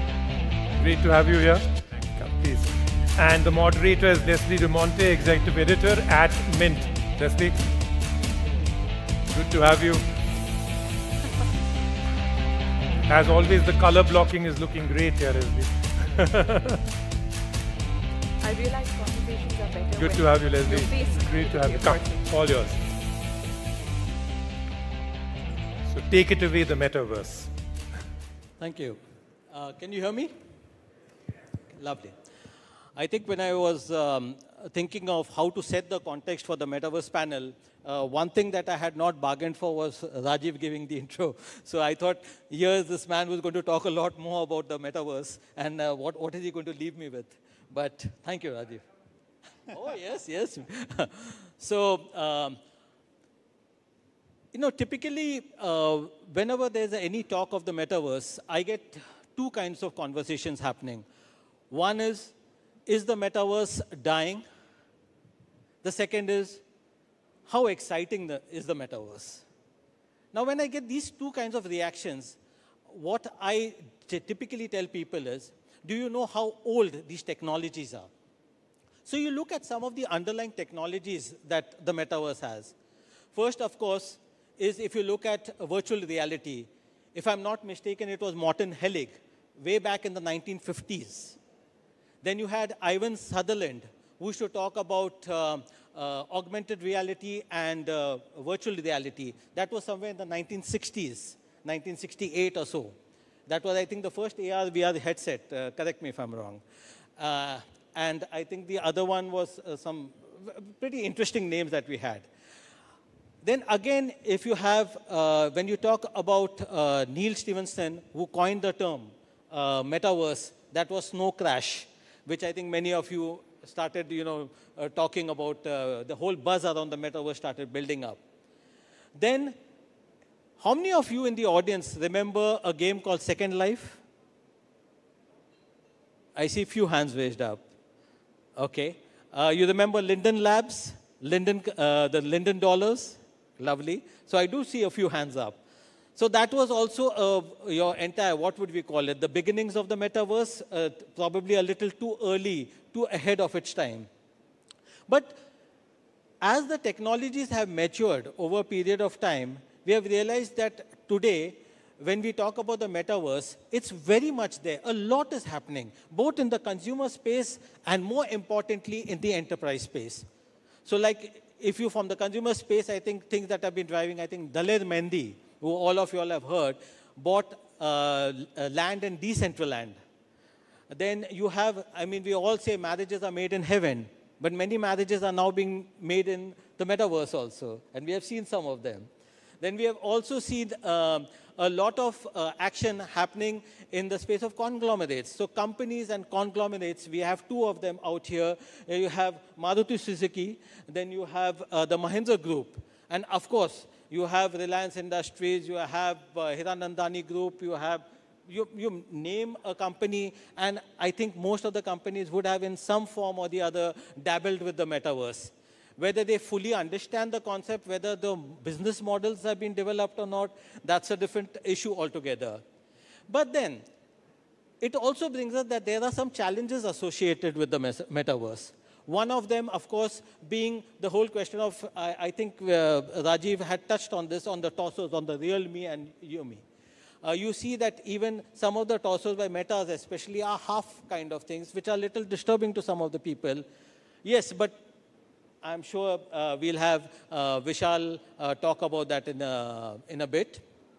Then we have the question of interoperability, which is a very important thing as far as the metaverse is concerned.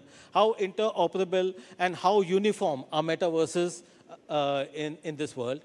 The third part would be the cost of VR headsets, the entire ecosystems out there. The costs are falling, but they have to reach a point where they become as popular as smartphones. Then, of course, you can also talk a little about this whole thing of how exactly, what happens when we get into the metaverse? Where does the real and the unreal meet, match, and separate? How much of the real me is there and how much of the unreal me is there? But those are more on the philosophical things and less on technology. So now, without any ado, since our panelists are out here, the format of the, we are not calling it a panel discussion, we are calling it more of a tech talk. The reason being that in the opening sessions, we have 3 panelists here who will also be giving proof of the pudding lies in the eating, that's what they say. So there'll be a 1 to 2 minute kind of video presentation to showcase how the metaverse works. Rajesh, let's start with you. Whenever we talk about the metaverse, I mean, one of the sectors that we lends itself very easily to the metaverse, if I might say, is the automobile sector. I know that you showcased a lot of stuff during the Auto Expo also 2023. You had done it 2 years back also. You had, I mean, some of your cars, you have displayed them in the metaverse. What has the experience been, and what is the kind of opportunity that you see in the metaverse? Okay, thanks, Leslie. Metaverse, I think for us, the whole area where we are looking at in the company is three focused area for us. Start with marketing and sales, a customer experience on metaverse. Second is all about training and development within the organization, both at internally in the company and at leadership at large. And third important area is also employee experience and one more this and that. Oh, sorry, I'm just forgetting. It's okay. Okay. So the first step always was to customer experience and work on that. that's where the whole, our own brand came up as Nexaverse. Now, in the last launch when we started, we said, okay, let's start with though we track customer at offline, online, and the whole connect between the offline customer versus online customer with the offline when he comes, we recognize him, what he has been doing and all from our single view of customer. But giving him an experience of 360 of buying a car in the Networks was the whole focus where we worked on. So we started small with a Nexaverse with a basic, maybe product visualization, but really build up to a maybe interactive and avatar-based conversation with him so that he can mold and reply and converse with you on the Metaverse to give you answers, is the sum we have achieved till now, right now. And maybe in a video, we'll give you some feel of that, what I've been doing on that. But the whole idea is toward end-to-end buying cycle can be managed on that, including configuration, including, maybe payment to be made on that and all, is the whole focus which we are working on, frankly. So create that opportunity to really, for customer, so that the experience today is buying is all about experience and how much you know the customer and you can serve his particular need about him. So are you really prepare yourself through the Metaverse to do that is the whole focus where we are working on. Parallelly, pilots on training and other areas in the company is important we are working on, and that also will come very soon onto the landscape to work on. So maybe I can give you a 1-minute video to just show you how does this work and how does it converse with the customer interactively as the customer speak to the Metaverse and then get replies from the system real time. Maybe can I have a video on this?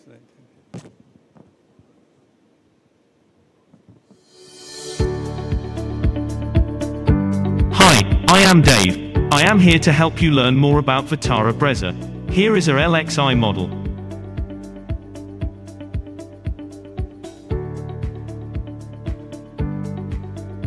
Which variant has alloy wheels? Great choice. You're looking for the ZXi Plus with automatic gear. It comes with these precision-cut alloy wheels, automatic ORVMs and automatic rain-sensing wipers.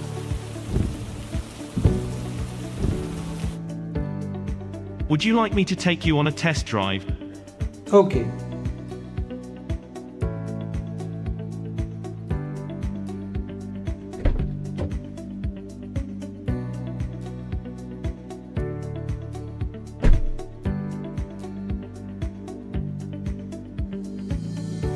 Here we have all black spacious interiors. If you prefer leather, it's easily upgradable with our genuine accessories. My favorite part about the interiors is the leather-wrapped steering wheel and the multi-colored speedometer. Now let me fasten my seatbelt because this one has a powerful and zippy 1.5-liter engine.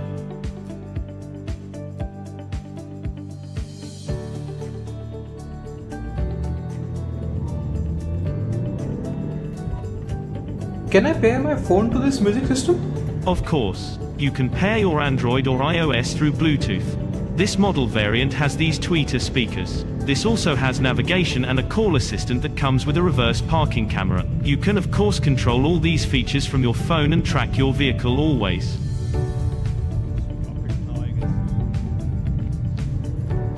What's different about the automatic gear? Does it affect the mileage? The automatic variant actually gives a better mileage of 18.76 kilometers per liter. So, what in Metaverse it has done is basically understand your voice commands and converse and work with you the way you are looking forward to and have more engagement through your conversation is something which is being built. And going forward, as I said, this will develop into a full platform where as a customer, without moving into the dealership and you can just converse and buy yourself and know about the product is something we are working on. I think that's the current state. So we started Nexaverse with all the Nexa vehicles now. Today we have ArenaVerse also with all the Arena products also on that, so that we give a whole 360 experience to our customers. But a quick question, have you actually seen, since we're talking about enhanced customer experience, has this enhanced customer experience, have you analyzed, has the customer experience actually been, have you analyzed that part of it? And has it translated into more sales or more engagement, something, what are the metrics Okay, Leslie, the current status is that all our dealership has that there in the dealership. And right now, I'll say it's wow factor. But going forward, I think, as you said, with the challenges going out with the cost and infrastructure and environment coming out to that, this will become a way of life going forward, frankly. That's what we look at that. But till now, it's right now very humble beginning, and maybe going forward, adoption and all will take it to next level, frankly. Fair enough. Yes. So basically, it's a channel we can't ignore. Absolutely. Yeah, I think because I was looking at some of the statistics which I was sharing with you all also, that I think McKinsey is saying that it's by 2030, the metaverse will become a $5 trillion kind of universe out there. And that basically is going to make CEOs very difficult to ignore. It's a very big number out there. Rucha, in your case, you're not only auto, you're a conglomerate. The Mahindra Group has many other aspects to it. So you have realty, you have auto, you have so many other things. So you have a much larger play as far as the metaverse is. Take us through, please. Yes, I completely agree. By the way, we also launched, I have to talk about auto, I'm sorry, Rajesh. We also launched our first, not first, I think somebody had said Reva was the first one, then it became Mahindra. Reva was bought by Mahindra, so we had an EV much before the right time. But just now we launched XUV 400 in Metaverse. If we get a chance, we'll show you the video of that as well. But absolutely, I think this has been a progression of digital customer experience, I believe. I think 10 years ago, probably we were not thinking that we would go and buy a car without looking at it, without doing a test drive or something like that. Similarly, we can't envision this buying a flat without actually going there, seeing what is on the east, what the sun will look like at 4 o'clock, how will it look at 8th floor versus 30th floor, and so on and so forth. All this information, while it may be available in text and pictures, an immersive experience, right? There are various type of people, and you can probably think about yourself. There are some people who will read really well and absorb information. There will be some who listen, you're an audiobook fan, and you'll know you're an auditory person. Maybe you're a visual person, you respond to picture. And then there are cognitive people. Most people respond to cognitive information much, much better. And that this is where Metaverse is just taking it not just 1 or 2 steps ahead, right? It's leaping into a next level. So in my experience, this is natural progression that is happening, and it is taking it to a whole another level. We sold all our flats of one other real estate project during COVID all online. It got sold right away. 1 lakh vehicles sold in 30 minutes. Now, there is no way people went and test drove that, right? That's impossible. So we are already very receptive to this media. And Metaverse is putting it on a whole another level, right? This interaction at dealership, interaction with a real estate agent. You can ask questions. I actually attended a Metaverse assembly in Dubai. Dubai is nothing if it's not a real estate business, right? It's just thriving on it. They are so gung-ho on launching everything in Metaverse, all reality, because they have so much investment that comes from outside of Dubai. And all these people don't have to fly in. They don't have to see the flat. They don't have to walk around, and you really can have this immersive experience of what will my furniture possibly look like, right? That's also coming. Move around the furniture. What will it look like? What will my flat look like at 4 o'clock, and so on and so forth. Similarly, holidays, resorts. What kind of experiences are possible when you go there?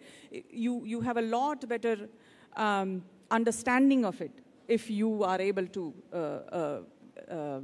give this to the customer. So I think the possibilities are endless. Possibilities are endless. We have to get on to, we'll come to the challenges, but we have to understand how the rest of the parameters are going to come up. I agree with Rajesh completely. It's in a wow factor phase right now. It's in a wow factor phase right now.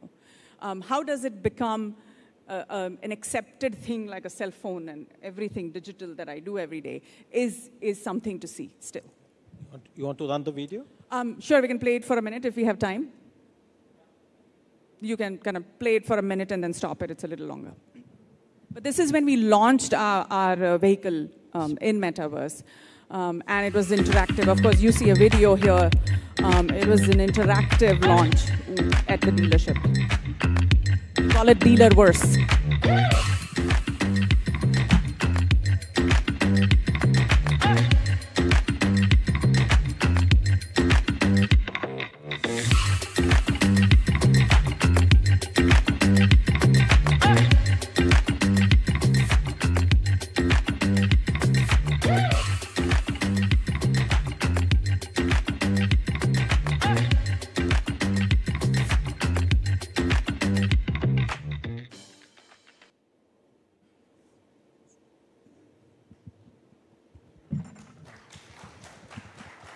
That was a short and sweet video.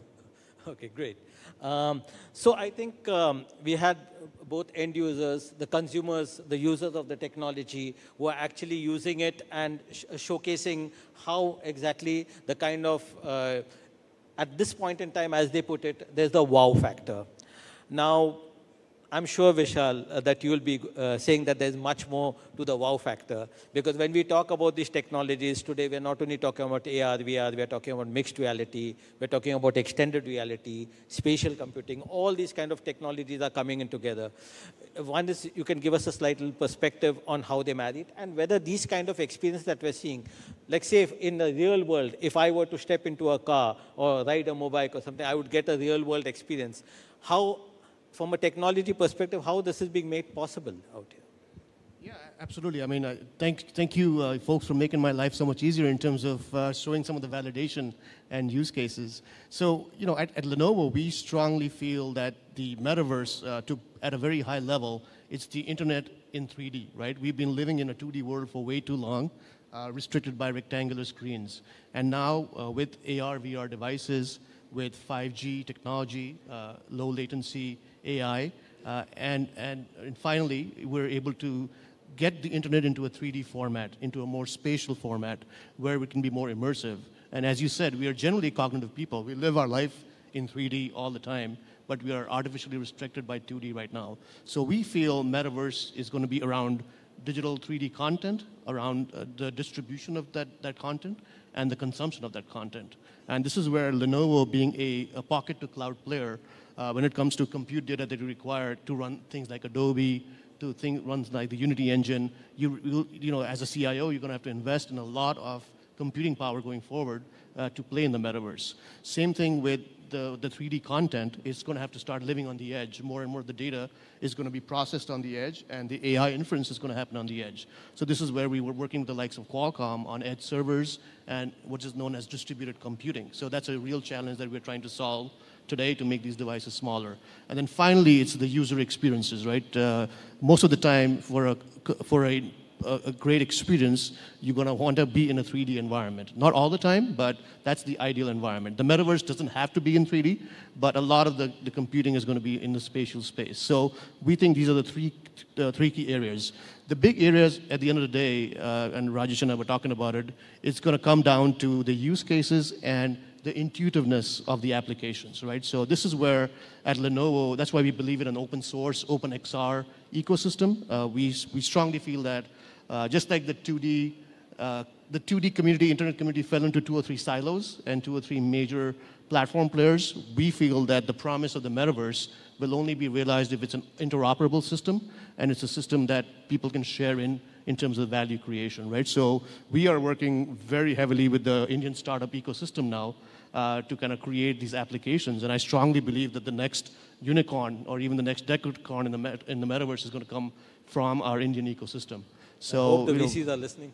Yeah, absolutely. So, you know, we are seeing amazing applications because at the end of the day, what Lenovo does is provide the right application, the right platform, but it's the ISVs and the end users who create the solutions, the end-to-end solutions. So, you know, with that, I'm pretty excited that for the first time, we're going to be launching a Think Reality product in India this summer. It's our first Think Reality product, specifically designed for the Indian market along with the Indian ecosystem. So really excited about this. And if we have maybe a minute, we can roll tape on what it looks like.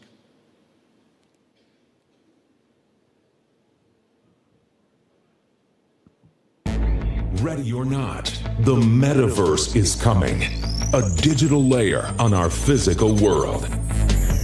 But what does that even mean? You've got real work to get done and people to connect. We get it. That's why for us, the metaverse is not a game, which is why we created the Lenovo Think Reality VRX, your gateway to the enterprise metaverse. So you can train your team, letting them get hands-on, literally, gaining real experience for lasting results. Bring your hybrid workforces together to keep them collaborating and creativity flowing. Engineer that next big thing, or learn in safe, repeatable, and exciting new ways. Whatever your business, the Think Reality VRX was built with you in mind. Privacy, security, supports, yeah, those are our top priorities too. But you need to think ahead, which means advanced optics and color mixed reality pass-through, so the real world can meet the virtual one. And versatility, giving you control over how your experiences get powered and how they're developed.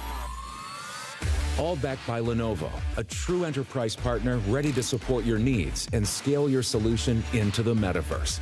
The Lenovo Think Reality VRX. You don't play games with your business. Neither do we.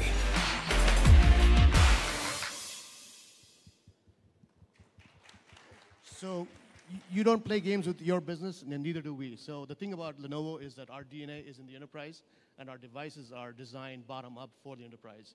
They're not into social media. They don't collect your data. They're all about privacy and security, and that's why enterprises trust us in the metaverse. Thanks, Vishal. I'll be coming back to you because basically we're also going to talk about, getting rid of those cumbersome kind of headsets. Is that going to happen? But that will be more in the challenges space of it.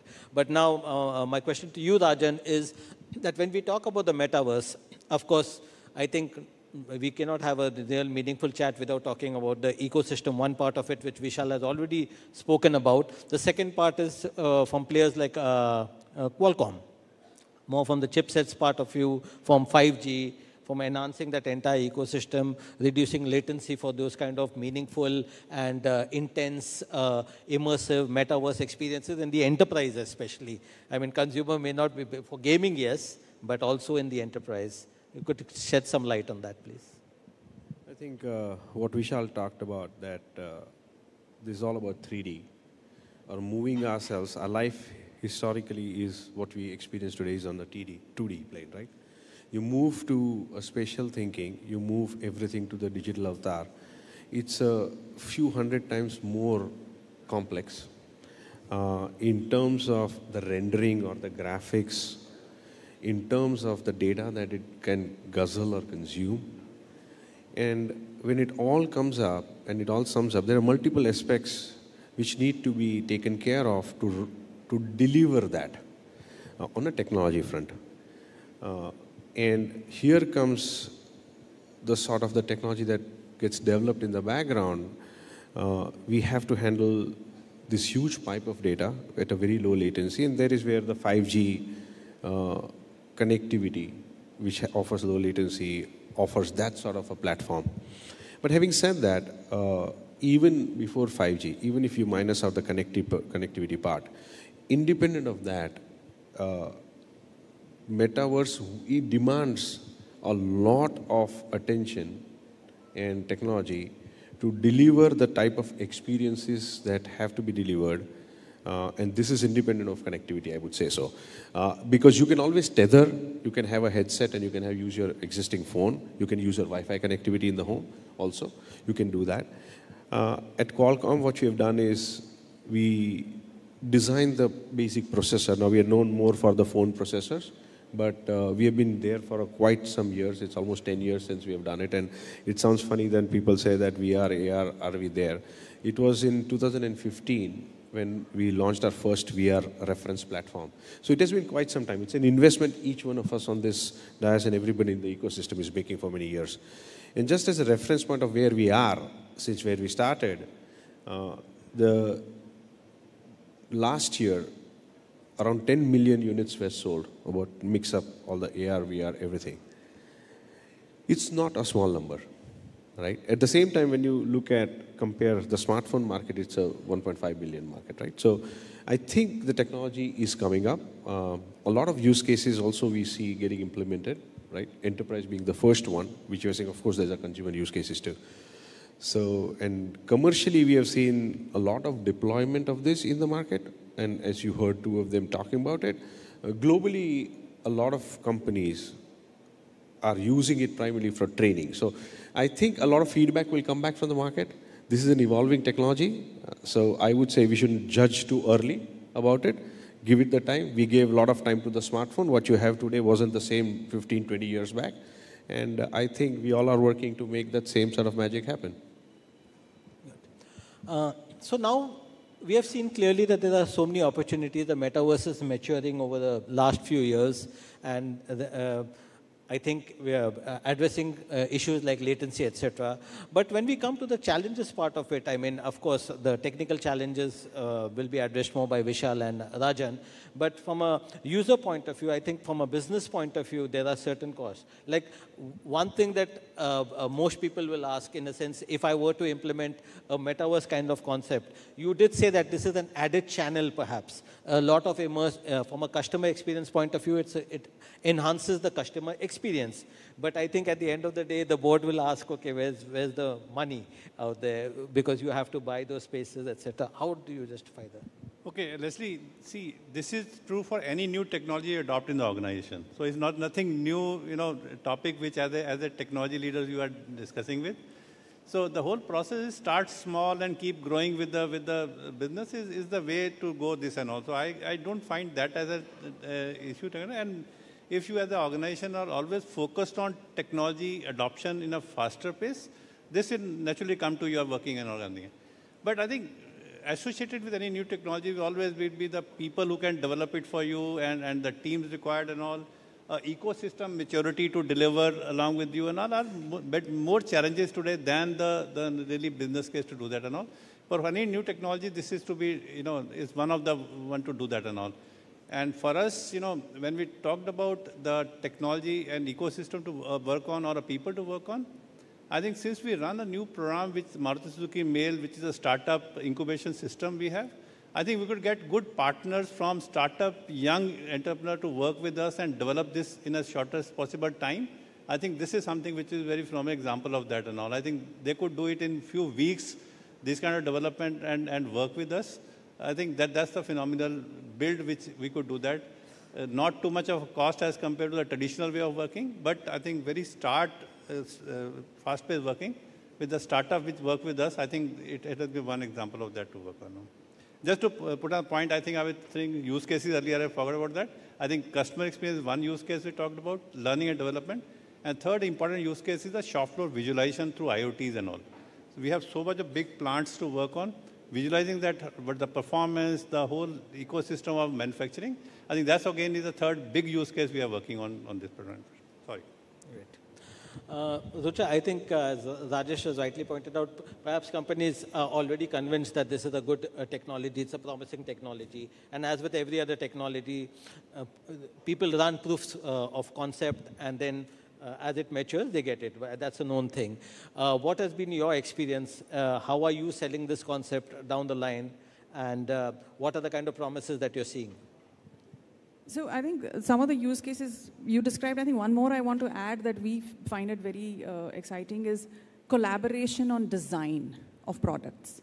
I think that's where immersive experience of the engine of a tractor or the building process. I think, we have a design center in UK, we have a design center here, and the engineers and the designers being able to do that, I think is very exciting. Training, of course, I think training has been, that is also, again, progressive, right? Used to read it, see the pictures. Now AR, VR makes it much better to explain what is going on. I think safety comes into picture a lot better in this way. The promises is absolutely, enterprise, inside the enterprise as well as on customer side as well. Yes, I completely agree with Rajesh, right? It's about experimentation. I don't believe any company can stay away from technology today. The most conventional of businesses have to become technology businesses today. You are leading technology first. The digital growth, businesses, parallel business will be set up. Finance is one of the other ones that we have. Digital finance is a whole another business that is coming up so fast.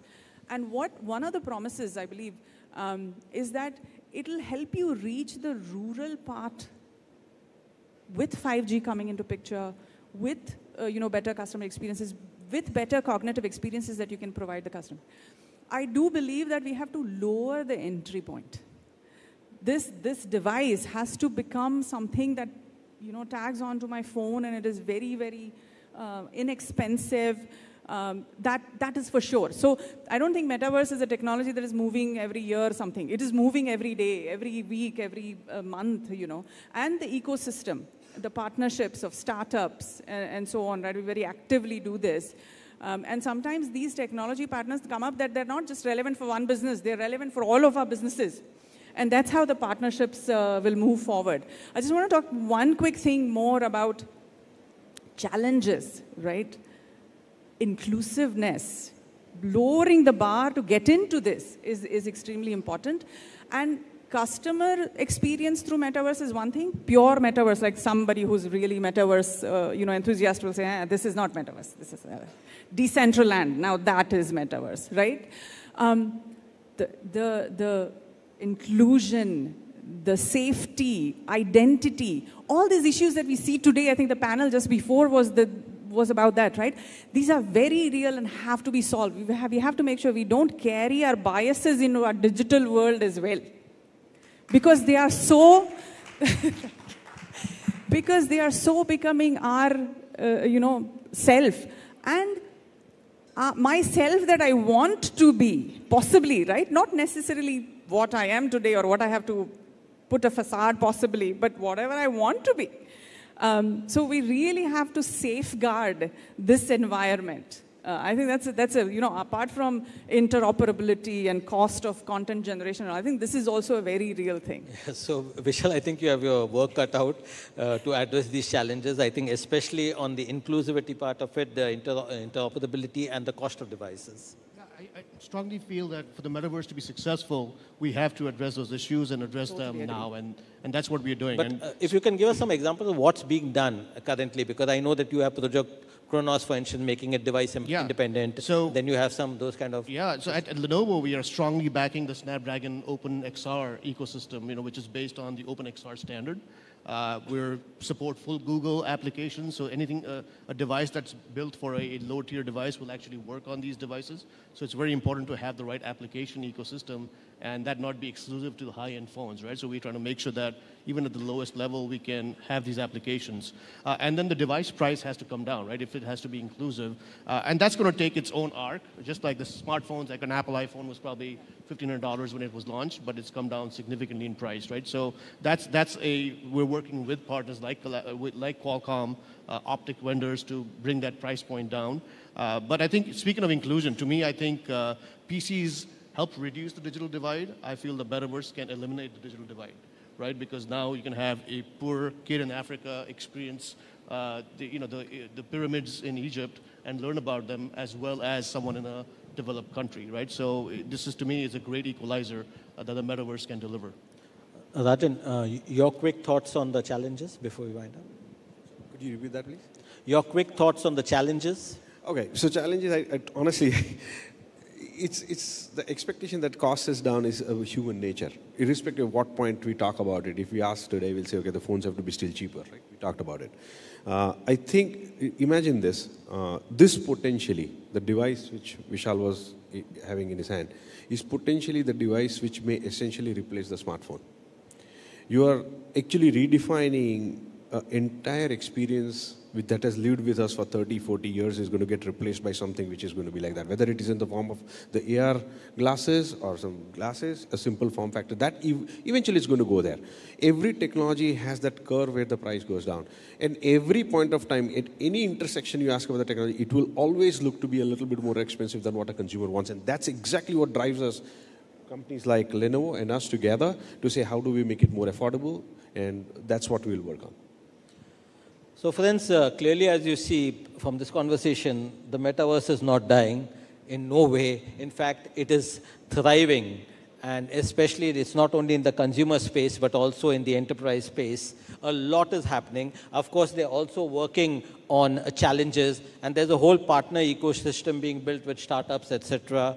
And a lot of these challenges that are there currently are being addressed at this point in time, even as we speak.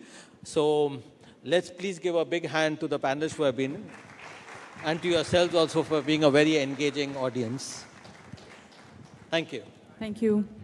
Thank you very much. Thank you. That was absolutely fantastic. So I have a quick little thing to ask. So the next time when we do this for Lenovo Tech World India Edition 2024, my quick little request to Maruti, Mahindra, Qualcomm, Lenovo, when you show those videos, each person in the audience should be given a VR, AR headset to take home, of course, later. Because then, you know, I mean, if it's going to be wow, if it's going to be an experience, I mean, absolutely, lower the cost is, it's given and they walk out with it, right? So that's the lowest cost it can go with. But very impressive and also completely a game changer for what's going to happen in the future. Thank you so much, and we do have mementos. We should call upon Ajay Sehgal, part of the Lenovo family, to give out some mementos as an appreciation from our end. Great job. Very nicely done.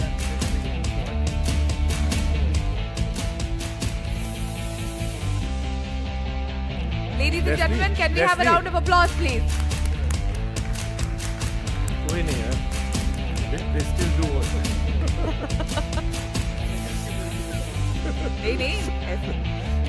Nahi. Thank you.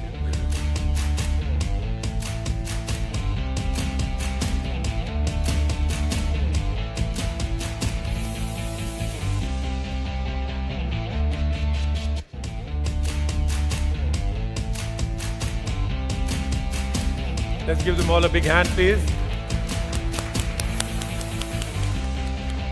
Thank you, Ajay. Thank you very much.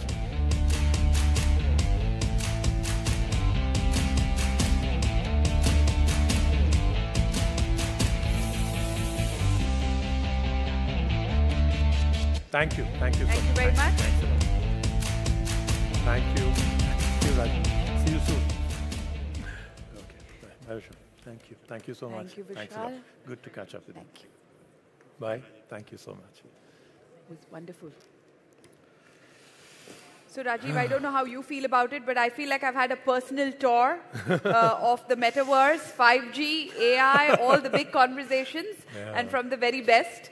As I come closer, or we come closer to at least the end of the day, here and now, I'd like to call upon India MD Shailendra Katyal for a vote of thanks. Yes, please. Come.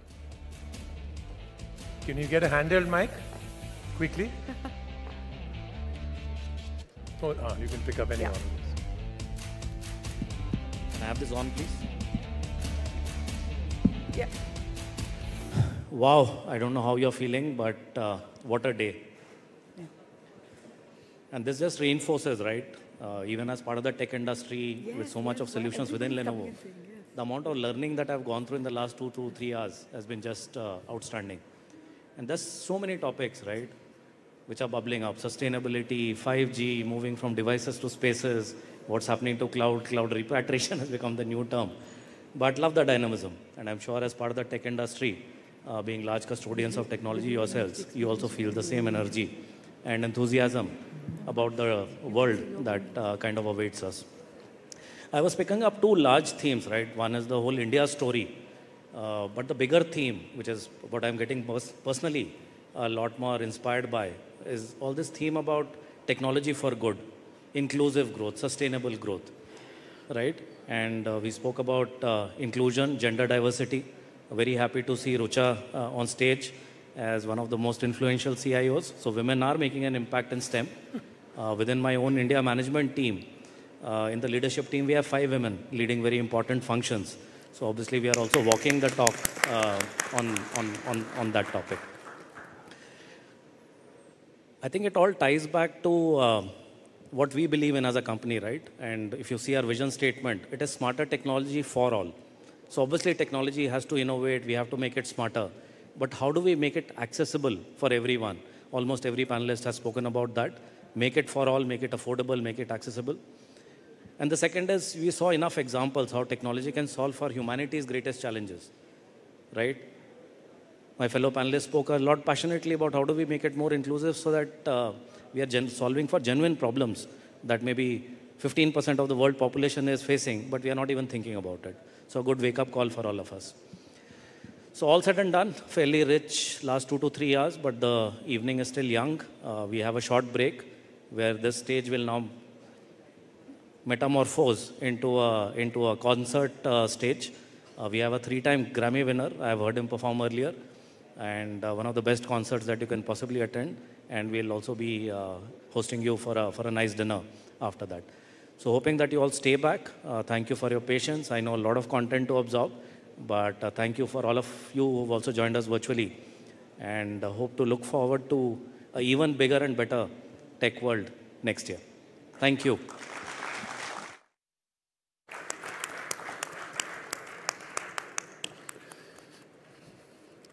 So on that note, I'm going to urge you all, we have some high tea outside.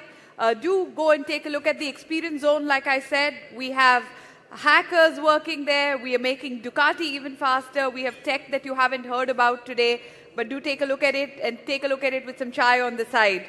And wait up, the Ricky Cage performance will happen in the next 45-50 minutes. Yes, 45 minutes it is. Let's all join back here in 45 minutes. And like Chandrika said, the experience zone is a whole different experience. Don't miss it. Even if you spent 5-10 minutes, go back. I'm going to go back to it right now. And 45 minutes, we all come back. High tea is served. And do remember that these sessions will be available on Twitter and LinkedIn. So feel free to come back and relive these sessions. Of course, everybody online also right now. Drop us a note on Lenovo India's Twitter or Facebook handles. And we look forward to seeing you next year at Lenovo TechWorld India Edition 2024. This is Rajiv Makhni and Chandrika Jain signing off for this evening. Thank you, people. Thank you so much. See you off stage.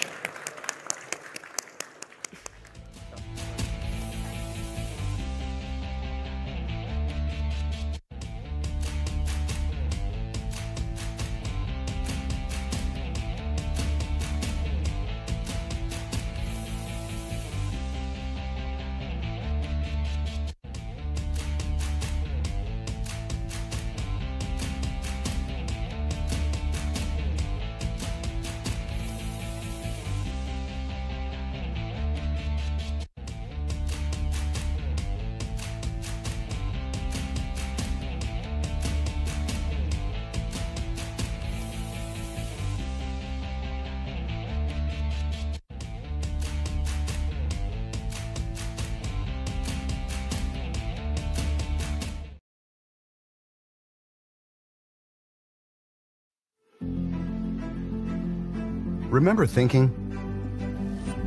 Not the impulse-following, quick-swiping, multitasking thing we do these days. We're talking real thinking. Putting your feet up, staring into space, Bach lighting up your neurons, making new connections. We're talking goosebumps. Sure, there have been obstacles, distractions, but for the last 30 years, Lenovo has empowered the world with ThinkPad technology to do smarter, future-forward thinking. I mean, they even put think in their name. So for the next 30 years, we lean into the shared belief that everyone's born a blank canvas for brilliant ideas. So let's bring back the kind of collaborative thinking that breaks molds, the kind of vision that moves the needle, the ahas that you only find in unexpected places, and the bold breakthrough thinking that makes people say, "Oh wow, I wish I thought of that." Think on the shape of what's next. Think on what the office of the future could be, and think on what the world could be in the next 30 years. However you do it, wherever you do it, let's do what we were born to do. Think on.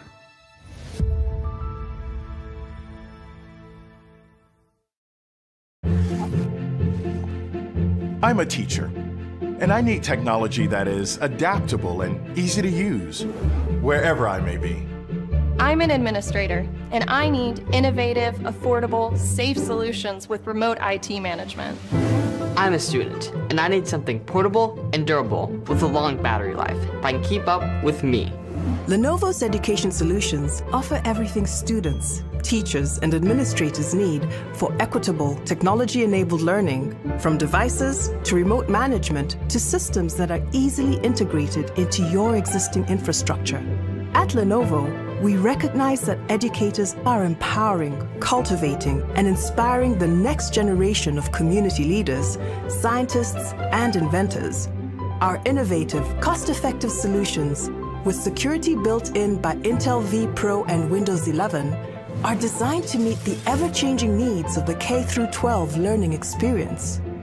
We believe education is the foundation of a better future.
In India, over 4.5 million Indians succumb to critical illnesses every year, out of which 880,000 cases are related to cancer.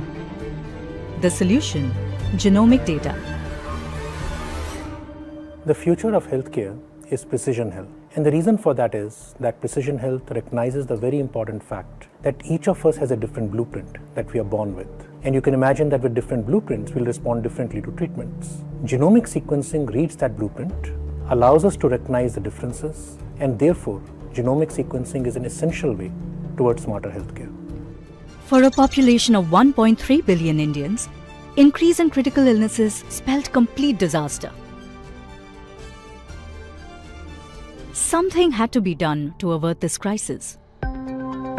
Our plan was to help researchers analyze more critical illness samples faster to avoid any public health catastrophes in the future.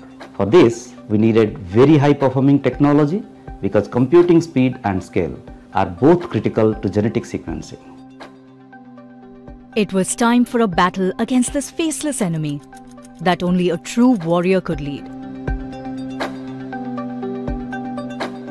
The Institute of Genomics and Integrative Biology.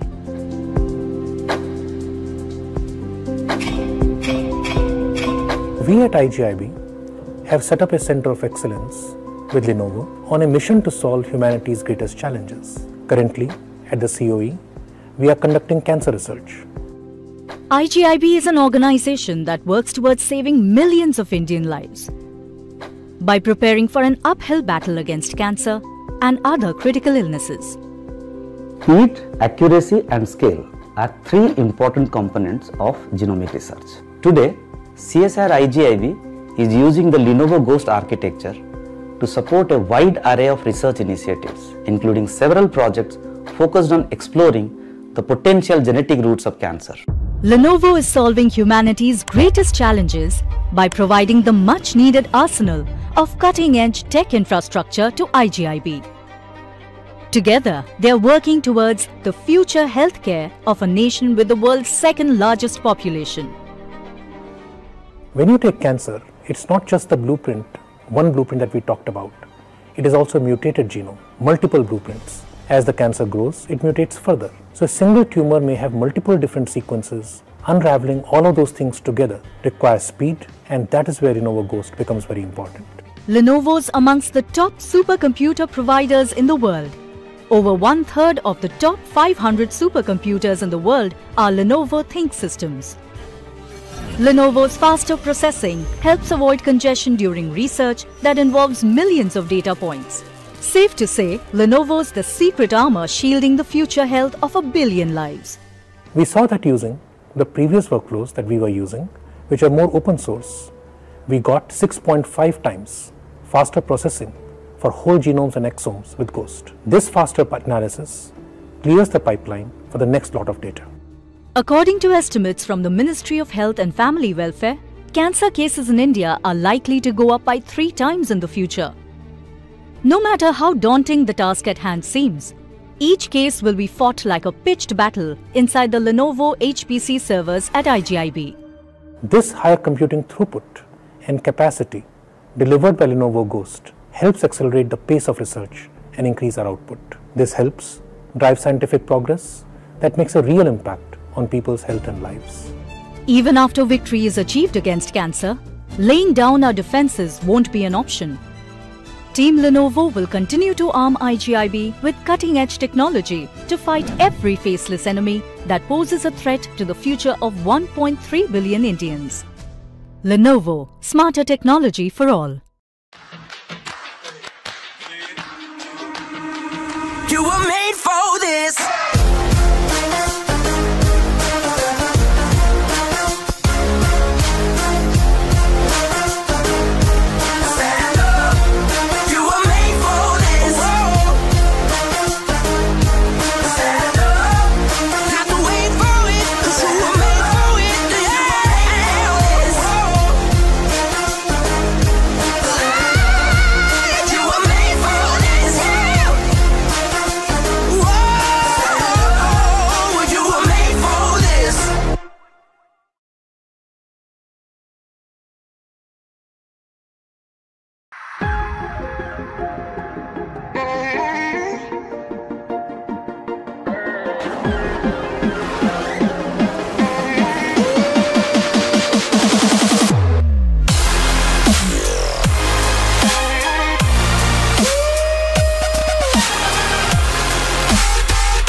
The culture here at DreamWorks is pretty special. I've always just wanted to make really pretty pictures. What we really focus on here is enabling our artists and our filmmakers to bring their imaginations to life. I am Puss in Boots.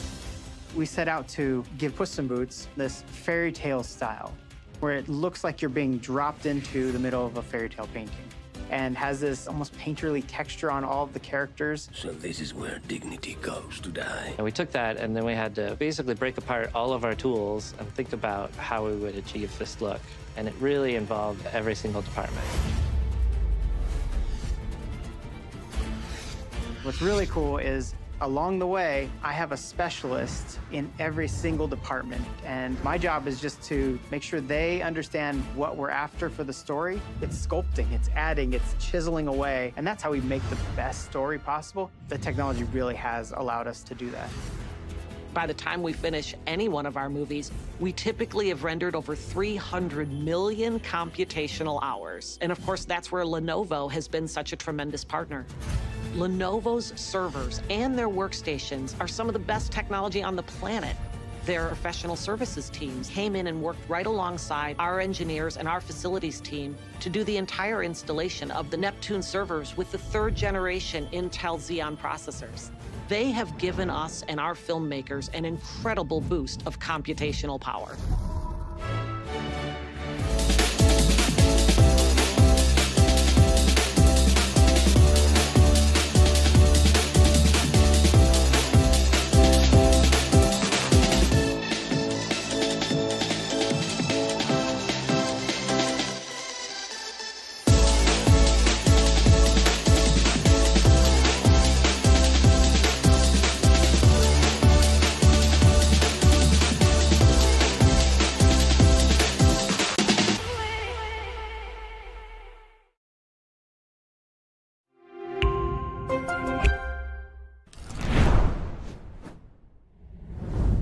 And welcome back, ladies and gentlemen, to the Lenovo TechWorld India Edition presents Dynamic Duos Counter-Strike Global Offensive. And we are back for the show match here, baby. We did have an intense set of games starting from what? 12 p.m. up till now. What time is it right now? Wait, I haven't even checked. Yeah, it's 6:30, dude. It's 6:30. 6 hours of non-stop dynamic duos. It's been a heated journey, and the grand finals is right around the corner. You just gotta swerve that car a little bit, you gotta park it, and then you will witness something incredible. But before that can happen, we have a little bit of a show match for you, a couple of Knives, a couple of Zeuses, and possibly the teams just going a little bit head-to-head before the final matchup, Team Raka versus Team Shakshi. Now, this is where the real fun will happen. Because don't forget that the way that this matchup can go will not only allow Team Raka and Team Sharkshi to just have a little bit of an opportunity to duke it out against one another, but also warm up the players. From what I heard, Team Raka is going to have Sway, while Team Sharkshi is going to have Paradox. So both of the players from either one of these teams have a massive opportunity to just build up their muscle memory and just get into the zone before the grand finals. Oof, perfect. Perfect, ending how we could have really expected. Starting things off with the show match and then going on for the big BO5 series. So this series is going to be interesting, but before that, wait, did you just told that we're going to just see Raka Zone, the content king, going up against the CSGO king in the entire region, which is going to be Paradox. That's going to be insane if Paradox is playing up in Team Sakshi alongside Sway being up with Raka Zone. What a way to, pair up. I think, you got to give it up to the entire team behind it. But yeah, first matchup, it's going to be at the Short Dust. Two bans once again, Cobblestone and Boyard. Boyard is out of the equation, and wait a minute, Lake is all in, but it's the decider one. So I hope teams do take us to the decider one, because this could be anyone's game at this moment. But yeah, it's a show match for you guys here tuned in with us at the entire channel. Do make sure that you enjoy yourself, because this is just the beginning. We have the grand finale quite up right next, but for now, Sway alongside Raka Zone in Team Raka Zone, and we have Sakshi alongside Paradox in the T side. So this is going to be an interesting, and when we hit things up at the Short Dust, where T side is going to be the most unanticipated side for Raka Zone to really worry about, because they have Paradox in their team for this moment. Whoa, Raka. What? I mean, the man just casually ran out from left to right. He had his knife out the entire duration. Didn't even know what just happened and just casually got a tap onto Paradox's face. Hello? I mean, just cowabunga laws of nature jump in, right? Well, first round is done, and here we go. Second round, Paradox gets a big kill. With the Deagle, he is completely at another level. But at this point, let's see how Sway is going to really come up. It's down to a 1 I think she's having issues with her mouse. Oh, yeah. And I think this gives her a big advantage, isn't it? But I think she'll be right back in no time. Yep. Her mouse ran out of charge, I think. Oh, that's unfortunate. But it's okay. It's one of those barons. So it's actually an important one, though. Bomb goes down. Sway finds the first one. Doesn't manage to take it down, though. But yet, okay. Burning down in flames. Down with Sentai. 1 versus 1. Paradox just runs through the molly. He knows how her teammate is really going to be reacting at Sway. Really not at the happiest position there. It's just a wireless mouse thing. It's okay. We've all been there. We have all done that. And then there's Paradox just running through his own molly to just going for kills. Hey, even I would have done that. I love scenarios like this. You're like, oh, I molly off this corner, and I'm not going to be the one to push. They can't push either. But what if I run through the Molotov and catch them off guard, huh? It's smart. I do this way too often, and it catches people off guard. Spam to the...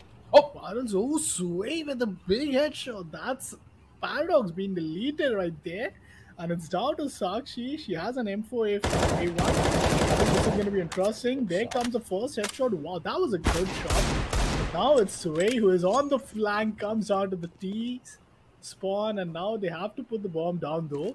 Sakshi Oh, she's really anticipating to go and take that 1v1 duel, but Sway has repositioned herself in such a great Coach spot. Paradox Paradox. given the call that Way can be the potential angle, but Sway's just smiling, looking at her face. She knows that she could really get it, but the bomb has to go down. Now, this is just me playing in at least a week or two after, the game, but here we go. The bomb has to go down. 5 and the left click is what I tend to miss. I think same is the case for Sakshi. Finally, the bomb goes down. Sway and Sakshi are going to be up against each other in a post-plant scenario.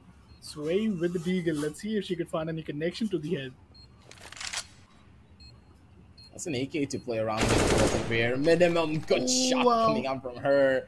The flick and a half is going to be perfect. And they're just looking at them and being like, oh, hello there. You said that I couldn't get the clutch? Just wait and see how I find it out. You can see their faces. They both just leaned into the monitor and said like, yes, I got the clutch. How do you feel now, huh? Big win. I think both of these teams, the past 2 rounds, have just been like counter ecos. Team Sakshi winning the previous game with a big eco. The Deagle shot this time from Sway and then getting the final one. Beautiful done from the side of Team Rockers. But once again, the look for an aggressive peak. Sway is looking in a big confident position, and this confidence is really panning out to be pretty deadly. Sakshi is left alone with 29 HP and an AK. And just only 1 minute down the clock. So this is not the ideal place for them. Rakazone wins the 3rd round for themselves, and that's a lead at this moment at their time. But I think the economy is also going to play a big role, as Paradox has no economy to work with. Eco's taking such a big hit at this stage that, yeah, they can still maybe go in for one small buy, but Paradox, he's trying to force this engagement. From the other side of things, he just wants to find that first initial kill to maybe open things out. Good for the first shots where he takes a back seat, and now it's all up to Rakazone to maybe bring something back. Flash up from the top, goes in for the play. Not really getting much done there, as there's no information, and he does still have one more smoke to play around with at the bare minimum. This one smoke could give him the advantage here, but Upcon, I don't think he's aware of the tunnel's play that could be coming towards him. And he could probably get stabbed in the back. Oh, he got the timing. Gonna hit them. Oh, wow. The bomb has to go down. 40 seconds remaining, though. One more still, and there comes a kill. This time it's going to be Rakazone. But well, he gets traded from the side of Paradox, and that's another massive one. Yeah, that is. Yeah, that's a shot. Of course, he'd be the one to do it. But a big round though. Paradox getting this first shot, and then Rakazone getting the trade while Paradox takes the final kill. This round is going to be pretty competitive, I believe, because both of these teams, oh man, the matches are going like right and left. They're going toe-to-toe. Rakazone with a famous headshot to Paradox, and already he's down to 19 HP. But Sakshi, she has a big job to do, and it all starts with C4. Dude, I love the posture that Raka has. Like, look at how straight up he is sitting and still able to shoot. He doesn't have the generic gamer posture where we just lean forward to play. And that kind of posture can really help you out in the long run when it comes to your aim too. You can see it on the scorecards. They know what the hell they're doing to try and hold this one down through. Shots coming in from either side, and Raka once again catches Paradox out with his pants down. And with that, they're looking for one more kill. Raka with the Zeus. He's running it down. Get the Zeus kill, buddy. Not gonna happen, not today. But little memes go pretty far when it comes down to fights like this. Just gotta survive it. Flashbang onto the side. Sway did flash yourself, but that's completely fine and dandy because he got the final kill over from the side. Raka may be trolling, but at the bare minimum, Sway is always there to hold down the fort. And Sway is up with a 4 KD ratio. I mean, that's incredible. 8 kills for her. That's more combined of Paradox and Sakshi, together, but still a 5-0 scoreline. One last round for the first half till the side swap comes in. Paradox already moved his way into the side tunnel. He smokes off to get the bomb down, and here we go. Paradox, first easy kill, and goes for another deal kill. Oh my god, that is just Paradox in a nutshell. Playing a rad gameplay right there, getting the third round for themselves before the side swap comes in, and at least that's the minimal, like you could have expected game to really turn out, because I think it would have really been difficult for them to play on a 6-2 half. But yeah, now when they are at the CT side, I'd love to see how the comeback looks like. It starts off with the pistol. The pistol round a DK investment for Raka Zone, which is already down there towards the mid catwalk. It's going to be an interesting one, because I do anticipate somehow I'm smelling a comeback here. Looks to be an even more bigger problem here from this side. Sway gets shut down over from the left hand. And Raka is expecting a fight to be taken on from one. Switches on to the burst mode and then goes in for the kill. So man, did he actually switch to the burst mode before opting for a kill? Did. The Absolute burst Chad. mode, I don't know. Oh yeah, he did go to the burst mode.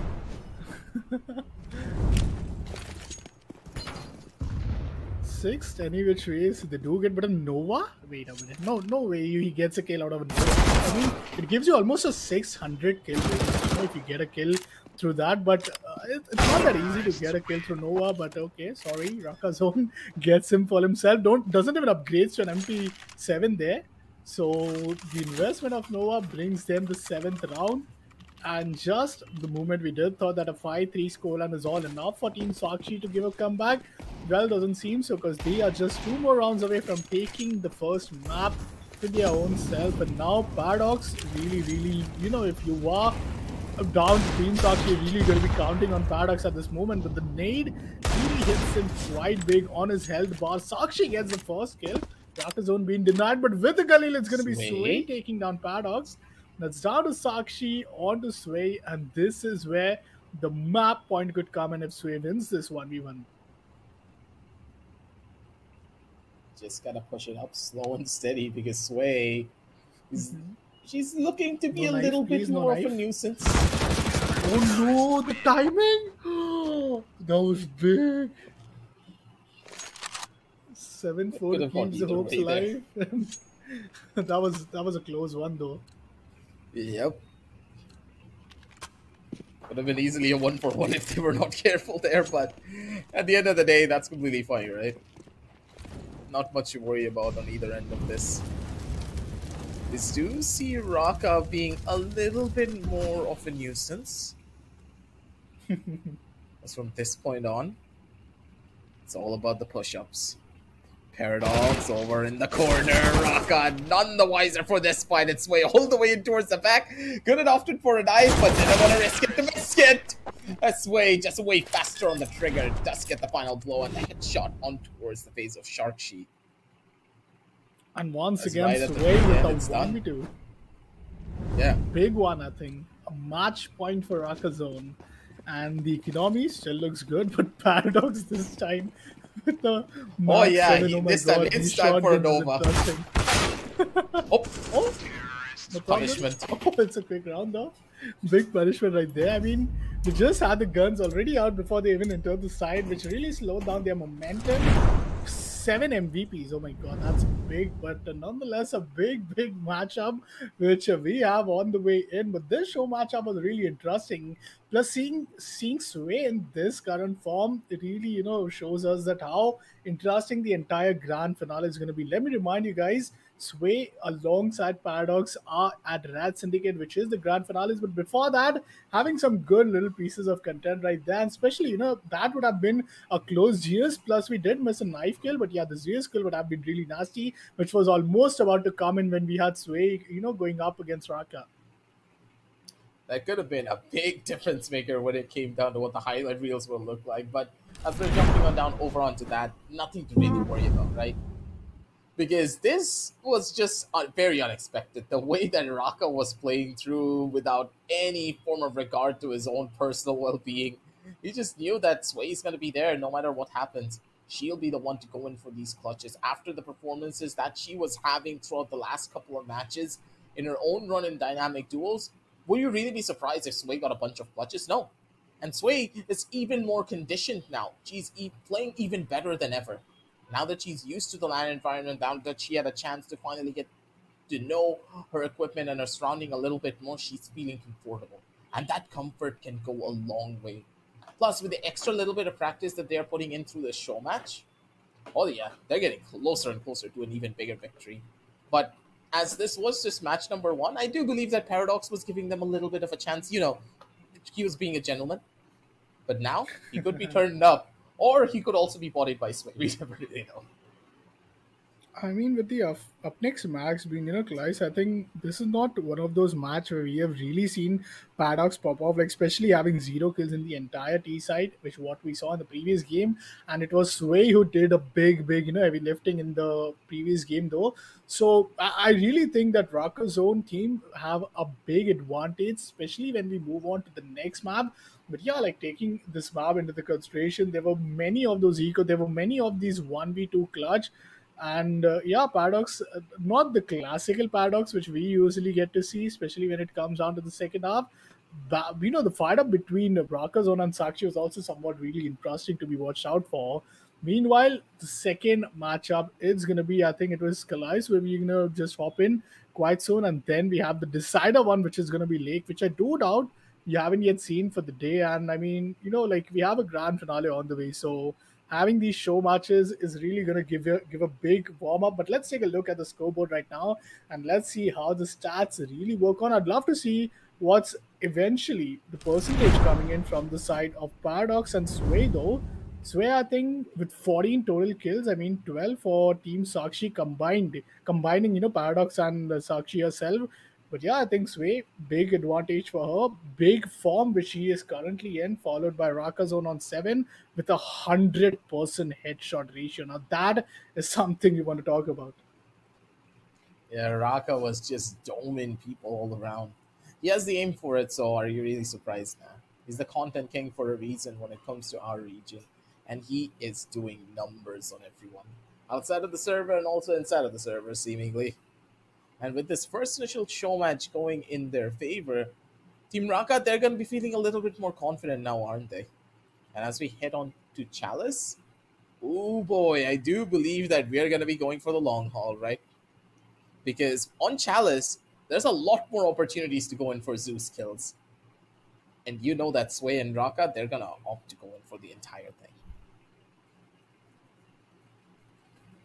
Exactly. And I think with that, soon or later, this is going to be something which would really be, I'll say that we talk about the shotguns which were really coming in, especially from Raka Zone. He did manage to get 2 of those, Nova shotgun kills. It was like really something you would not expect, especially while playing up against the rifle. But Team Raka, they win the very first match in a 9-4 scoreline. Half was pretty much decent at a 5-3, but a 9-4.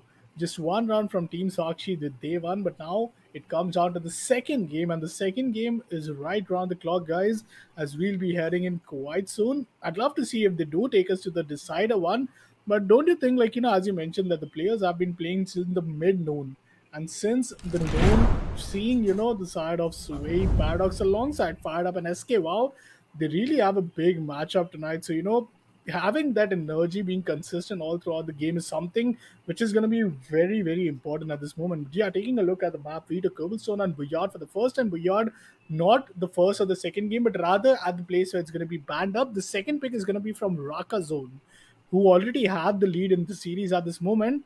So yeah, I think this is going to be a very big map, especially knowing the fact that Sway has been really outperforming in this map, specifically if you consider her previous match histories. That's for certain. The all-around playstyles that we have witnessed coming in from Rakazone's team will be quite interesting to say the very least, but Paradox might just turn up. That's the thing. You never really know what that guy is capable of. Once he starts taking things a lot more seriously and just running it down and getting headshots, there is absolutely nothing that can stop him. Even if you throw a flash in the man's face, he's just going to turn around from the flash, or he's going to take the flash face first and still be able to kill you. That is what he can do. But Sway is just on a completely other level. She has been very quiet for the first initial couple of matches. But now that she has finally picked herself up, she can go toe-to-toe with Paradox and possibly even take him down a couple of pegs. You never really know what this streamer matchup has in store for us. Because the way that the show match is going, it could go either way. And you gotta remember that in this show match, they're just fighting for the glory at this point. And some bragging rights. There's nothing on the line. They could just do whatever they want. If they wanted, they could play the entire matchup with knives only. And imagine that being a thing. I still remember, starting the entire game off with the knife rounds just to get yourself a good half. But on the side though. But yeah, I think Chalice is going to be one of those maps which really is going to be a very challenging one. If you are Team Sakshi and if you are Paradox as well, who will this time play against Raka Zone alongside Sway. Can't wait to see how the entire map goes. So far, we have seen, good stats, good play, and Chalice, whenever we hopped into this one map, it's been like really, one of those balanced maps. I still remember we had like a 4-all half in the first half, so I do expect not much of those CT action being played. But hey, I'd love to see which team starts off. I think it would be down to Team Sakshi to decide which side they're really going to play at. And if they really go on with the T side, the second half advantage is yet going to be for them. But if they really take us to the map of Lake, I think I'm going to be, I couldn't have asked more from their side. Mm-hmm. Lake is going to be an absolute fiasco, though. I'm sorry, as much as you would like Lake here, Popcorn, I cannot agree with you. I feel as though Lake is just such a clown map and it doesn't deserve to be on CS. I'll be very honest, come on. The last time I played Lake was almost 3 years ago. And when I did play this map, I just wanted to leave instantly. I was standing on one portion of the map, and for some reason, some guy wrapped all the way from the T spawn up to the CT spawn to just kill me. And I had no idea where he was. It feels like I'm playing a danger zone map instead of an actual 5v5 competitive map. It's supposed to be at the competitive pool. Why? And one of the biggest things stating, as you mentioned, it is more of a danger zone. There's so many potential angles and executions to work with. Once you have the entire house control, there's so many flows to entirely work with. But the first round itself, Paradox getting 2 kills. No runs. That was just warm up. All right. The kill feed was really something where we saw that, oh my god, that is not the expectations we have, especially if we start things off with the pistol. But here we go. Team Sakshi down in the CT side, and already the first headshot comes in. This is going to be Paradox taking down Raka Zone, and it's only one player who is remaining. It's going to be Sway, while he is going to be taken care of from the side of Paradox, and that's the first round. Team Sakshi, they walk away with the pistols. Standard one for 10 minutes. Casually letting people walk into its crosshair and just tapping them out of existence. Soraka just did not really know what hit him there. Soraka now looking for a couple of pop shots with this Deagle to maybe deal some damage. Paradox is good for the first, he's looking for the second, but Sway's not going to give that one away. Good for the first initial kill. Now she's looking for even more. Doesn't really find the shot that she wants. As this Deagle can still do a lot of work. But Sway wants to get that Kamas in the middle.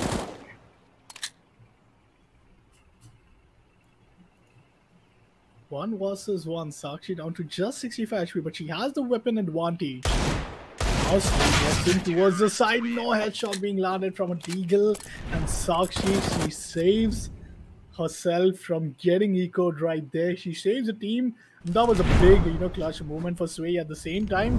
But somehow, Sakshi, she gets the final kill, and with that, we have a 2-0 scoreline. Well, hi, Captain, right there. 2-0 scoreline. Oh, the spam is unfortunate. Some team damage, but Paradox still managed to take down Sway. Now it's all down to Raka Zone, the perfect man in a 1v2 clutch scenario. Let's see how this really pans out. He has a flash to fake it out. And the Sara team, Sakshi, they're playing it all together. Yeah, when you miss the headshot, you gotta take the bull by the horns now, don't you? Make it work out as Sharkshi still very much alive in these situations against 3-0 for their squad. This Raka Zone, their squad's gotta think of something here.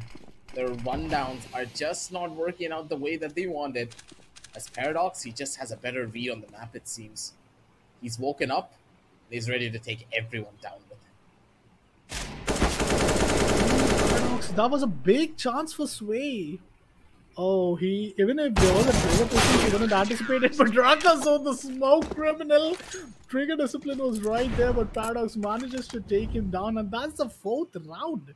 Team Sakshi are on a consecutive victory. Just look at the slow-mo. Oh, that head dink, your POV when you get dink, that's like completely, your POV, your entire screen getting shaken. But hey, the deadliest weapon which we have ever seen is out, and that's what gets the first round for Team Raka Zone with the SG. Sway is just on her way to just win rounds, and that's what she has done. I mean, how does my SG not work that clean? Like, just look at the entire recoil. It was like completely off a Razor's play right there, but now the op for Paradox, and he goes on and takes a big aggressive peek. Flashes are good. Raka Zone walks away to the connector.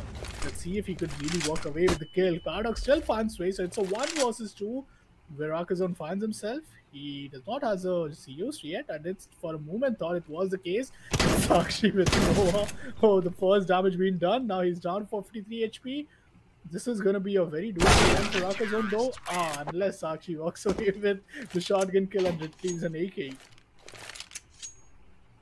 And that's a free upgrade, right?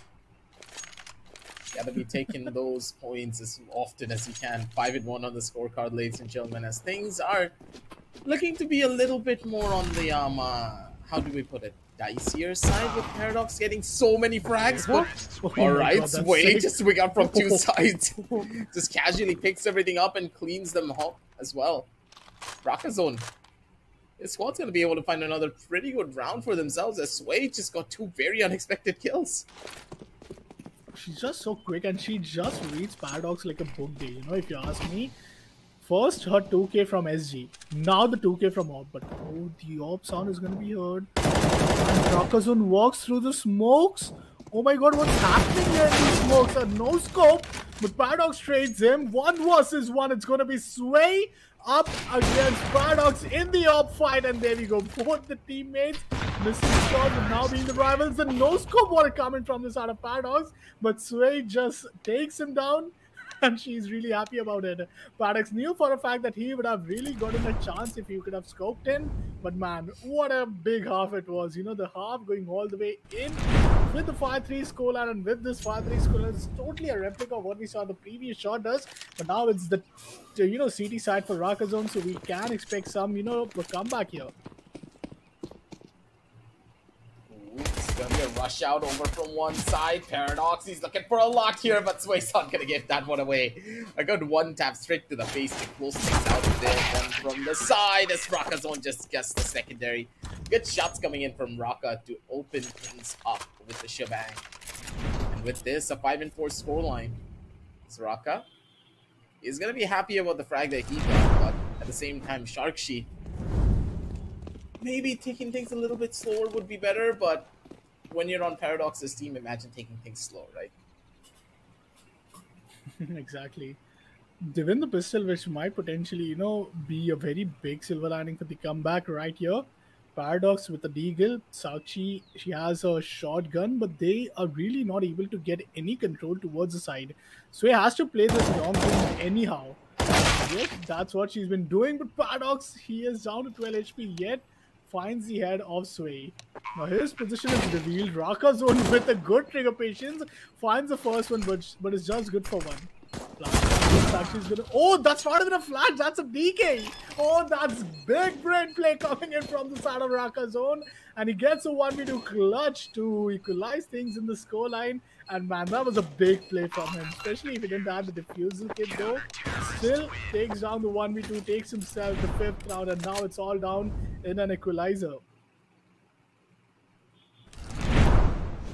Just absolutely clean.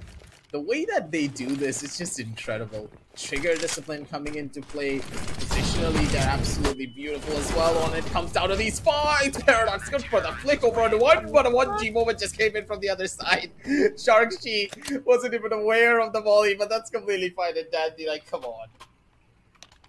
You just gotta have to get roasted a little bit before you can get toasty here. And I don't know what the weather is like in Delhi, but hey, if it's cold there, I think Sharkshi did the right thing, right? True that. But here we go. Round number 12 it is. Both the player playing through the ace side. Okay, Raka. Oh, Raka zone with a big kill. Takes on Paradox. Now Galil from the side of Sakshi. I mean, I do doubt how promising could that really be in, especially if you are up against a Farmers alongside an AWP. But here we go, Raka zone with another kill. 2K for himself. And he is slowly, steadily building him the momentum. Now, let me remind you guys, if this 2 rounds goes in the favor of Raka zone, my potential for going to map of Lake won't be the thing. While this would be a 2-0 victory for Team Raka zone, but this has been a great matchup. Paradox has to come up big, but if he gets taken down first and unfortunately gets a trade, Sakshi is going to be taken down from Raka zone, but Paradox with a quick trade, and now it's down to once again the 2 finalists. It's way up against Paradox. Khalil versus AWP. Oh my god, Paradox had one last chance to find the head, but he missed it. Now he's turning down the boost and he gets the headshot. Sway is going to be taken down and an AWP been retrieved. I hope it's AWP and not SG though. Yep, that's an op. But the 6th round for Team Sakshi has to live for another round. It's a pretty tough one that you have to consider too. Sakshi. They do have that little bit of a leeway and that advantage to play around with here though. But for Sharkshi, they're pretty much deep into the other side. It's going to be good for the first, and it's going to be good for the second. Paradox nearly turned around and no-scoped her. Yowza, if that hit. That would have been the shot of the century. He was almost scoped in, thrown down, just a left click away. But hey, Sway manages to bring back her up. That's something we really expect. Oh, Paradox with a quick peek takes down Raka zone. It's all down to Sway. 1 versus 2 for her. She has all the util she could possibly imagine. A flash, a grenade, an incendiary, and a smoke. But with an op, she might be good for one. But she managed to find another one. Misses the first shot. Another one is going to be missed out. The third one as well. But how is she managing to stay alive? The spam from Paradox will take it down. But oh man, that was completely some survival, you know, there from the side of Sway. As this is the final round. Either we go the distance OT, or this is where we might expect Raka zone to close it out. The economy, not ideal enough. Both the players just with the farmers, but they are playing a quick connector player. But look at it, he has as aggro as possible, but with the flash coming in from the side, that's probably going to be a catch over onto one player. But Raka, this is so smart. He's already made the crossover to the other side. Flash coming in from one more end. Already spotted out another one of the players. He needs to find the shot and he's going to be able to get it. Sharkshi takes a back seat. And Raka is so confident in the way that he's playing this one through. Catches out so out the angle. And he still needs to find one more shot. Paradox has only 1 HP. Run and gun. Do whatever you want. You just got to find this kill. Don't give him the engagement. Don't isolate the 1v1. The timing is everything. And Paradox still gets the frag regardless. That will be overtime coming into play, ladies and gentlemen. As Paradox, ice cold even when he's at 7 HP. He knows what to expect, and he knows how to find these shots. Oh my god, that was a big kill out of Sway, man. That was a classical opening shot, man. And the Paradox, oh, he's up with 17 kills at this point. Paradox is really coming in huge at this moment, and I think that's what keeping the hopes alive for this side of Sakshi. But a miss shot once again from Sway, and that's gonna hurt as they find themselves in a 1v2. While Raka zone is left alone to do all the job, being on site. Oh, he finds both players, both lined up for him. Paradox has been taken down. It's down to Sakshi. The nade might inflict some damage, but no, that's not the case. A 1 versus 1, both are content creators up against each other. While the bomb is going to be down, so not just that she has to retrieve it, but also somehow has only 50 seconds to deal with everything. Oh, Raka zone, just 1 head away, but still manages to inflict big damage. And Sakshi gets a big headshot. Oh wow, that's a big kill for her. Yep. That's what happens when you tend to disrespect your opposition and play from the same angle twice, but Raka, he was just so confident that he wasn't mentally prepared for a shot like that to happen to him. Regardless, maybe with a couple of more frags here over from the side, things could be better. Paradox good for the first and goddamn good for the second. Clean as hell, Paradox. Just sweeping them under the rug. And no one can even find them there. Beautiful. Damn, fingers crossed though. One round away, it's Team Sakshi going the distance to the decider. Paradox having the smiles, knows he has 20 big kills in this entire game, which is so massive. But Sway does what she's best at. She gets out the SG, but that's not what she's best at. She's best at getting all the aces out of it. There's Paradox lucky enough to get find the first play, and Sway gets taken down with no kill. So that's all down to Rocker Zone. A map point for him. And this map point is really going to be something like a decider one.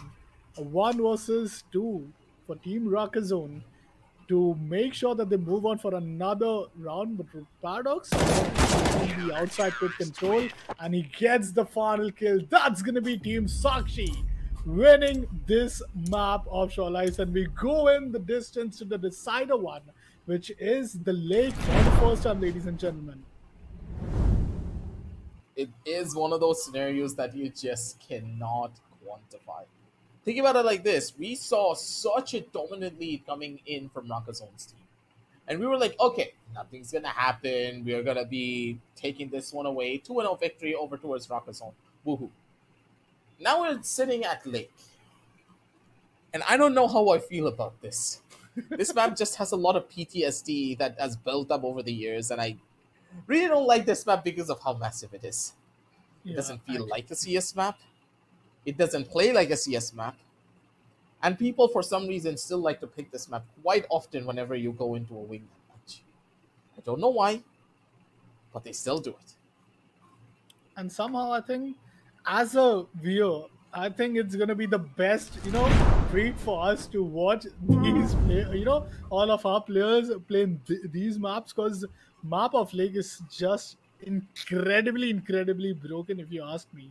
You can just get spawned in two different ends of the map.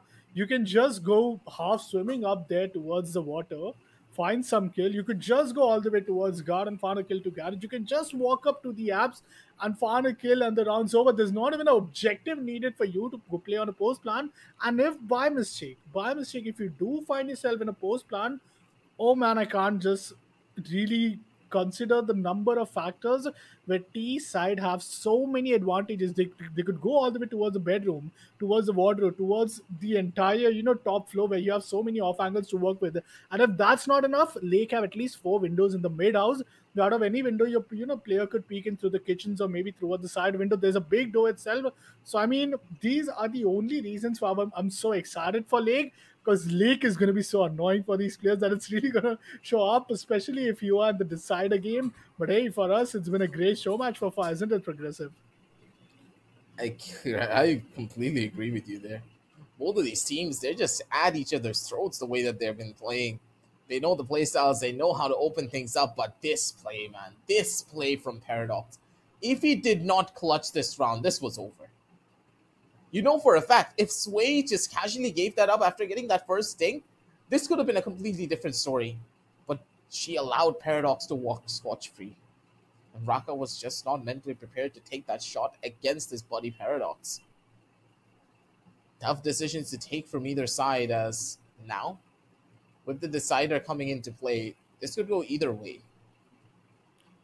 I have no idea in which direction this will be headed. For me, I think more of a fun direction though. But like the only thing which I really am at this point waiting for is the BO5, to be honest. Like, you have the warm-up right now, and Sakshi with 100% headshot ratio. Paradox, I think in the previous game, it was Raka Zone with 8 kills, all headshots. Sway this time not able to, just be the Sway which she was in the previous game though. But yeah, I think they have a pretty good strat, to be honest. And Paradox up with 22 total kills.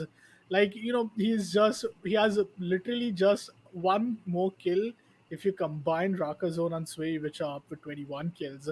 But an 11-8 scoreline and overtime, which we got to it. Like, what more could you ask for? It's a show match, it's an overtime, it's a map 3. What more do you want? And that too, the map 3 being Lake. So that's just a treat for all of us right here. But after that Lake map is where the real action begins, as Team Red Syndicate will be facing off Team Narcos in a revenge fight back. The upper bracket finals is where these both teams met each other in a 2-1 scoreline. Wasn't even a clean, like a series for the side of Team Red Syndicate. But this is a BO5, so this is where we could really expect some great and some immense action. And man, it's the dynamic duos of CSGO, which is, presented by Lenovo TechWorld India Edition. So I'm really, really excited. But yeah, talking about the veto, we started things off at the short dust. Then now we went all the way in towards, the Chalais. But now is where the things are going to be interesting. It's the lake. And see, this is the entire map, which I was completely waiting for, and going on through the waters, going on through the garage, going on directly to the house.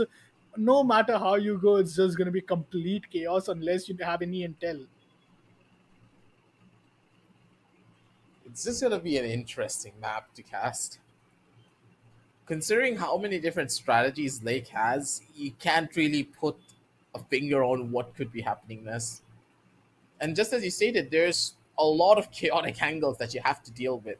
There are certain strategies on this map where you make a lot of noise over to the side of the house while one of your players are just running across the entire lake into the CT spawn and then kill them from their back. It can happen. And it does depend on who starts. And I don't think it really depends on who starts where. None of the sides have an advantage on this map. They're both really far away from wherever they want to be. First time lake, and here we go. The map begins. Paradox already walks his way into the upstairs. Oh my god, he has taken so much control. He's all the way up towards the rooftop. This is what you call a perfect map. And well, Paradox still good for no kill. Rakazon finds a kill on Sakshi. Feel the power of the whiff. Oh yeah, I'm pretty sure that Sway just said a couple of choice words over the Paradox. Just look into his eyes. Just look at the man's eyes. He's like, all right, I'm gonna get you. Just wait. Just you wait. Oh wow. It's gonna be interesting. Sway this time brings out the scout, but Paradox, he walks his way in towards the water. Now this is the big flank which I was talking about. With this flank, they have so much intel already, and Team Rakazon are left clueless as to where the players are. They could be potentially on the side. They could be potentially on their very own spawn, but before they realize it, they have just exchanged their own spawns, I believe. Oh my god, this is big if you look after the minimap. And with a shotgun, Sakshi, not the ideal place you want to be in. They have to consider so many different routes. Paradox working his way up, not really getting the catch that you want here, Sway. You can't hit shots like that. That's gonna be a tough one to try and break into. Rakazon, good for the first, is now looking for another one. Shotgun. Sharkshi, both of the content creators once again looking to go in for a little bit of a meme strategy on either end of it. 26 seconds left. The bomb has been planted. Positionally, pretty much being given away up to the upstairs. Head has been spotted. Swing out from the side. The legs also been given away, but still, regardless, Sharkshi way faster on the trigger when it came down to the final shot. The shotgun was a shotgun. Sent back down. Equalizer already a 1-all scoreline, and I mean not the best of the buy, but oh no, Sway just damages Rakazon. That's unfortunate, team. Not knife exactly, but yeah, some damage being dealt. Paradox this time boosted onto the tractor, staying in the dumpster. Oh, finds a big headshot. It's Rakazon taken down, and Sway finds himself in a 1v2 with the Deagle. Let's see if this could be one of those doable ones, because she has the big flank for herself, and Team Shakshi, they're not really counting on this position, which possibly Sway could really find herself in. Looking to be a little bit more over towards the dicier side as well, Upcon. I don't like the odds of this fight. Oh. Yep, that's not gonna happen this way. Paradox already has the read and the position to make this one work out for their squad. The Sharkshi looking to be in a pretty good position, I would say, because of the way the Paradox have been playing. They're in the zone and they are confident in their fights. And that level of confidence alone can just be the game changer.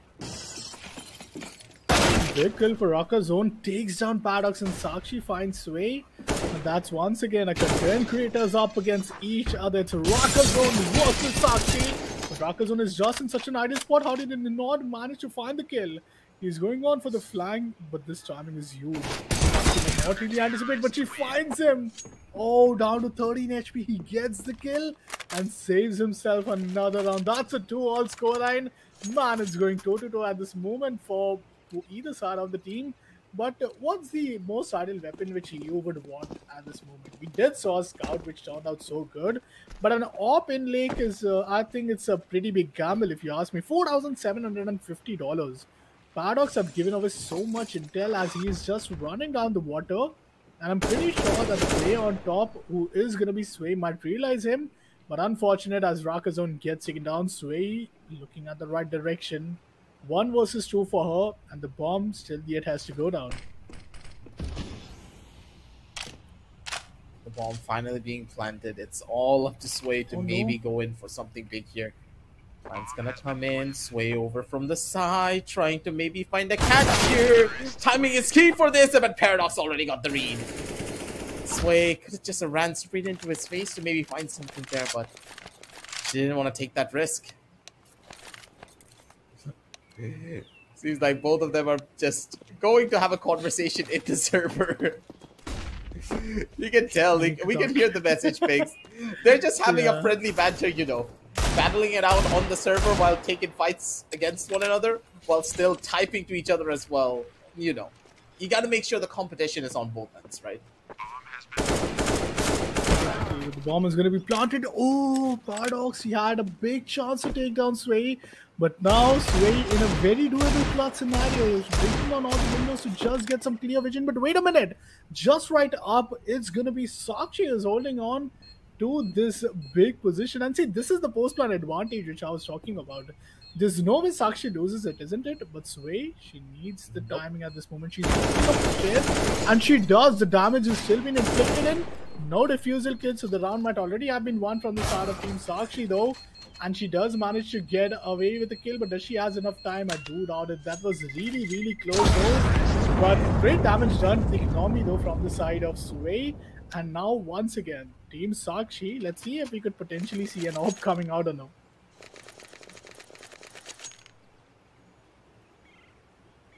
Do see maybe a technical difficulty coming in from the side of Sway.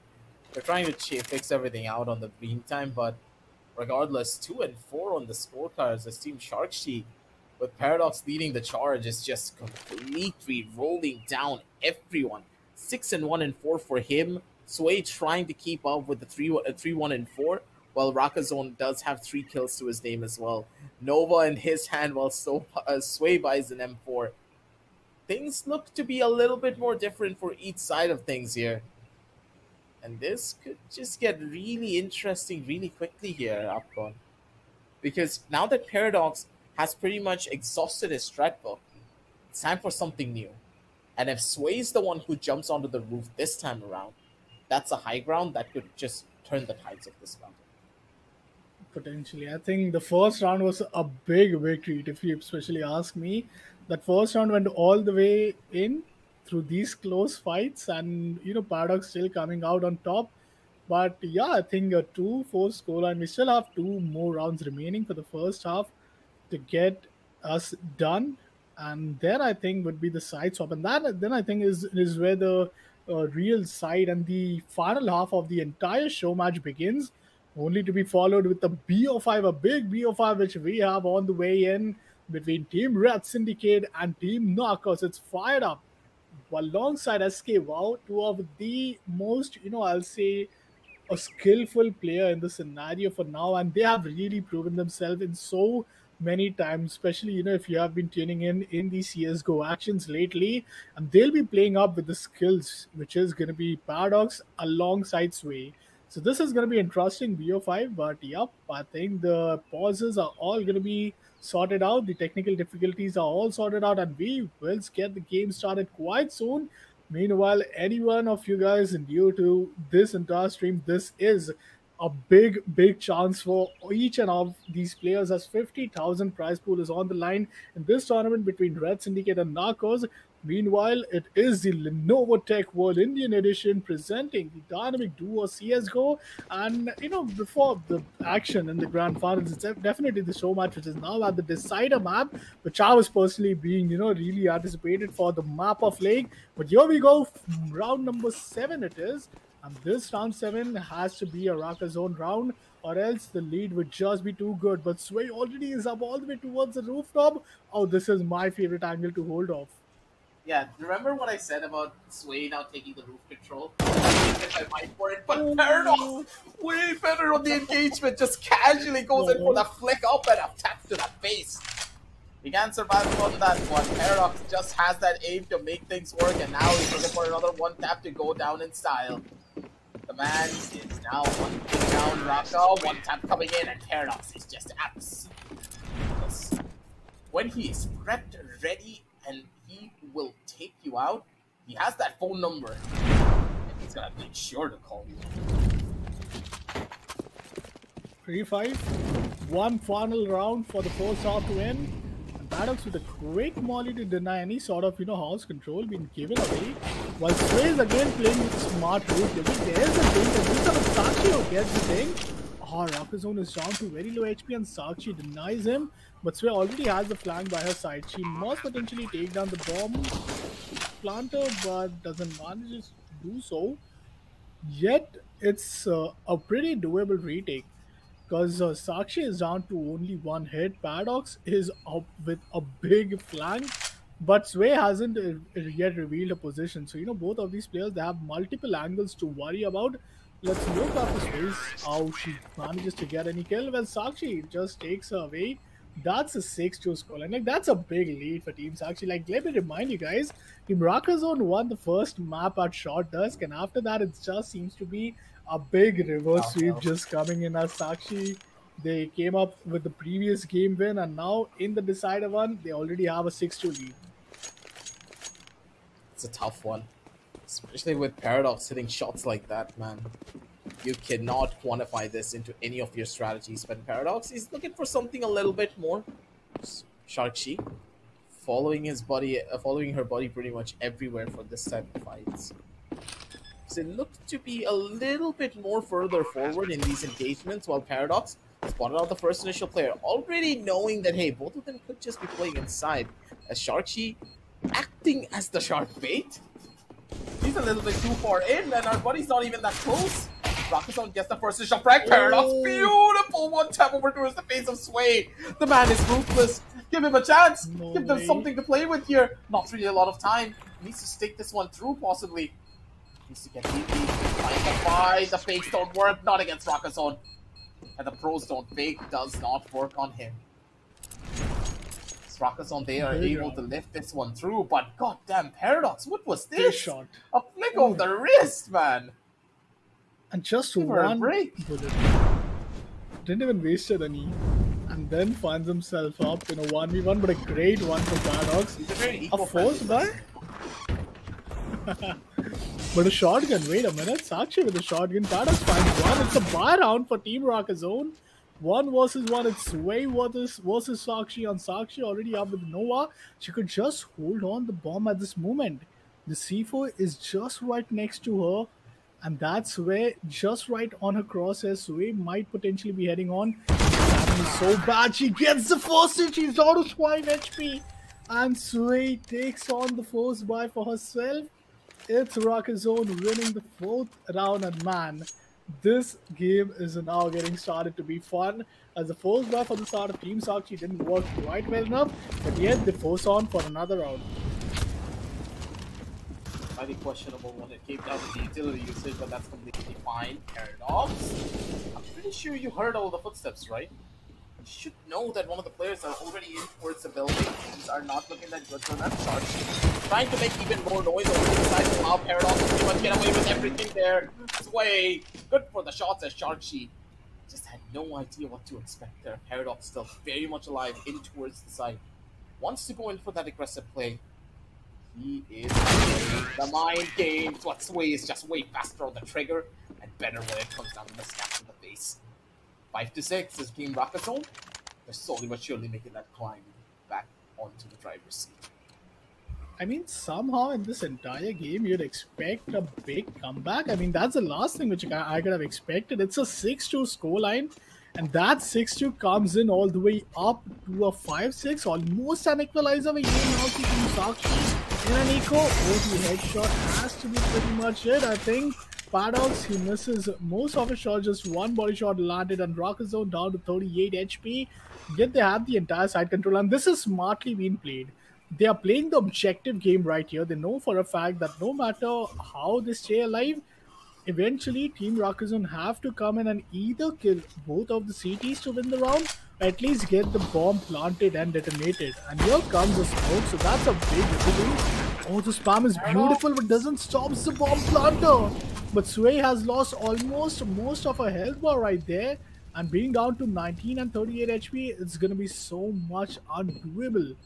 As Raka Zone is the only player with the potential position where he hasn't yet revealed himself, and he has some HP to work with. But Sway, on the other hand, she's down to 19 HP. Dan is of Asins, and that's where Paradox has to not hold his nerve, rather has to go for the kill. But Sway finds Paradox, and that's an equalizer all the way from 6-2. We are down to a 6-all scoreline. Just have to get even more, a little bit closer when it comes down to these type of fights. Team Rakazon, what is the game plan here? You've gotten into the heads of your opposition. Because of it, they are slowly but surely making a bunch of mistakes. Sway heard out the reload, so already knows the exact positions to expect. It's Paradox. He's now paranoid. Where could they be coming from? Which angles do I need to worry about? And already with a couple of pop shots being taken, Sway takes a back seat. And that's going to hurt quite a bit. What?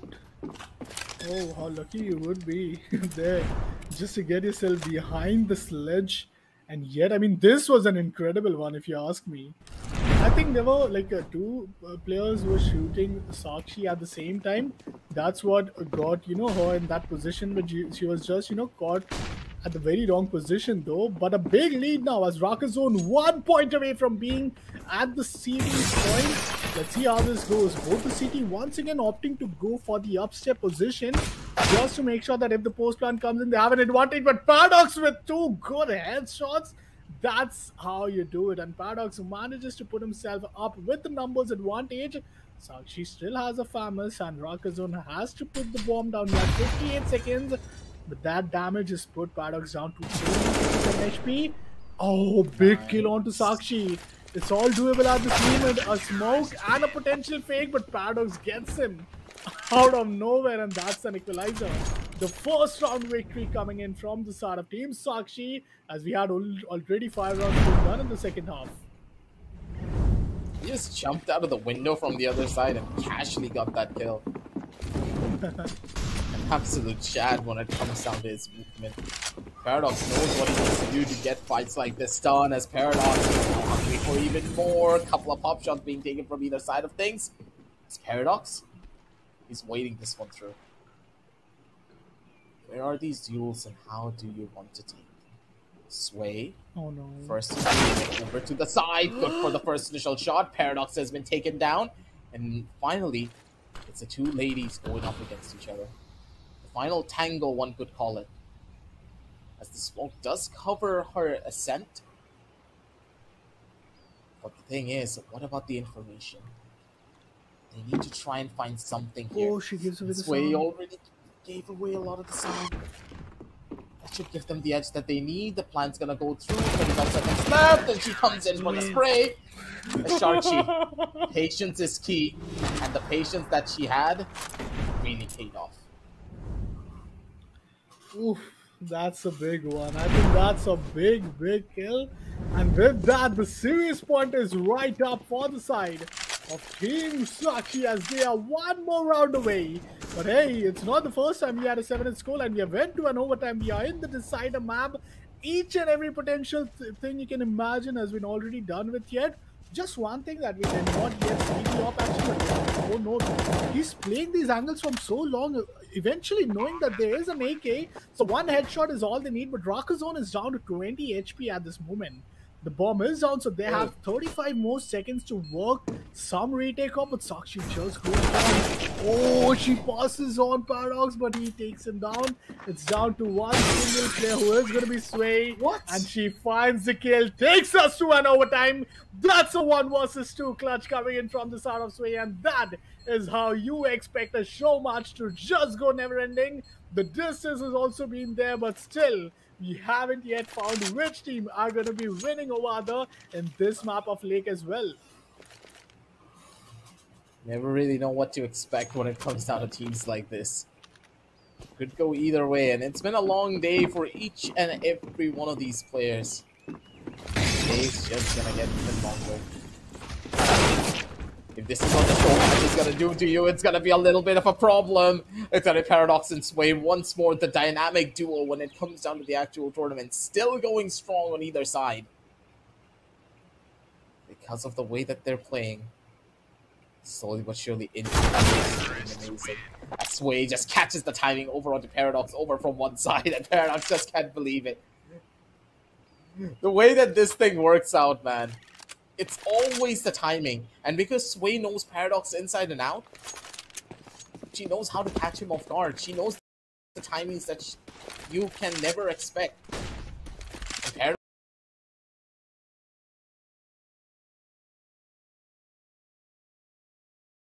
Nice skill from that's exactly what I said.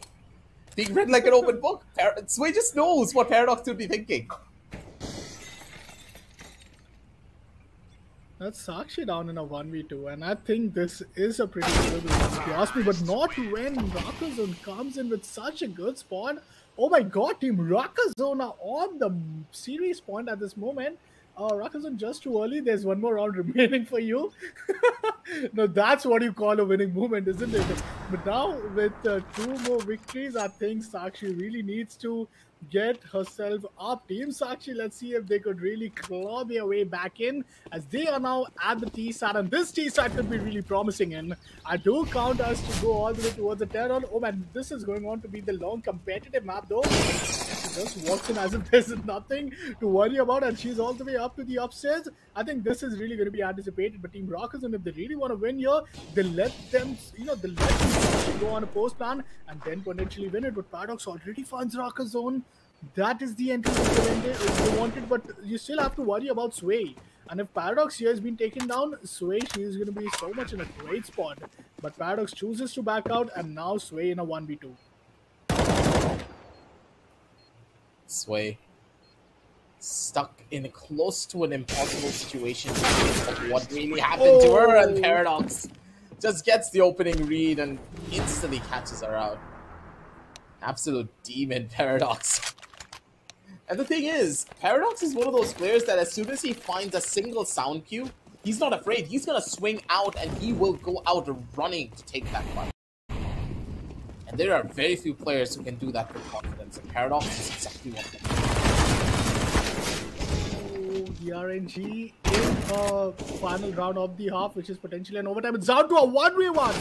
Oh, don't say me that this comes down to a shotgun victory, and yes, it does. No way he did that at the start of Team Sakshi, and with that, we get the winners of the show match. It's going to be Rakazone who win it with the Nova weapon in the final kill. And I mean, we wouldn't blame him to just off his headsets in the previous round. After the 10-8 scorer, it seems to be pretty much done. But yeah, he had his headphones just on for a few more rounds. And in the end, it's Team Rakazone winning the show match alongside Sway. So that's a big W for both of them here. But now is where the real challenge begins. The BO5 is about to begin. The grand finale, which we were waiting for the entire day, is right up the corner, which is the final match. It's Team Red Syndicate and Team, Narcos and B have been waiting for this moment, as this is going to be one final play. But aggressive, I think the show match couldn't have been better, right? We got to see 2 overtimes. We got to see the decider map and finally the map of Lake as well. We also get to witness how powerful these laptops really are. These particular laptops have been running the entire day. The entire day, mind you, and they're still performing enough to be at such a high level that none of the players are complaining about it. Can you imagine? That is how good Lenovo are at making their laptops. And the Lenovo i5 Pro is just chef's kiss. One of the best laptops that you could get. Make sure to check out all the links down below in the description, ladies and gentlemen, if you want to get yourself a laptop that can perform at this level, be very good and very exceptional for work environments. Plus, you can game on it at such a high FPS and still be able to run long hours without it overheating. Come on. You won't get a better deal than that. All the links down below in the description. And while we look at all the highlights here, for Team Rocket Zone, they deserve this victory. The way that they played it through together as a unit up till the very end, they deserved it. But god damn, Paradox with his raw mechanical skill is just something different. When he hits a shot, he hits something incredible. And aggressive, is it just me or is it a comeback of a 6-2 scoreline? Like we had a 6-2 half and Team Rocket Zone were down to only 2 rounds. They came up with a big T-side victory. They took us to an overtime. Then it was almost them winning each and every CT side and also final T side to end things up. But a great matchup and a great lake action. And with that, let's take a quick look at the scoreboard because this was a big match. This was a long one, if to be honest. And with that, 17 kills for Sway, 18 for Paradox. Now that's what you say that the players are warmed up. They are all set for the grand finals as Paradox and Sway will be playing together in the team of Red Syndicate. Well, Narcos, you have one of the most, like I'll say, experienced player whom you would have seen in the scene for a while, which is going to be team, Narcos with Fired Up and Escape. But Rocket Zone with 50% headshot ratio, 10 kills for him, while Sakshi with 6. Interesting one, just a big treat for all of us. We are seeing these content creators doing so well, but now it comes down to this final play, an 11-9 scoreline. Almost it potentially went into a 20 round. Like normally what we have seen, it comes down to an 8-round victory. You can potentially see a best of 14 or best of 15 rounds, but it went the distance to all the way towards round number 20, and that's where an 11-9 score, and it was almost up for the second overtime. But even if that would have been the case, it would have been really, really entertaining though. Yep, that's for certain. The way that each and every one of these engagements were done, you would know for a fact that both of these teams, they were at pretty much peak performance. And because we have seen such performances coming in from Paradox and Sway already, you know that their grand finals matchup will be hype. They're warmed up, they're ready, and they're just going to take a small little break before we jump on down over to the grand finals. Every one of their setups are already done. Sway just needs to move her keyboard and mouse, or Paradox probably needs to move her keyboard and mouse, and just sit next to each other, and they're done. Grand finals is right around the corner, ladies and gentlemen, so make sure to hit the like, hit the subscribe, and also hit that notification bell to never miss any of our live sessions, because we got a lot of tournaments coming around the corner, and you don't want to miss out on any of that. But if you don't want to miss out on the grand finals, don't go anywhere, because we're going to be heading on down over into a short little break, and we'll be right back with all of the action and all of the moolah. See you in a bit.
And welcome back, ladies and gentlemen, to the Lenovo TechWorld India Edition presents Dynamic Duos Counter-Strike Global Offensive.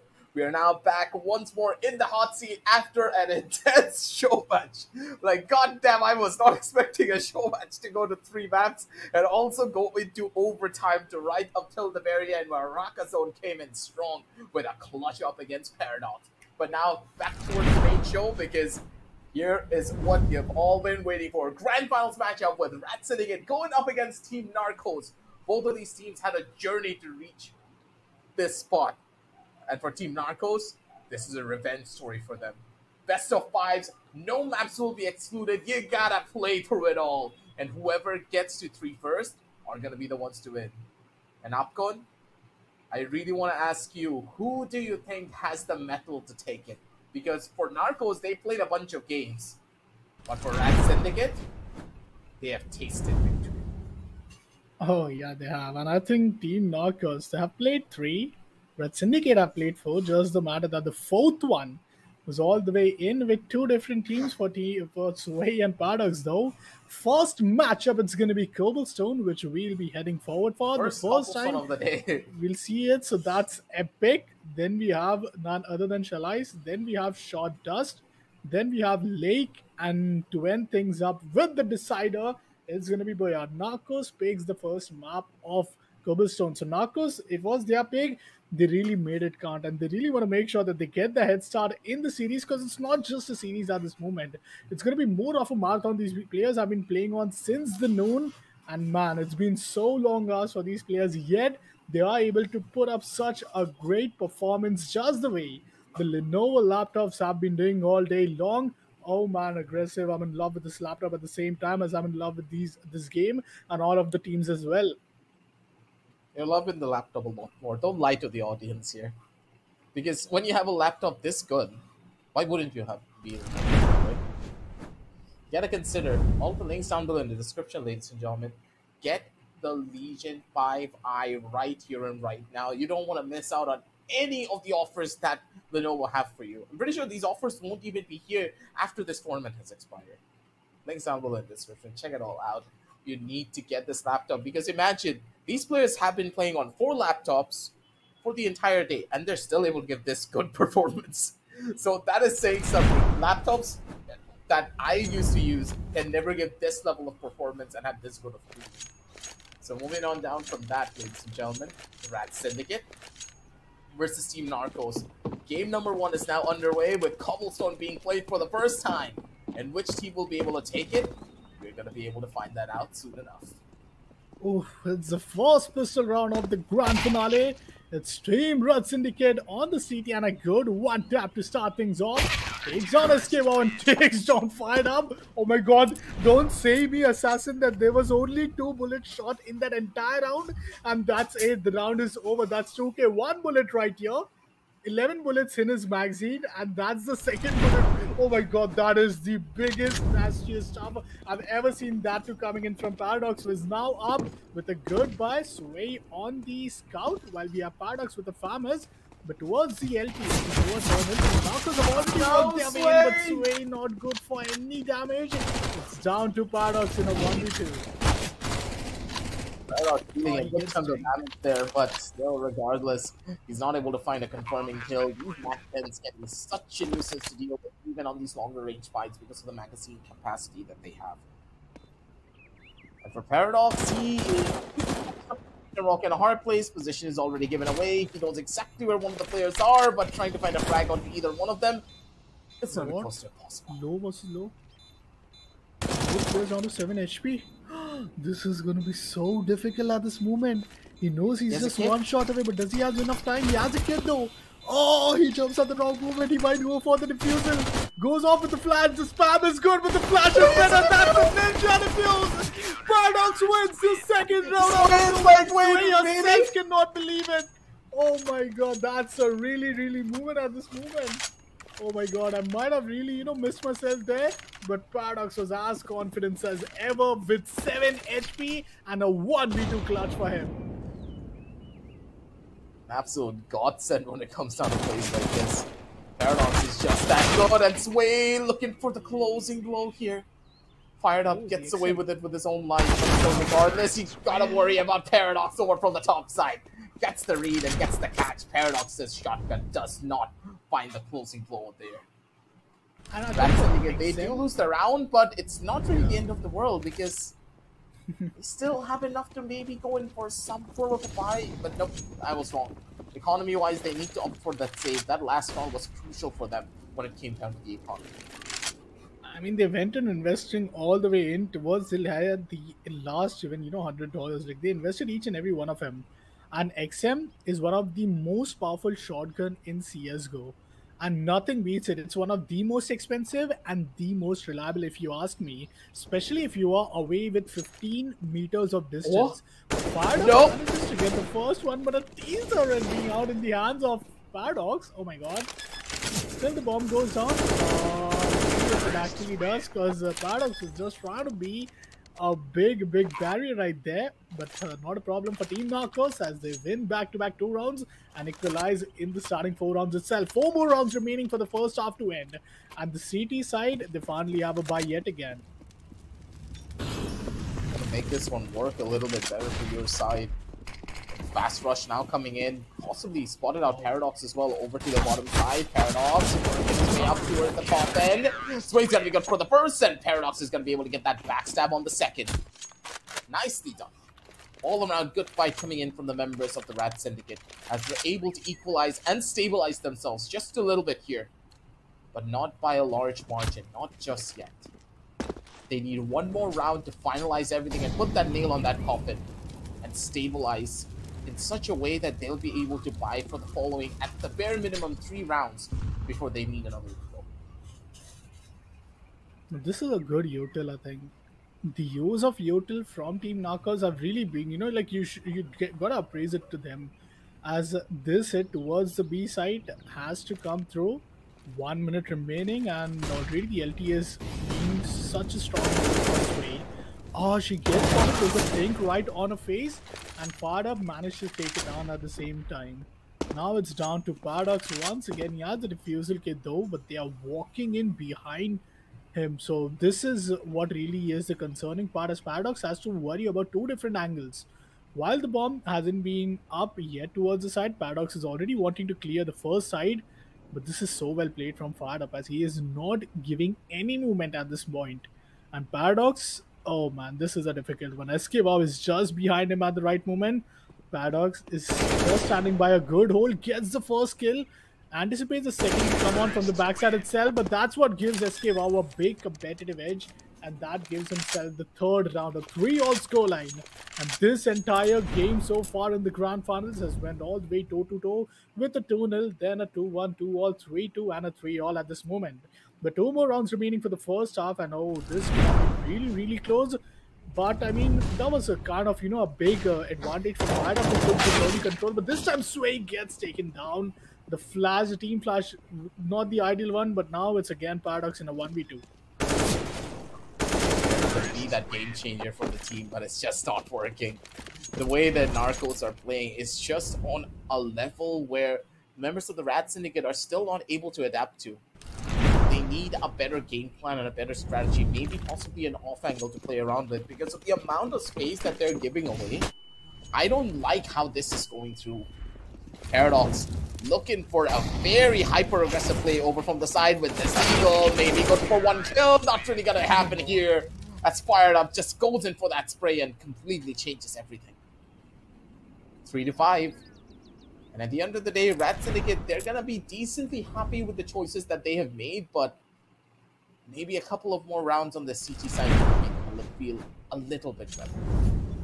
That was a big kill though with the P250. I mean, the pistols from Team Rat Syndicate have been really powerful, especially the first ever pistol round in the grand finals. 2 bullets from Paradox himself, and that was the end of the round already.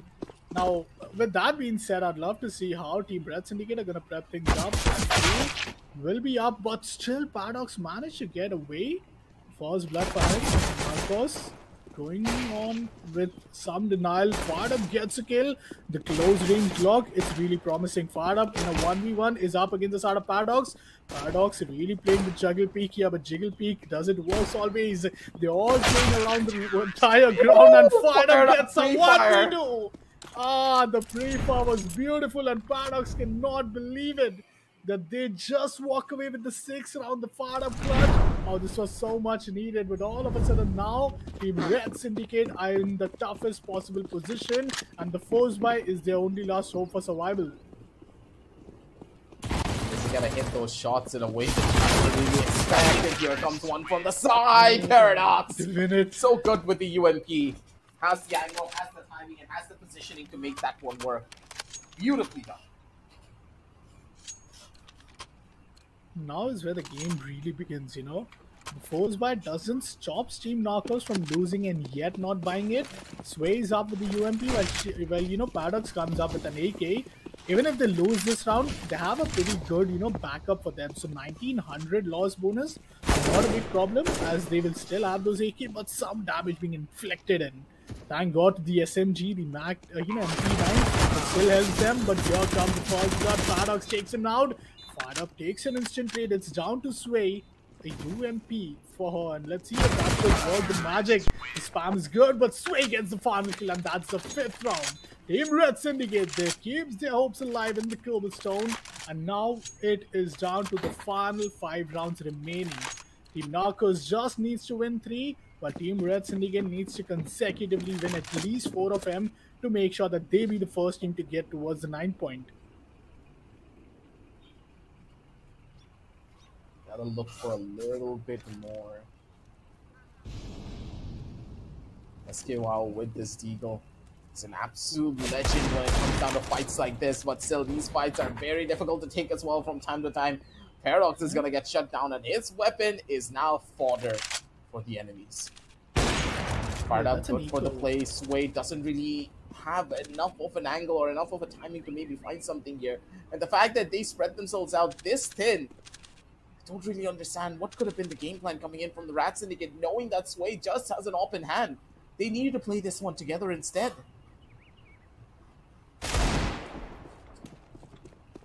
Just round on Sway. Both run out of ammo. So the Deagle fight is on. SKY takes on Sway and retrieves an orb.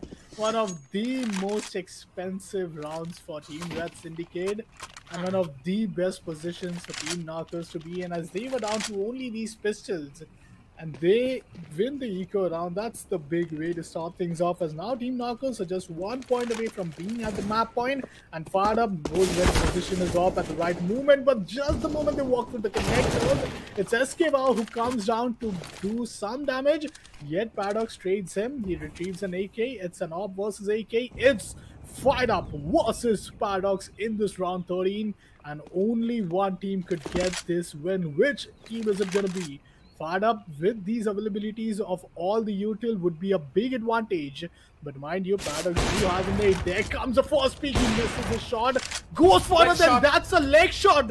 The nade could do the job. He has the util for himself, but does he realize that it's a leg shot?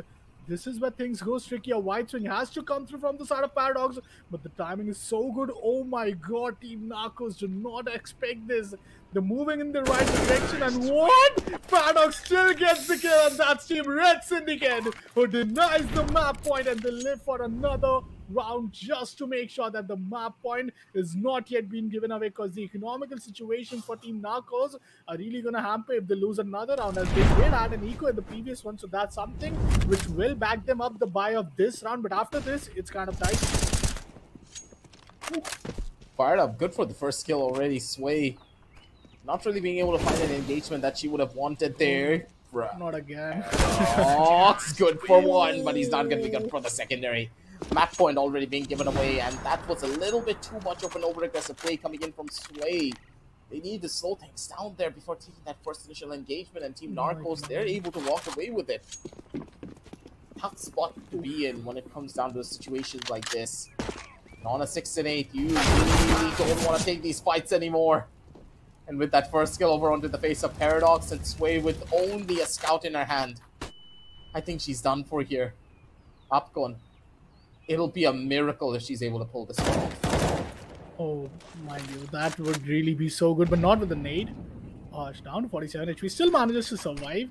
But with a scout, like, we have seen Sway's action in SG, but with a scout, it's really kind of, a difficult one, especially if you're on an AK and your opponent team is almost on the verge of getting the map point.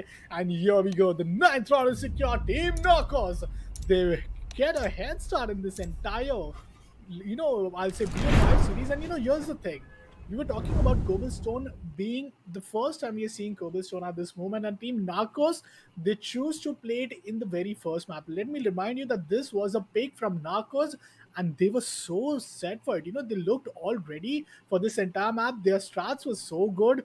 They knew, the margin of error from the side of Team Narcos was this small, so that team, Red Syndicate would even capitalize on it.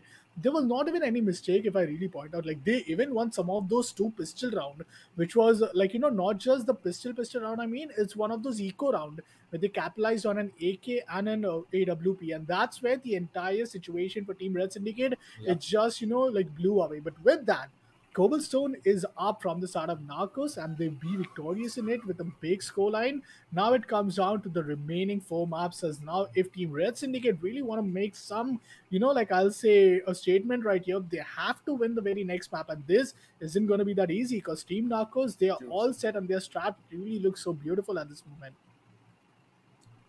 It's going to be a tough one to break into. Team Narcos, they've come towards this grand finals with a plan. And yeah, the members of Rat Syndicate, they're warmed up and they're ready, but when you think about it, they haven't really gotten a chance to rest now, have they? Team Narcos, on the other side, they've gotten an even bigger opportunity to just take a little bit of a chill pill, just gain their energy back, maybe get a snack or 2 and just refresh themselves. But for the Rat Syndicate, both of these players, they played through another best of 3 on their show match. And then came here to play again. No breaks, no nothing. So that the teams, they have to be feeling the fatigue here. For Team Narcos, maybe it's a bit less, but hopefully the Rat Syndicate are going to be able to just reconcile with each other and just talk it through.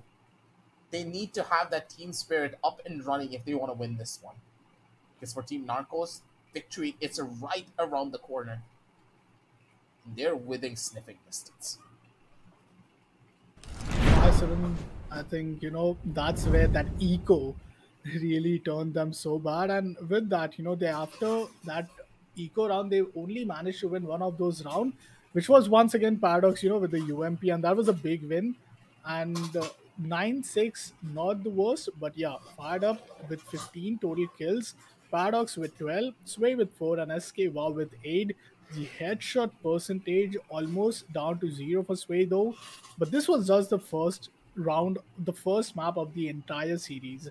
We have 4 more maps remaining, and with up next map being Chalice, I think this is one of the most amazing map where the previous time when we saw these two teams competing up against, it was almost a decider map, and in that decider map, it was, in team head-to-head, it was Team Red Syndicate who won it, and that what it was, down to Sway, who did most of the heavy lifting in that map. So I'm really, really counting on Team Red Syndicate at this moment. But if you are Team Narcos, and if there's ever a chance for you to become the champions tonight from taking this title home for yourself in the Lenovo Tech World India edition, this is the chance for them to make sure that they completely take their 3-0 series right here, right now. Because even if Red Syndicate get one single chance, oh man, that's going to be so difficult for them then to stop the momentum. As we mentioned, Chalice is going to be the second matchup, which is a pick from the side of Red Syndicate. They know that they have really been good in head-to-head when it comes, and not only just good, but also they have been it's one of the only map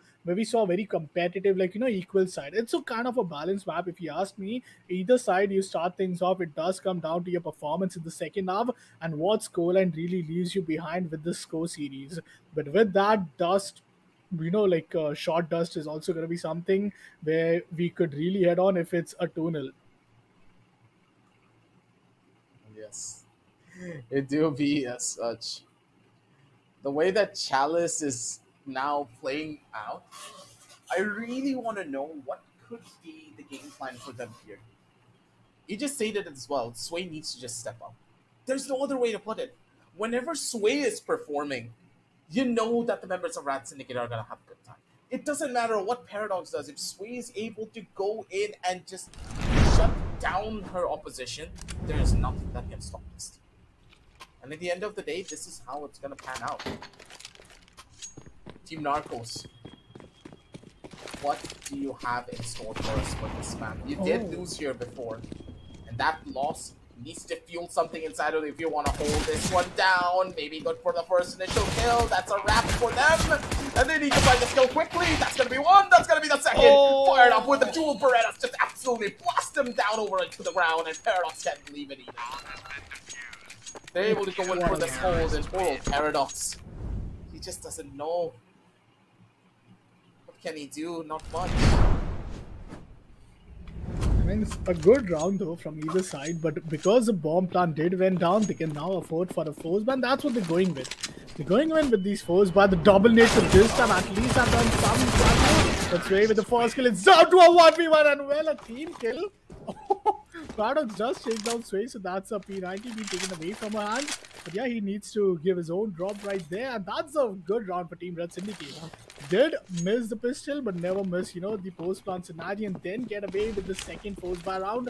Now it's a bad eco condition for the Narcos, and these double nades onto the, Church Gate really looks good, but still, I believe Team Red Syndicate do have a big advantage. They do not want to just miss it. And Paradox, he has an AK at the same time. So losing Paradox means giving away an AK to Team Narcos. The bomb does go down. Escape out with only 2,000. But, well, Sway, good to get the kill. Now it's down to Fired Up with the mag. Doesn't able to do much damage. And that's the second round. Team Red Syndicate, they look good in their own mapping so far. You just have to keep the team morale up. For Rat Syndicate, it's about getting these rounds slowly but surely, one step at a time. Keep the ball rolling on your court. Just keep it in position. Look for maybe the first shot and escape out. I mean, did he get caught with his hands down? It does look like it.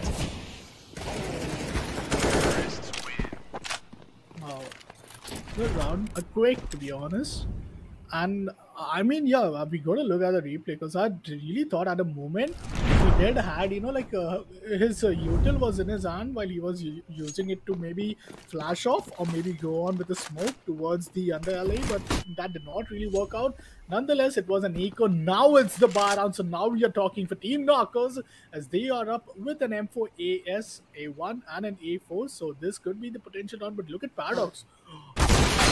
There's no way he misses that. Sway finds the kill, but Paradox is in a very good position, and without even inflicting any damage, he manages to get the trade.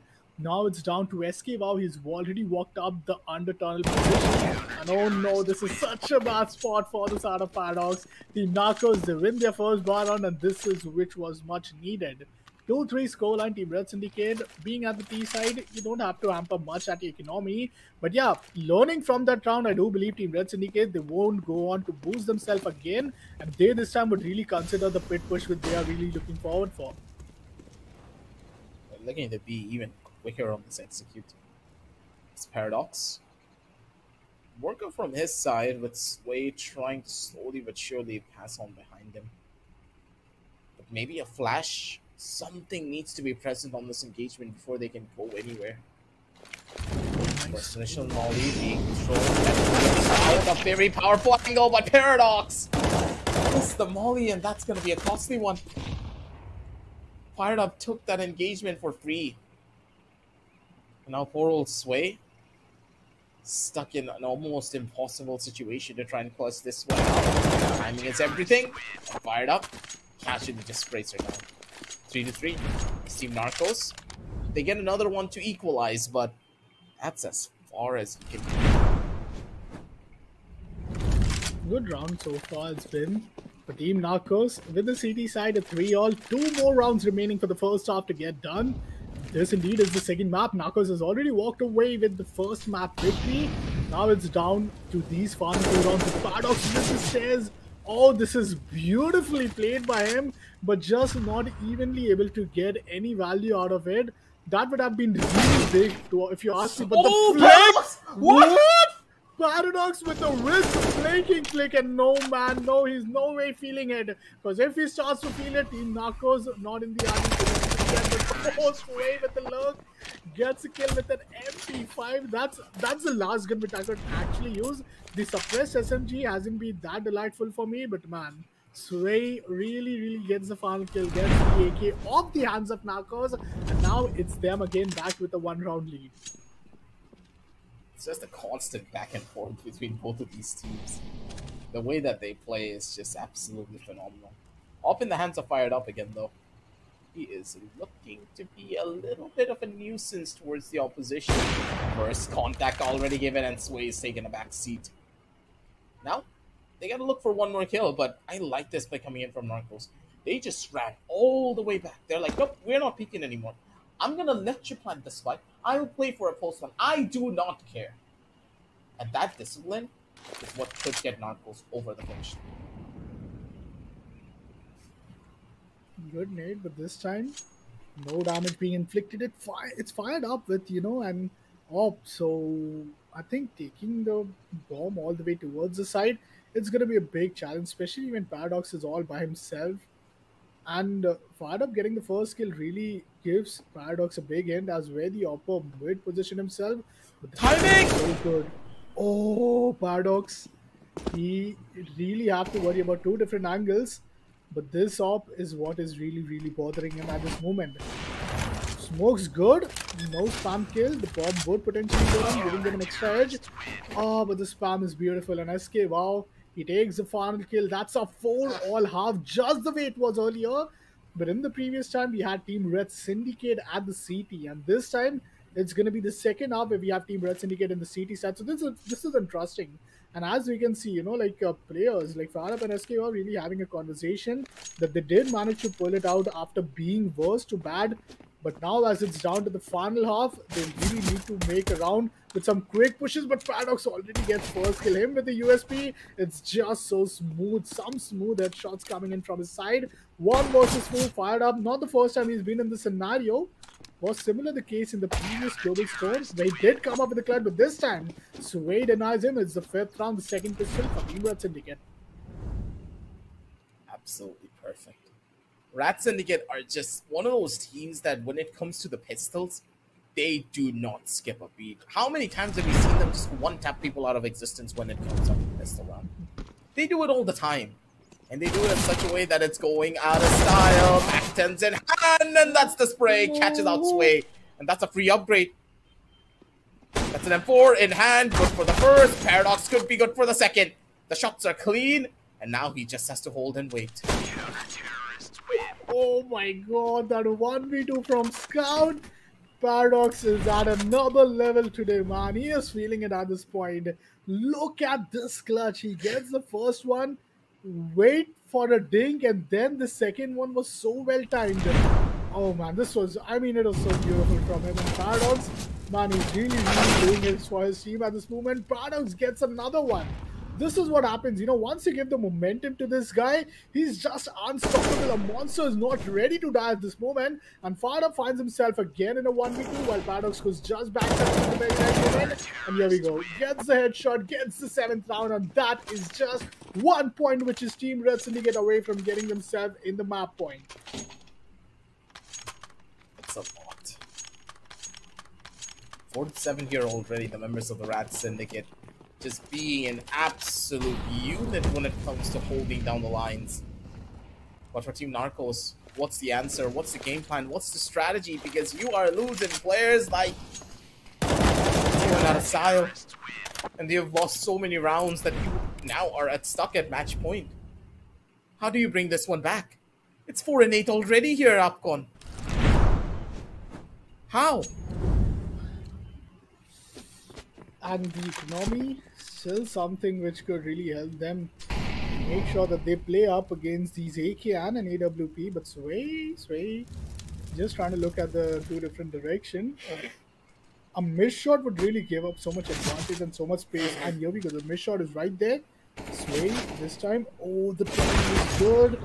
And she misses another shot, this time towards the right of the shoulder. But Paradox still gets taken care of from Paradox. It's down to SK Wow to somehow save map number 2, which is the pick of Red Syndicate. And their CT side just looks as strong as ever. Let it be the low, you know, the upper bracket finals or the grand finals. SK Wow puts himself up in a 1v2. Oh, this would have been a close one, but it's down to 58 HP. Can get himself boosted so far. Only 3 kills for him in the entire game. That's gonna hurt. That's not the SK Wow which we really saw. Like, he is one of the amazing player. Oh, the kill to Paradox is huge. Sway's down to only 34 HP. 27 damage with 1 AK bullet. So he'd still need 2 bullets. That's what I mean. But how would he manage to find himself in a post plan? Because only 18 seconds remaining. And Sway with the op, not the ideal weapon for him for her to be at. The bomb has to go down. Only 10 seconds remaining. Oh, so he's going in for the long run. First, he fakes out. Only 4 seconds. You have to stick it. No way! He gets it in time. He does get it in time, I believe. Sway with the mission. And that's SK Wow with the clutch. Oh my god, that was on the nerves right there. And SK Wow, just the moment we thought that it's very undoable, as he is down to only 3 kills in, I think, almost like, what, 14 rounds. He comes up huge for his team, and they live for 1 more round remaining in this half. You can't miss shots like that. Those are the easiest ones to hit. And that will cause a lot of pain and frustration towards the side of Rat Syndicate. But for Team Narcos, that is what they're banking on. That pain, that frustration will cause even more mistakes to happen and compound it into a lead that they are hoping to find. They need something big here. And with this, the 5-8 is right around the corner. That could be a 6-8 soon enough. But SK, wow, he's not able to find anything. Rat Syndicate, they're playing this one smart and disciplined. And this disciplined play can easily turn everything around. So it's really, you know, like, Team Red Syndicate as a whole are really shocked by this position. The Team Narcos haven't yet given anything for Team Red Syndicate to work for. All they have is just the A side and maybe the CT for them to just not get flanked. And there's not yet been any connection. But it's Paradox with an M4, you know, so that's the only thing that they could really have. But that too gets taken down to SK Wow's AK. Oh, that's Sway who gets taken down. Paradox with the trade. Now this is interesting. The flash, the smoke. 1 versus 1, fired up with that AWP. He gets heard off. It's a difficult one. Paradox just 1 kill away from getting the map point. And there's another missed shot. The spam is good, but the time runs out. And that's Team Red Syndicate winning round number 15. And that's a big win for them. That is the round which will take them at least to map number 4. And with the next map being the map of short dust, we are at least having been given one confirmation that it does goes to the fourth map. Will it go to the decider or no? That is something which we will still be awaited for. But man, what a map it was here at the entire team for team Red Syndicate, as they do manage to find this map win. If it wasn't the case for them, I think this series would have been long gone towards the side of Narcos. But Narcos, especially SK Wow with only 5 kill, I think players like it's not just you can't just blame them. It's just been such a long day for them. That consistency in terms of them having a consistent performance with the firepower just isn't happening that well for either of them. Yeah, it's a very difficult one when you consider consistency, because one game is going to be perfect for you. The next game, you're just going to have a lot of technical problems from your own team play and coordination. Your communication wasn't that clear, and you start to second guess yourself. And that's the thing. Team Narcos just was not in tune. They had no idea what kind of a game plan they wanted to settle for. And because of that, they were in such a tough spot. While on the other side, Rat Syndicate, they had a plan and they were playing together with the buddy system. They didn't have an overarching macro strategy that they wanted to employ. No. They just had one plan being like, okay, let's take church together. Maybe let's take catwalk together. Maybe let's run into tunnels. And they did it together as a team. And that's the main reason why they won on the map of Chalice. Chalice doesn't need any form of rocket science for you to play properly. It just requires the bare bone basics. And Team Narcos, they just failed at that. 6 kill for 3 of the 4 players, so very fast on SK Wow, while Paradox just up a classic. It's just an average Paradox performance in this one, with the top frag, no doubt, with a good ADR, an average damage of 111 and almost an 80% headshot ratio. This player is just at another level today, and this is really bringing in it's just bringing in so many like advantages to the entire team itself. While Team Narcos now need to worry about their third map, which is going to be Short Dust. Short Dust being one of those maps where we did previously, see either side of these teams competing up against. It was, if I'm not wrong, the second match, and it came down to Team Narcos, who had a big advantage in that map. So Narcos and Short Dust has always proven themselves. I still remember Aggressive, it was a 7-1 scoreline, and that was the CT side lead which Team Narcos had in the Short Dust against Team Red Syndicate. So we'll take a look at the video and we'll, just how long are we going here? Because I think after the 1-all position in the Short Dust, Narcos has picked it. So they know that they are pretty confident at it. Not just that they have won most of the Short Dust today, they've also won it against Team Red Syndicate in a 7-1 fashion for the first half, and then closing it down to a 9-4, which was almost a potential comeback. So what do you expect? Like Team Short Dust, do we think that Red Syndicate would have really learned a lot out of their first loss, or is it just an advantage for Narcos?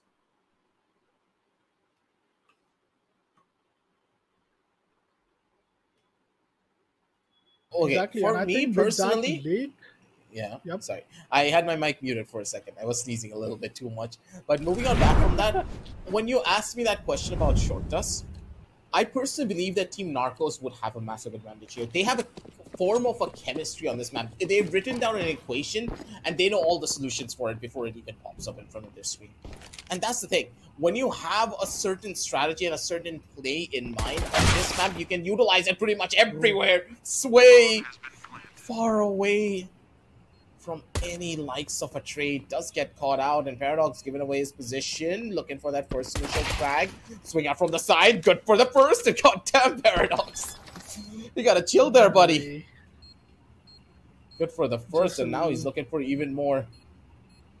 Wrap around, over from one side, swing in from one, and Paradox! How does a jump shot work?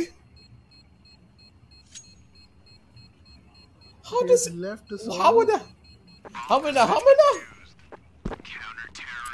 at least 5 people stunned at this moment. It's the entire team of Narcos. It's me. I think it's potentially you as well. And the fifth person has to be Sway. Just look after Sway's reaction. How is that even a thing? She would be like, teach me this. Like, how is that not Precise supposed to be known with a big round, man?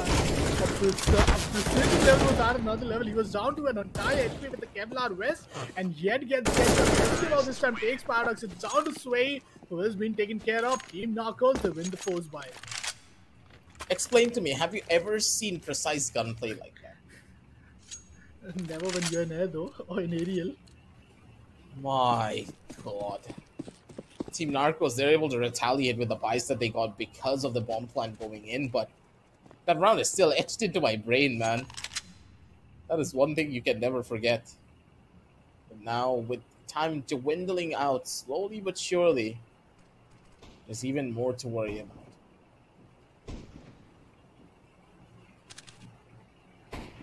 Scout with Paradox. We haven't seen Scout with Paradox much, like if you ask me. And I think that is that one weapon where I haven't seen, Paradox actually outperform. Like, he has just blown our minds with each and everything. But here we go. Here he has a bomb shot. The bomb goes down. Sway with the backstab from the elbow gets a kill, but it's only good for one. Gets traded instantaneously. And with Esquiva down to only 27 HP. It's just one bullet of oh no, not with a pistol. And Esquiva gets a, headshot right there. The damage on the Paradox was so massive that the wall bang was quite enough, and the second round from Narcos is just too good. Not much value is what, Team Red Syndicate could move out of it. But see, Team Narcos have been really, we're talking about them having a pretty big CT. Once again, the move up towards Ram, they get the first one, gets another. And that's the third quick round. So, not see, this was an eco round, so it's still doable. But with the first round being one of these important bar round, I think Team Red Syndicate, they really need to worry about that. They have to take some advantage out of their CTs. That's the thing. About this map, it's more like the more you play it, you have an understanding of when the timings are going to play through. And because of how good the timings are coming in from the members of the Narcos, they're just falling a little bit flat on towards the side. Good for the first kill, and Paradox. He's not happy about that one. Not at all. And now Team Narcos, they have a crossfire set up on this bomb. Good riddance trying to survive this one, because this fight, yeah, it's gonna be a hard one. Even if you have a kit, you have no way of taking this without, at the bare minimum, getting the best isolated 1v2 spray.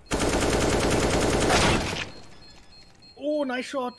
Still oh, she does it! Sway does a 1v2 clutch! Oh my god, that's big! That is Sway in a nutshell right there. When you really anticipate that it's all down to Team Narcos. And Team Narcos, they're so mad at, the entire round. You can entirely see Esquiva was really depending on fire by this movement. The flash was good. They might have not really anticipated, but Sway with two big headshot playing up against these AK. Wow, that's a big clutch for Team Red Syndicate. And that's what would give them the momentum that they were desperately looking forward for. Paradox has already taken the T-spawn control. He's going to walk up to the ladder, but oh, he's already heard. This is unfortunate. Fada would really get the better of him, and now it's down to Sway. Paradox really mad at this position, but Sway once again finds herself in a 1v2. Lucky for her, she does have the defusal kit, but is Team Narcos going to give it that easily? That's the question. Both the players holding the tunnel, and well, the easy head kill for SK. Wow. The fourth round is up. 2 more rounds remaining. Team Red Syndicate still looking to get some advantage in this half with their CT side.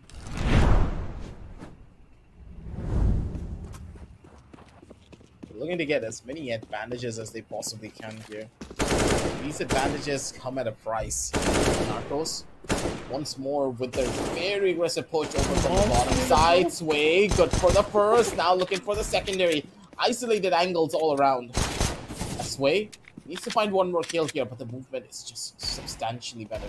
They still haven't been able to pick up this gun, but fired up, he needs to contest this. If he gives this one up, and if they're able to pick up this weapon, then he's absolutely done for. Oh, Molly being missed out. Unfortunate. These 1v1 duels are kind of risky though, but Paradox is confident enough to go for it. Only one AK being retrieved, but not a problem. It was one of those half buy, and this flank was good.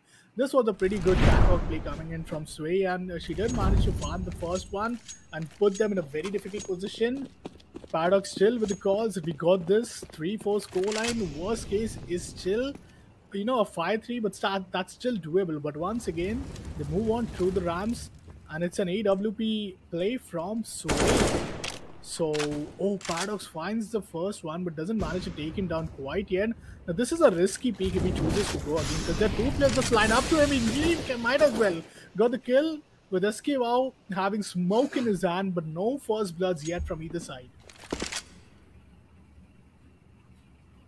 a pretty massive distance that you need to go for the Rat Syndicate. It's all about the timings. Fired up. Good for that first initial kill over under the face of Sway. Now Paradox could have been good for the double. Ooh, Paradox. That was so close. But fired up with the reaction time, man. He was able to hit that swing like it was absolutely nothing. Now is the advantage, if you ask me. They are up with the lead. They are up with the CT side. This is what really is concerning if your Team Red Syndicate, that the executions are really going to be, you know, really, I'll say, expected. Each and everything is so taken care of from Team Narcos that, I mean, you know, they have been really good and they've proven themselves. But the first blood looks big, and now it's down to SK. Wow, 1 versus 2. Fired Up realizes that it wasn't the pleasant, you know, of plays which he could have done, but still it's down to SK Wow, and Sway takes the double kill for herself in this round, and the pistols is being taken care of from Sway, and Team Red Syndicate, they get the 4th round victory. But will it stop Team Rockers from going on for the foes? But that's the question, because if you're CT, you at least need 1,000 more creds than the entire creds that, you know, Team T side might require. Especially knowing that your rifles are 200 to 400 way more expensive, plus your incendiary being $200 more. But Sway finds the first one, but don't she anticipate there's a double kill there? Fired Up gets the first one. The hammer position has been holding off from the side of Fired Up. It's a 1v1, but Sway takes a 2k once again. 2 back-to-back rounds. Sway with 4 kills in previous 2 rounds. And I think Team Red Syndicate, they get the RG beginning which they were looking for. Narcos, I did not really anticipated them going on for this force buy, but this force buy did hurt them, as now the lead might totally go away in the hands of Red Syndicate after this round. Both of these teams, they're just neck and neck. No one really has a significant advantage over the other when it comes down to any of their plays, but maybe SK Wow, he's gonna put a wrench in those plans. Beautiful when it came down to the shots there, Sway. Looking to find a proper off angle over onto one. Needs to try and pick up the bomb here. This bomb is pretty much sitting right at the edge of the Sahara Desert. Fired up with the flank. Does get a couple of pop shots and a warning play that someone is towards the flank. And because of that, they need to run this one back. Timing is key as SK Wow already hears the footsteps. There's the position. Goes in for the shots, and SK Wow with the headshot takes everything down.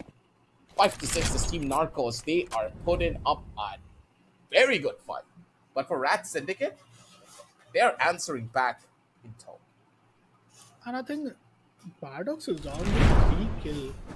In this entire map, we have never seen him, you know, at this position. Like, he has completely, you know, started to, like, just drain away his entirely. Like, you know, to remain consistent with that precision, it's not that easy. But hit the Tootsies! SD is out and she's Shoot hitting the the toes back to Tootsies! back. And she gets the kill. Oh, before she would get another one, it's SK Wow to close things up.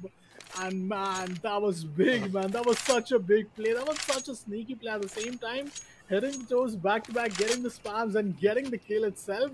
But now it's down to one more round as Team Red Syndicate. They go on for an eco, and this eco could be a potential map point, a second map point for Marcos. Now the push is really good enough towards the tunnel, but from the CT itself, SK Wow gets a kill. Paddock trades it and retrieves an AK. So this is an AK versus M4AS, and this is where the bomb also goes down, but the spam comes through and Fired Up is gonna take him down. That's the map point of Team Narcos. They are looking so pretty decent in their entire map pick. Alongside that, the CT in a short dust for Narcos is just unbeatable. absolutely. The way that their plays are going down, it's incredible to watch. And Paradox, he's looking to be a little bit more of a game changer here, though. Going on for the wrap. SK Wow's going to be good for the first straight through the box. Well played from his part. And he's already spotted out the last player. Knows exactly where she is. Have to find the skill. It's going to be massive. SK Wow, good for a couple of flicks. Maybe on two from the side. Knows the exact position and is just going to be able to hold it through. Because he was jiggling the corner when he was trying to run across, he knows one of the more optimum spots. Missed shot's going to be a costly one. And SK Wow needs to hold this one through. Low on time, low on money, low on pretty much everything. He needs the swing to try to get this kill. He does find it. And ample amounts of time with a defuse kick to boot. They take map number 3 in style. 5-9 is the scorecard, and Team Narcos, they repeat history. Previous time when these players went up against each other, it was a 9-4 scoreline, and this time taking it up to 9-5, the shot does still remain strong as ever for Team Knockers, as now we will soon head over to the map of Lake, and the only team with Lake experience today, it's been the side of Red Syndicate, while playing up against each other, not together though. But I think Lake is going to be pretty interesting one, and oh man, Team Narcos, they have the lead. If there's ever a time to close it down, it's right now, right here. But looking off at the highlights, some good play, especially this one. Like paradox of what we saw in the previous map and this map. Wait a minute, he had the 3 kills in the entire half. 2 of them was just from his pistol. So this game wasn't a great game, to be honest, for Paradox himself. Sway had many of her moments, her clutch moments, where she just kept the hopes alive. But yeah, this also one of those, unfortunate timing plays happening with him, giving away the sound, and then, it all the way going down to a pretty 3-4 half. This was one of the massive ones, this one kill and then getting a 1v2 clutch. I think pretty much of some big plays right there. But I think the comeback was almost here until they got echoed at this moment.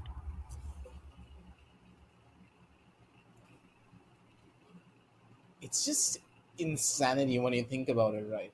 How the members of Team Narcos were just building up round after round, even when they were on such a deficit. They have such a good control of the economy when you think about it, right? We haven't seen any team properly utilize the economy of Wingman the same way. Not really opting for full-on saves. They're still going to go in for buys regardless because they know in Wingman, the economy plays a lot more differently than what actual CS has in store.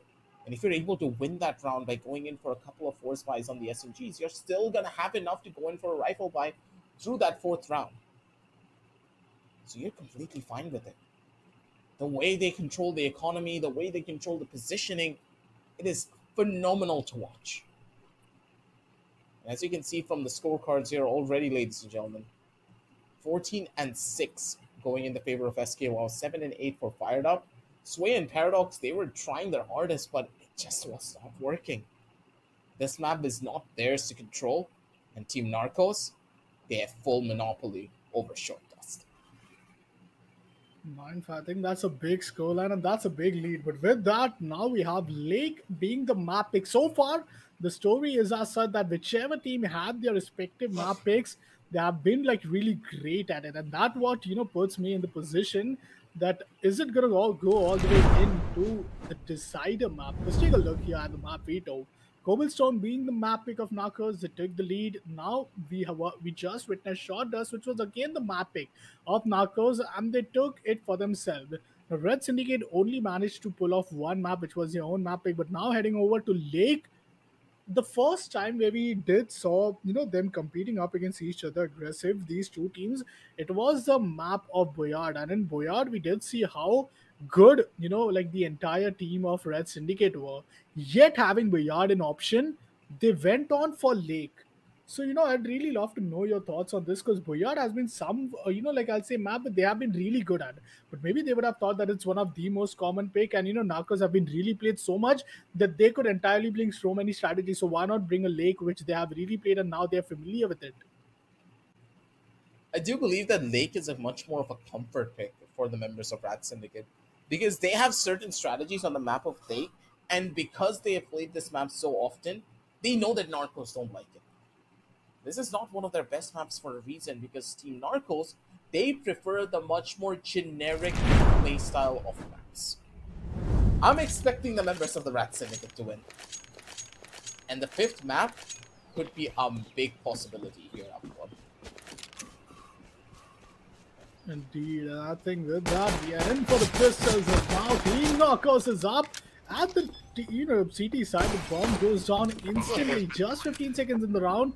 We already, like Team Narcos find themselves in a post plan scenario. Now behind you, Team Red Syndicate with this post plan, they have been really beautiful. So to retake a post plan isn't going to be easy, but I'd love to see how Team Narcos are eventually going to do it. They have no defusal quick. They have to do it a little quick, but they find the first player though. Oh, the Dink is there, but still Paradox gets a kill. What? How does he find the second one? Oh, it's Sway finding it from another hand, but that's a big round. Oh man, these, like late plays are really incredible, but you have to... Okay, Sway was just on top of this chair, Fench, and she gets the second kill. But with that, Team Red Syndicate, they know that this is one of the, this is a map where, Narcos could really turn them down. But just to keep things alive with 1 second movement, and within only 10 seconds of planting the post plan, but the bomb is not yet down, and part of comes up with these plays. And wow, they just always are so good in winning after losing the pistols. Yeah, they know how to control their economy well. And thing is, even if they lost, right, in this previous round, it was fine. They would just go for one more save after this, and they would still have enough money to go in for decently powerful guns on that save and be able to take things a little bit forward.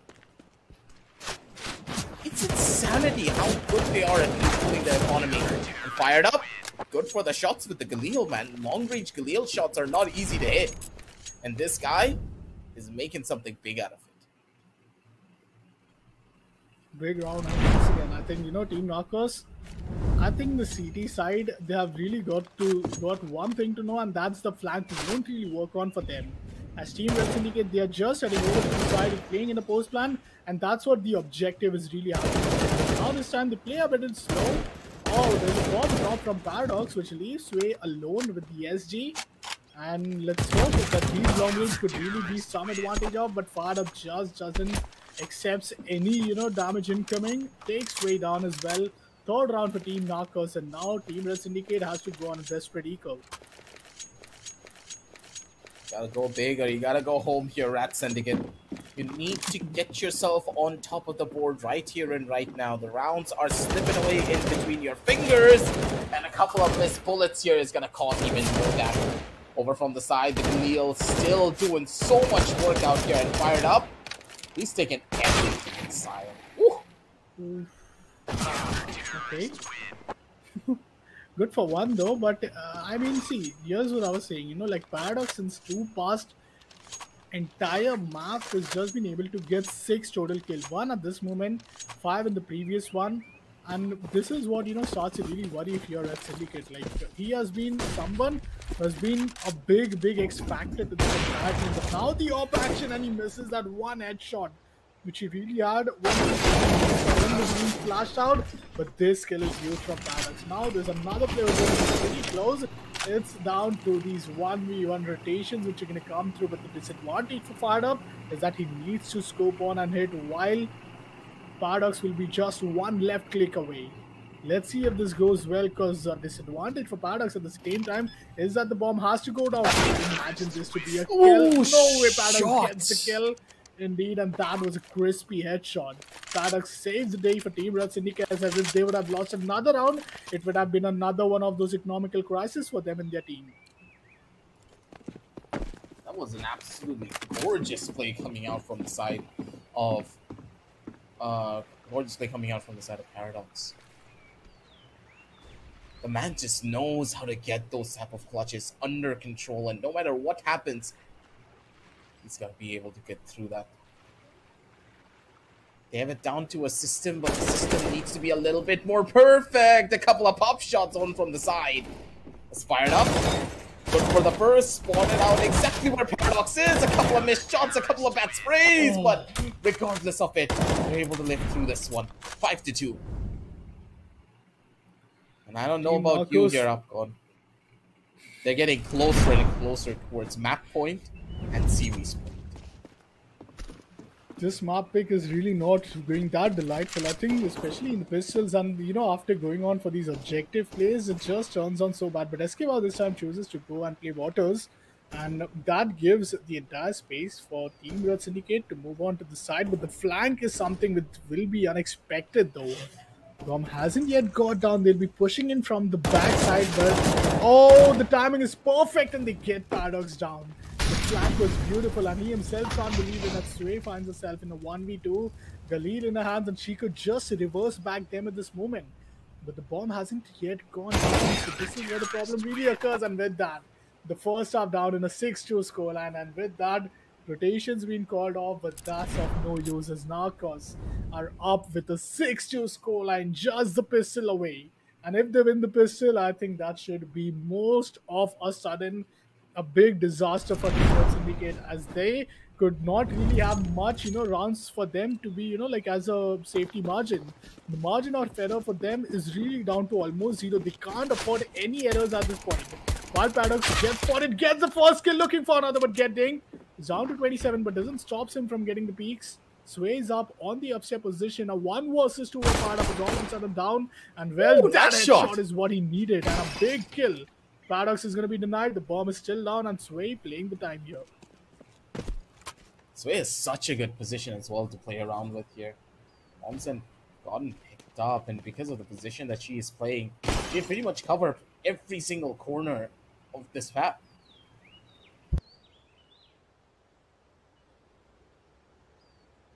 He's expecting Sway to do at least some flank, but Sway is really playing the patience game here.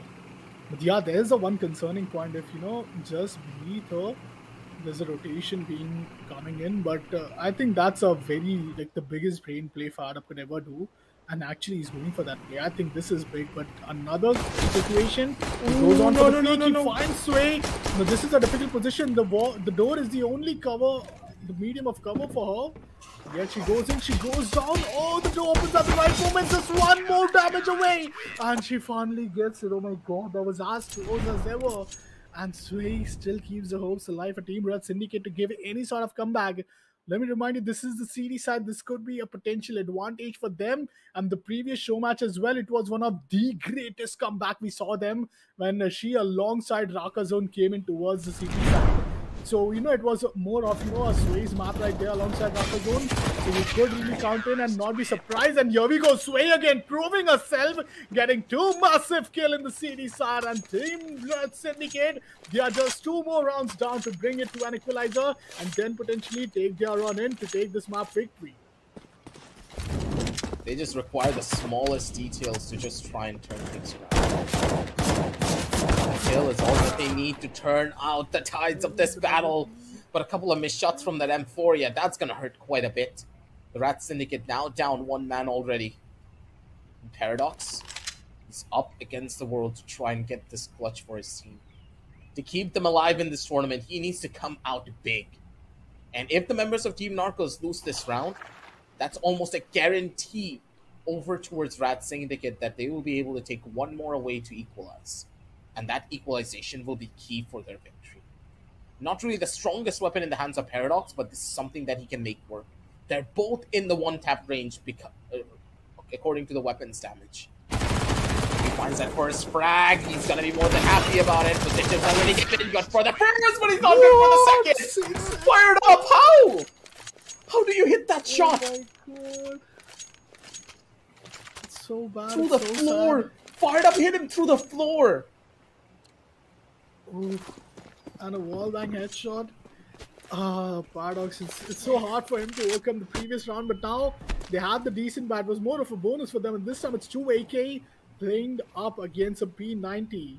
The Sway, she did had a pretty big beginning in the previous round, dealt with some good damage, but look after the position. Oh, just the moment Esquiva opens this door down the garage, it's gonna be, just Paradox waving him, but well, Paradox is gonna be instantly denied through the flank in the waters, and now it's down to Sway. It's the series point which would all come down to it, and Esquiva already choosing to play the long game, just wants to get intel. He knows he's the only player with the maximum HP to could afford to play these 1v1. But Sway with a P90, not the most ideal weapon unless you're in a close range and with some util in your hands. So the run and gun P90, the best thing to really work on for, but this is a very wrong position and Sway not yet spotted. She's waiting in the corner. Even if some players go up towards the say, they might not really look at her, and that's the thing. Sway is still playing the patience game, and wow, this is going huge right now.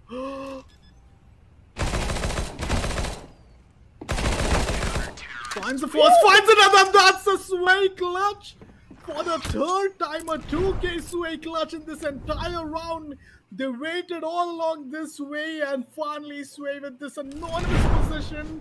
She finds the clutch, and she remains unbeatable so far. Ever you put this player down in a 1v2 clutch, how she delivers as wanting the P90 run gun right there. Sway with the 5th 2K of the entire day in this map itself.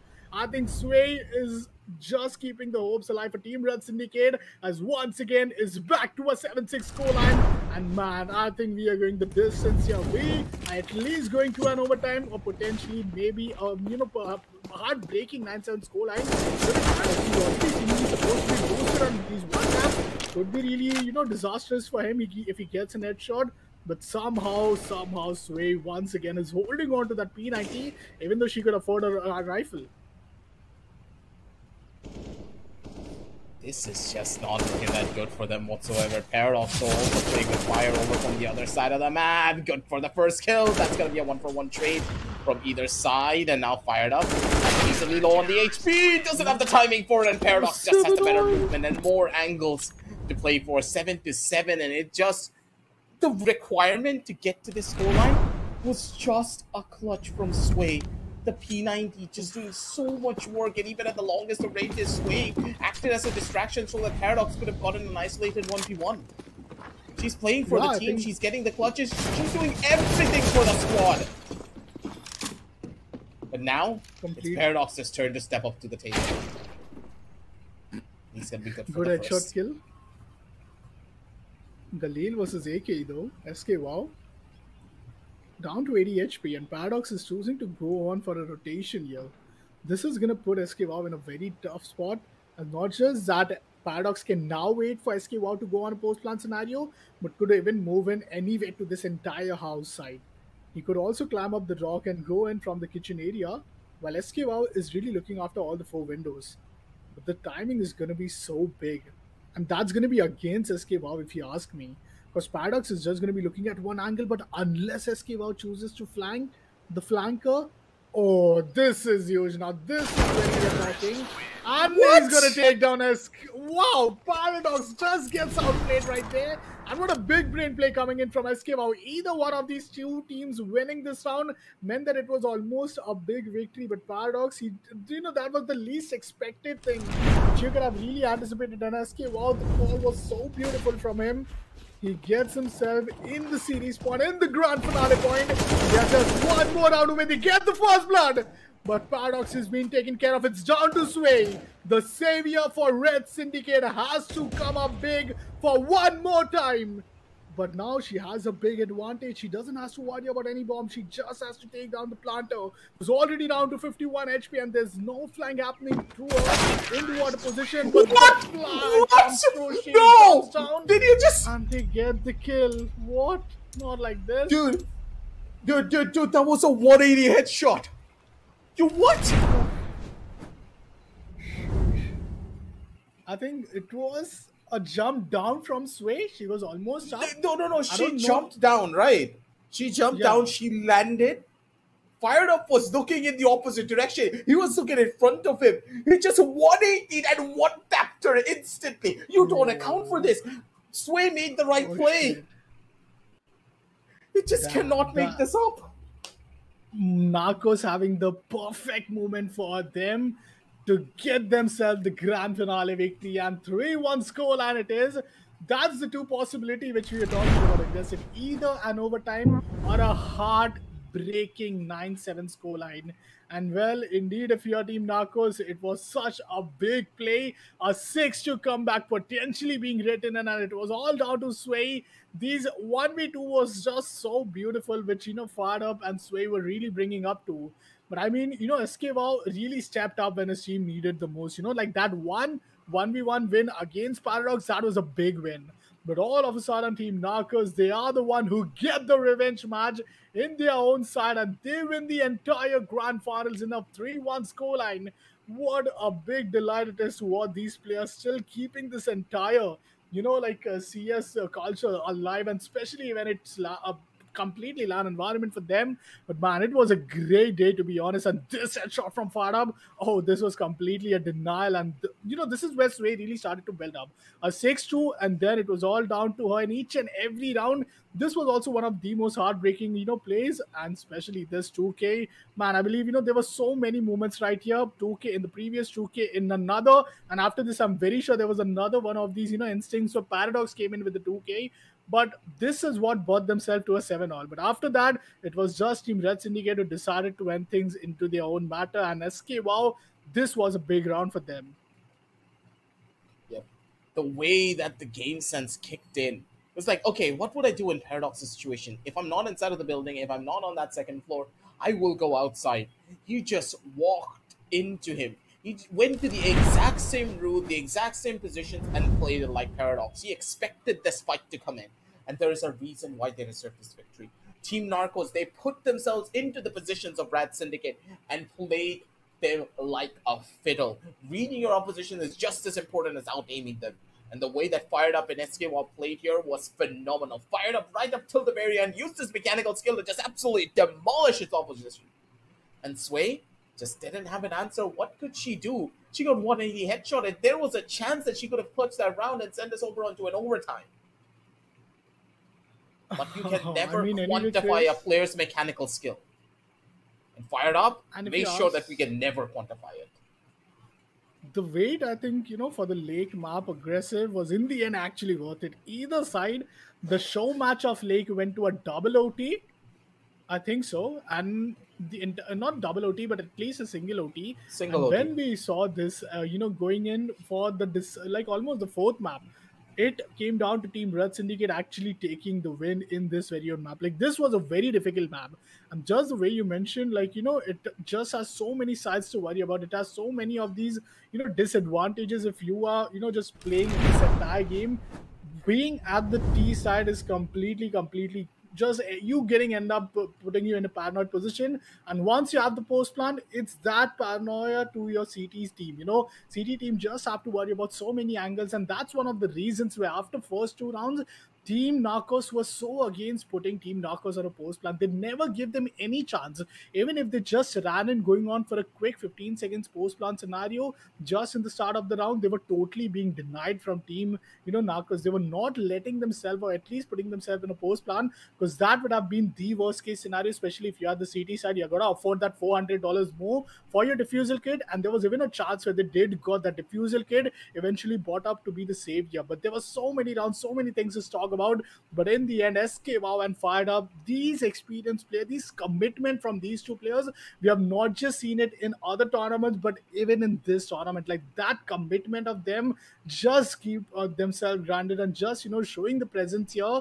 The revenge game was completely great. But Team Narcos, and especially SK Wow and Fired Up, they come out to be the winners and once again takes their title in for themselves. You gotta love it when you see it, man. All around, this is how you have to play it through. Keep it smart, keep it tactical, and never ever give up. The way that the players communicated, the way that both of these teams just were inside of the server and how they played it out through. It was incredible. And this is the type of incredible plays that only happens when players have played together for years upon years. The chemistry, the synergy that Fired Up and SK Wow had. They deserve this victory purely based upon that. Don't forget, there's a reason why it's called Wingman. There's a reason why it's called Dynamic Duo. You need to have trust in your partner. And there's a reason why you need to always have a wingman in real life and also inside of the game. And for Fired Up, it's SK1. For SK1, it's Fired Up. They both deserve the prize. We'll split it up, do whatever you want with it. 50K is inside of your bank. And you can go crazy with it. Go on a trip. Go do something big. Because honestly, you guys deserve a break. This was a phenomenal tournament coming out from your side. And you guys deserved to get this one. Exactly, and I think for us as well as a viewer, what a great epic grand finals it's been so far in a BO5 for the first time. Not just that we witnessed Global Stone, but also getting Lake in the edition, and a show match was just kind of a treat to us as a trailer. While the entire series of this grand finals ended up with a 3-1 score, and so that was a big day. I mean, aggressive. It's been a real big day for us, but and for our players as well. We all at a given point of time are really tired, but what is not tired is definitely the laptops in which we are seeing these players play up against. And here we go, the champions. It's Team Narcos winning the entire Lenovo TechWorld India edition, presenting the dynamic duos of CSGO. And man, as I was saying, it's been a long day, but the way these players completely were so consistent and the consistent performance at Lenovo, man, you gotta give it up, to this entire play of them, and also to the entire system that they were really working on. And a big heads up to Lenovo laptops as well. Yep. The Lenovo laptops lasted for this long, and you know for a fact that laptops will never last this long when it comes to overheating. So make sure to check out all the links down below in the description. Get yourself a Lenovo laptop right here and right now. There's a lot of great deals down there. Check it all out. Links down below. Make sure to hit that like, hit the subscribe, and also hit that notification bell. And I gotta thank you all for stopping by with us for this journey. It's been, what, a solid 9 hours. It's been a while that we have been here, ladies and gentlemen, and thank you all for being with us. But for now, it's going to be your boy Aggressive with Upcon signing on off. Baba Gusta, he's in the background somewhere. He's watching, he's listening. He had a lot of technical difficulties, but he was glad to be here to entertain you guys as well. And we're going to be signing on off, and we're going to be seeing you in a lot more tournaments moving on down the line. But for now, we're closing things down for the Lenovo TechWorld India Edition presents Dynamic Duos Counter-Strike Global Offensive. And we're going to be seeing you next time with a lot more tournaments. Bye-bye.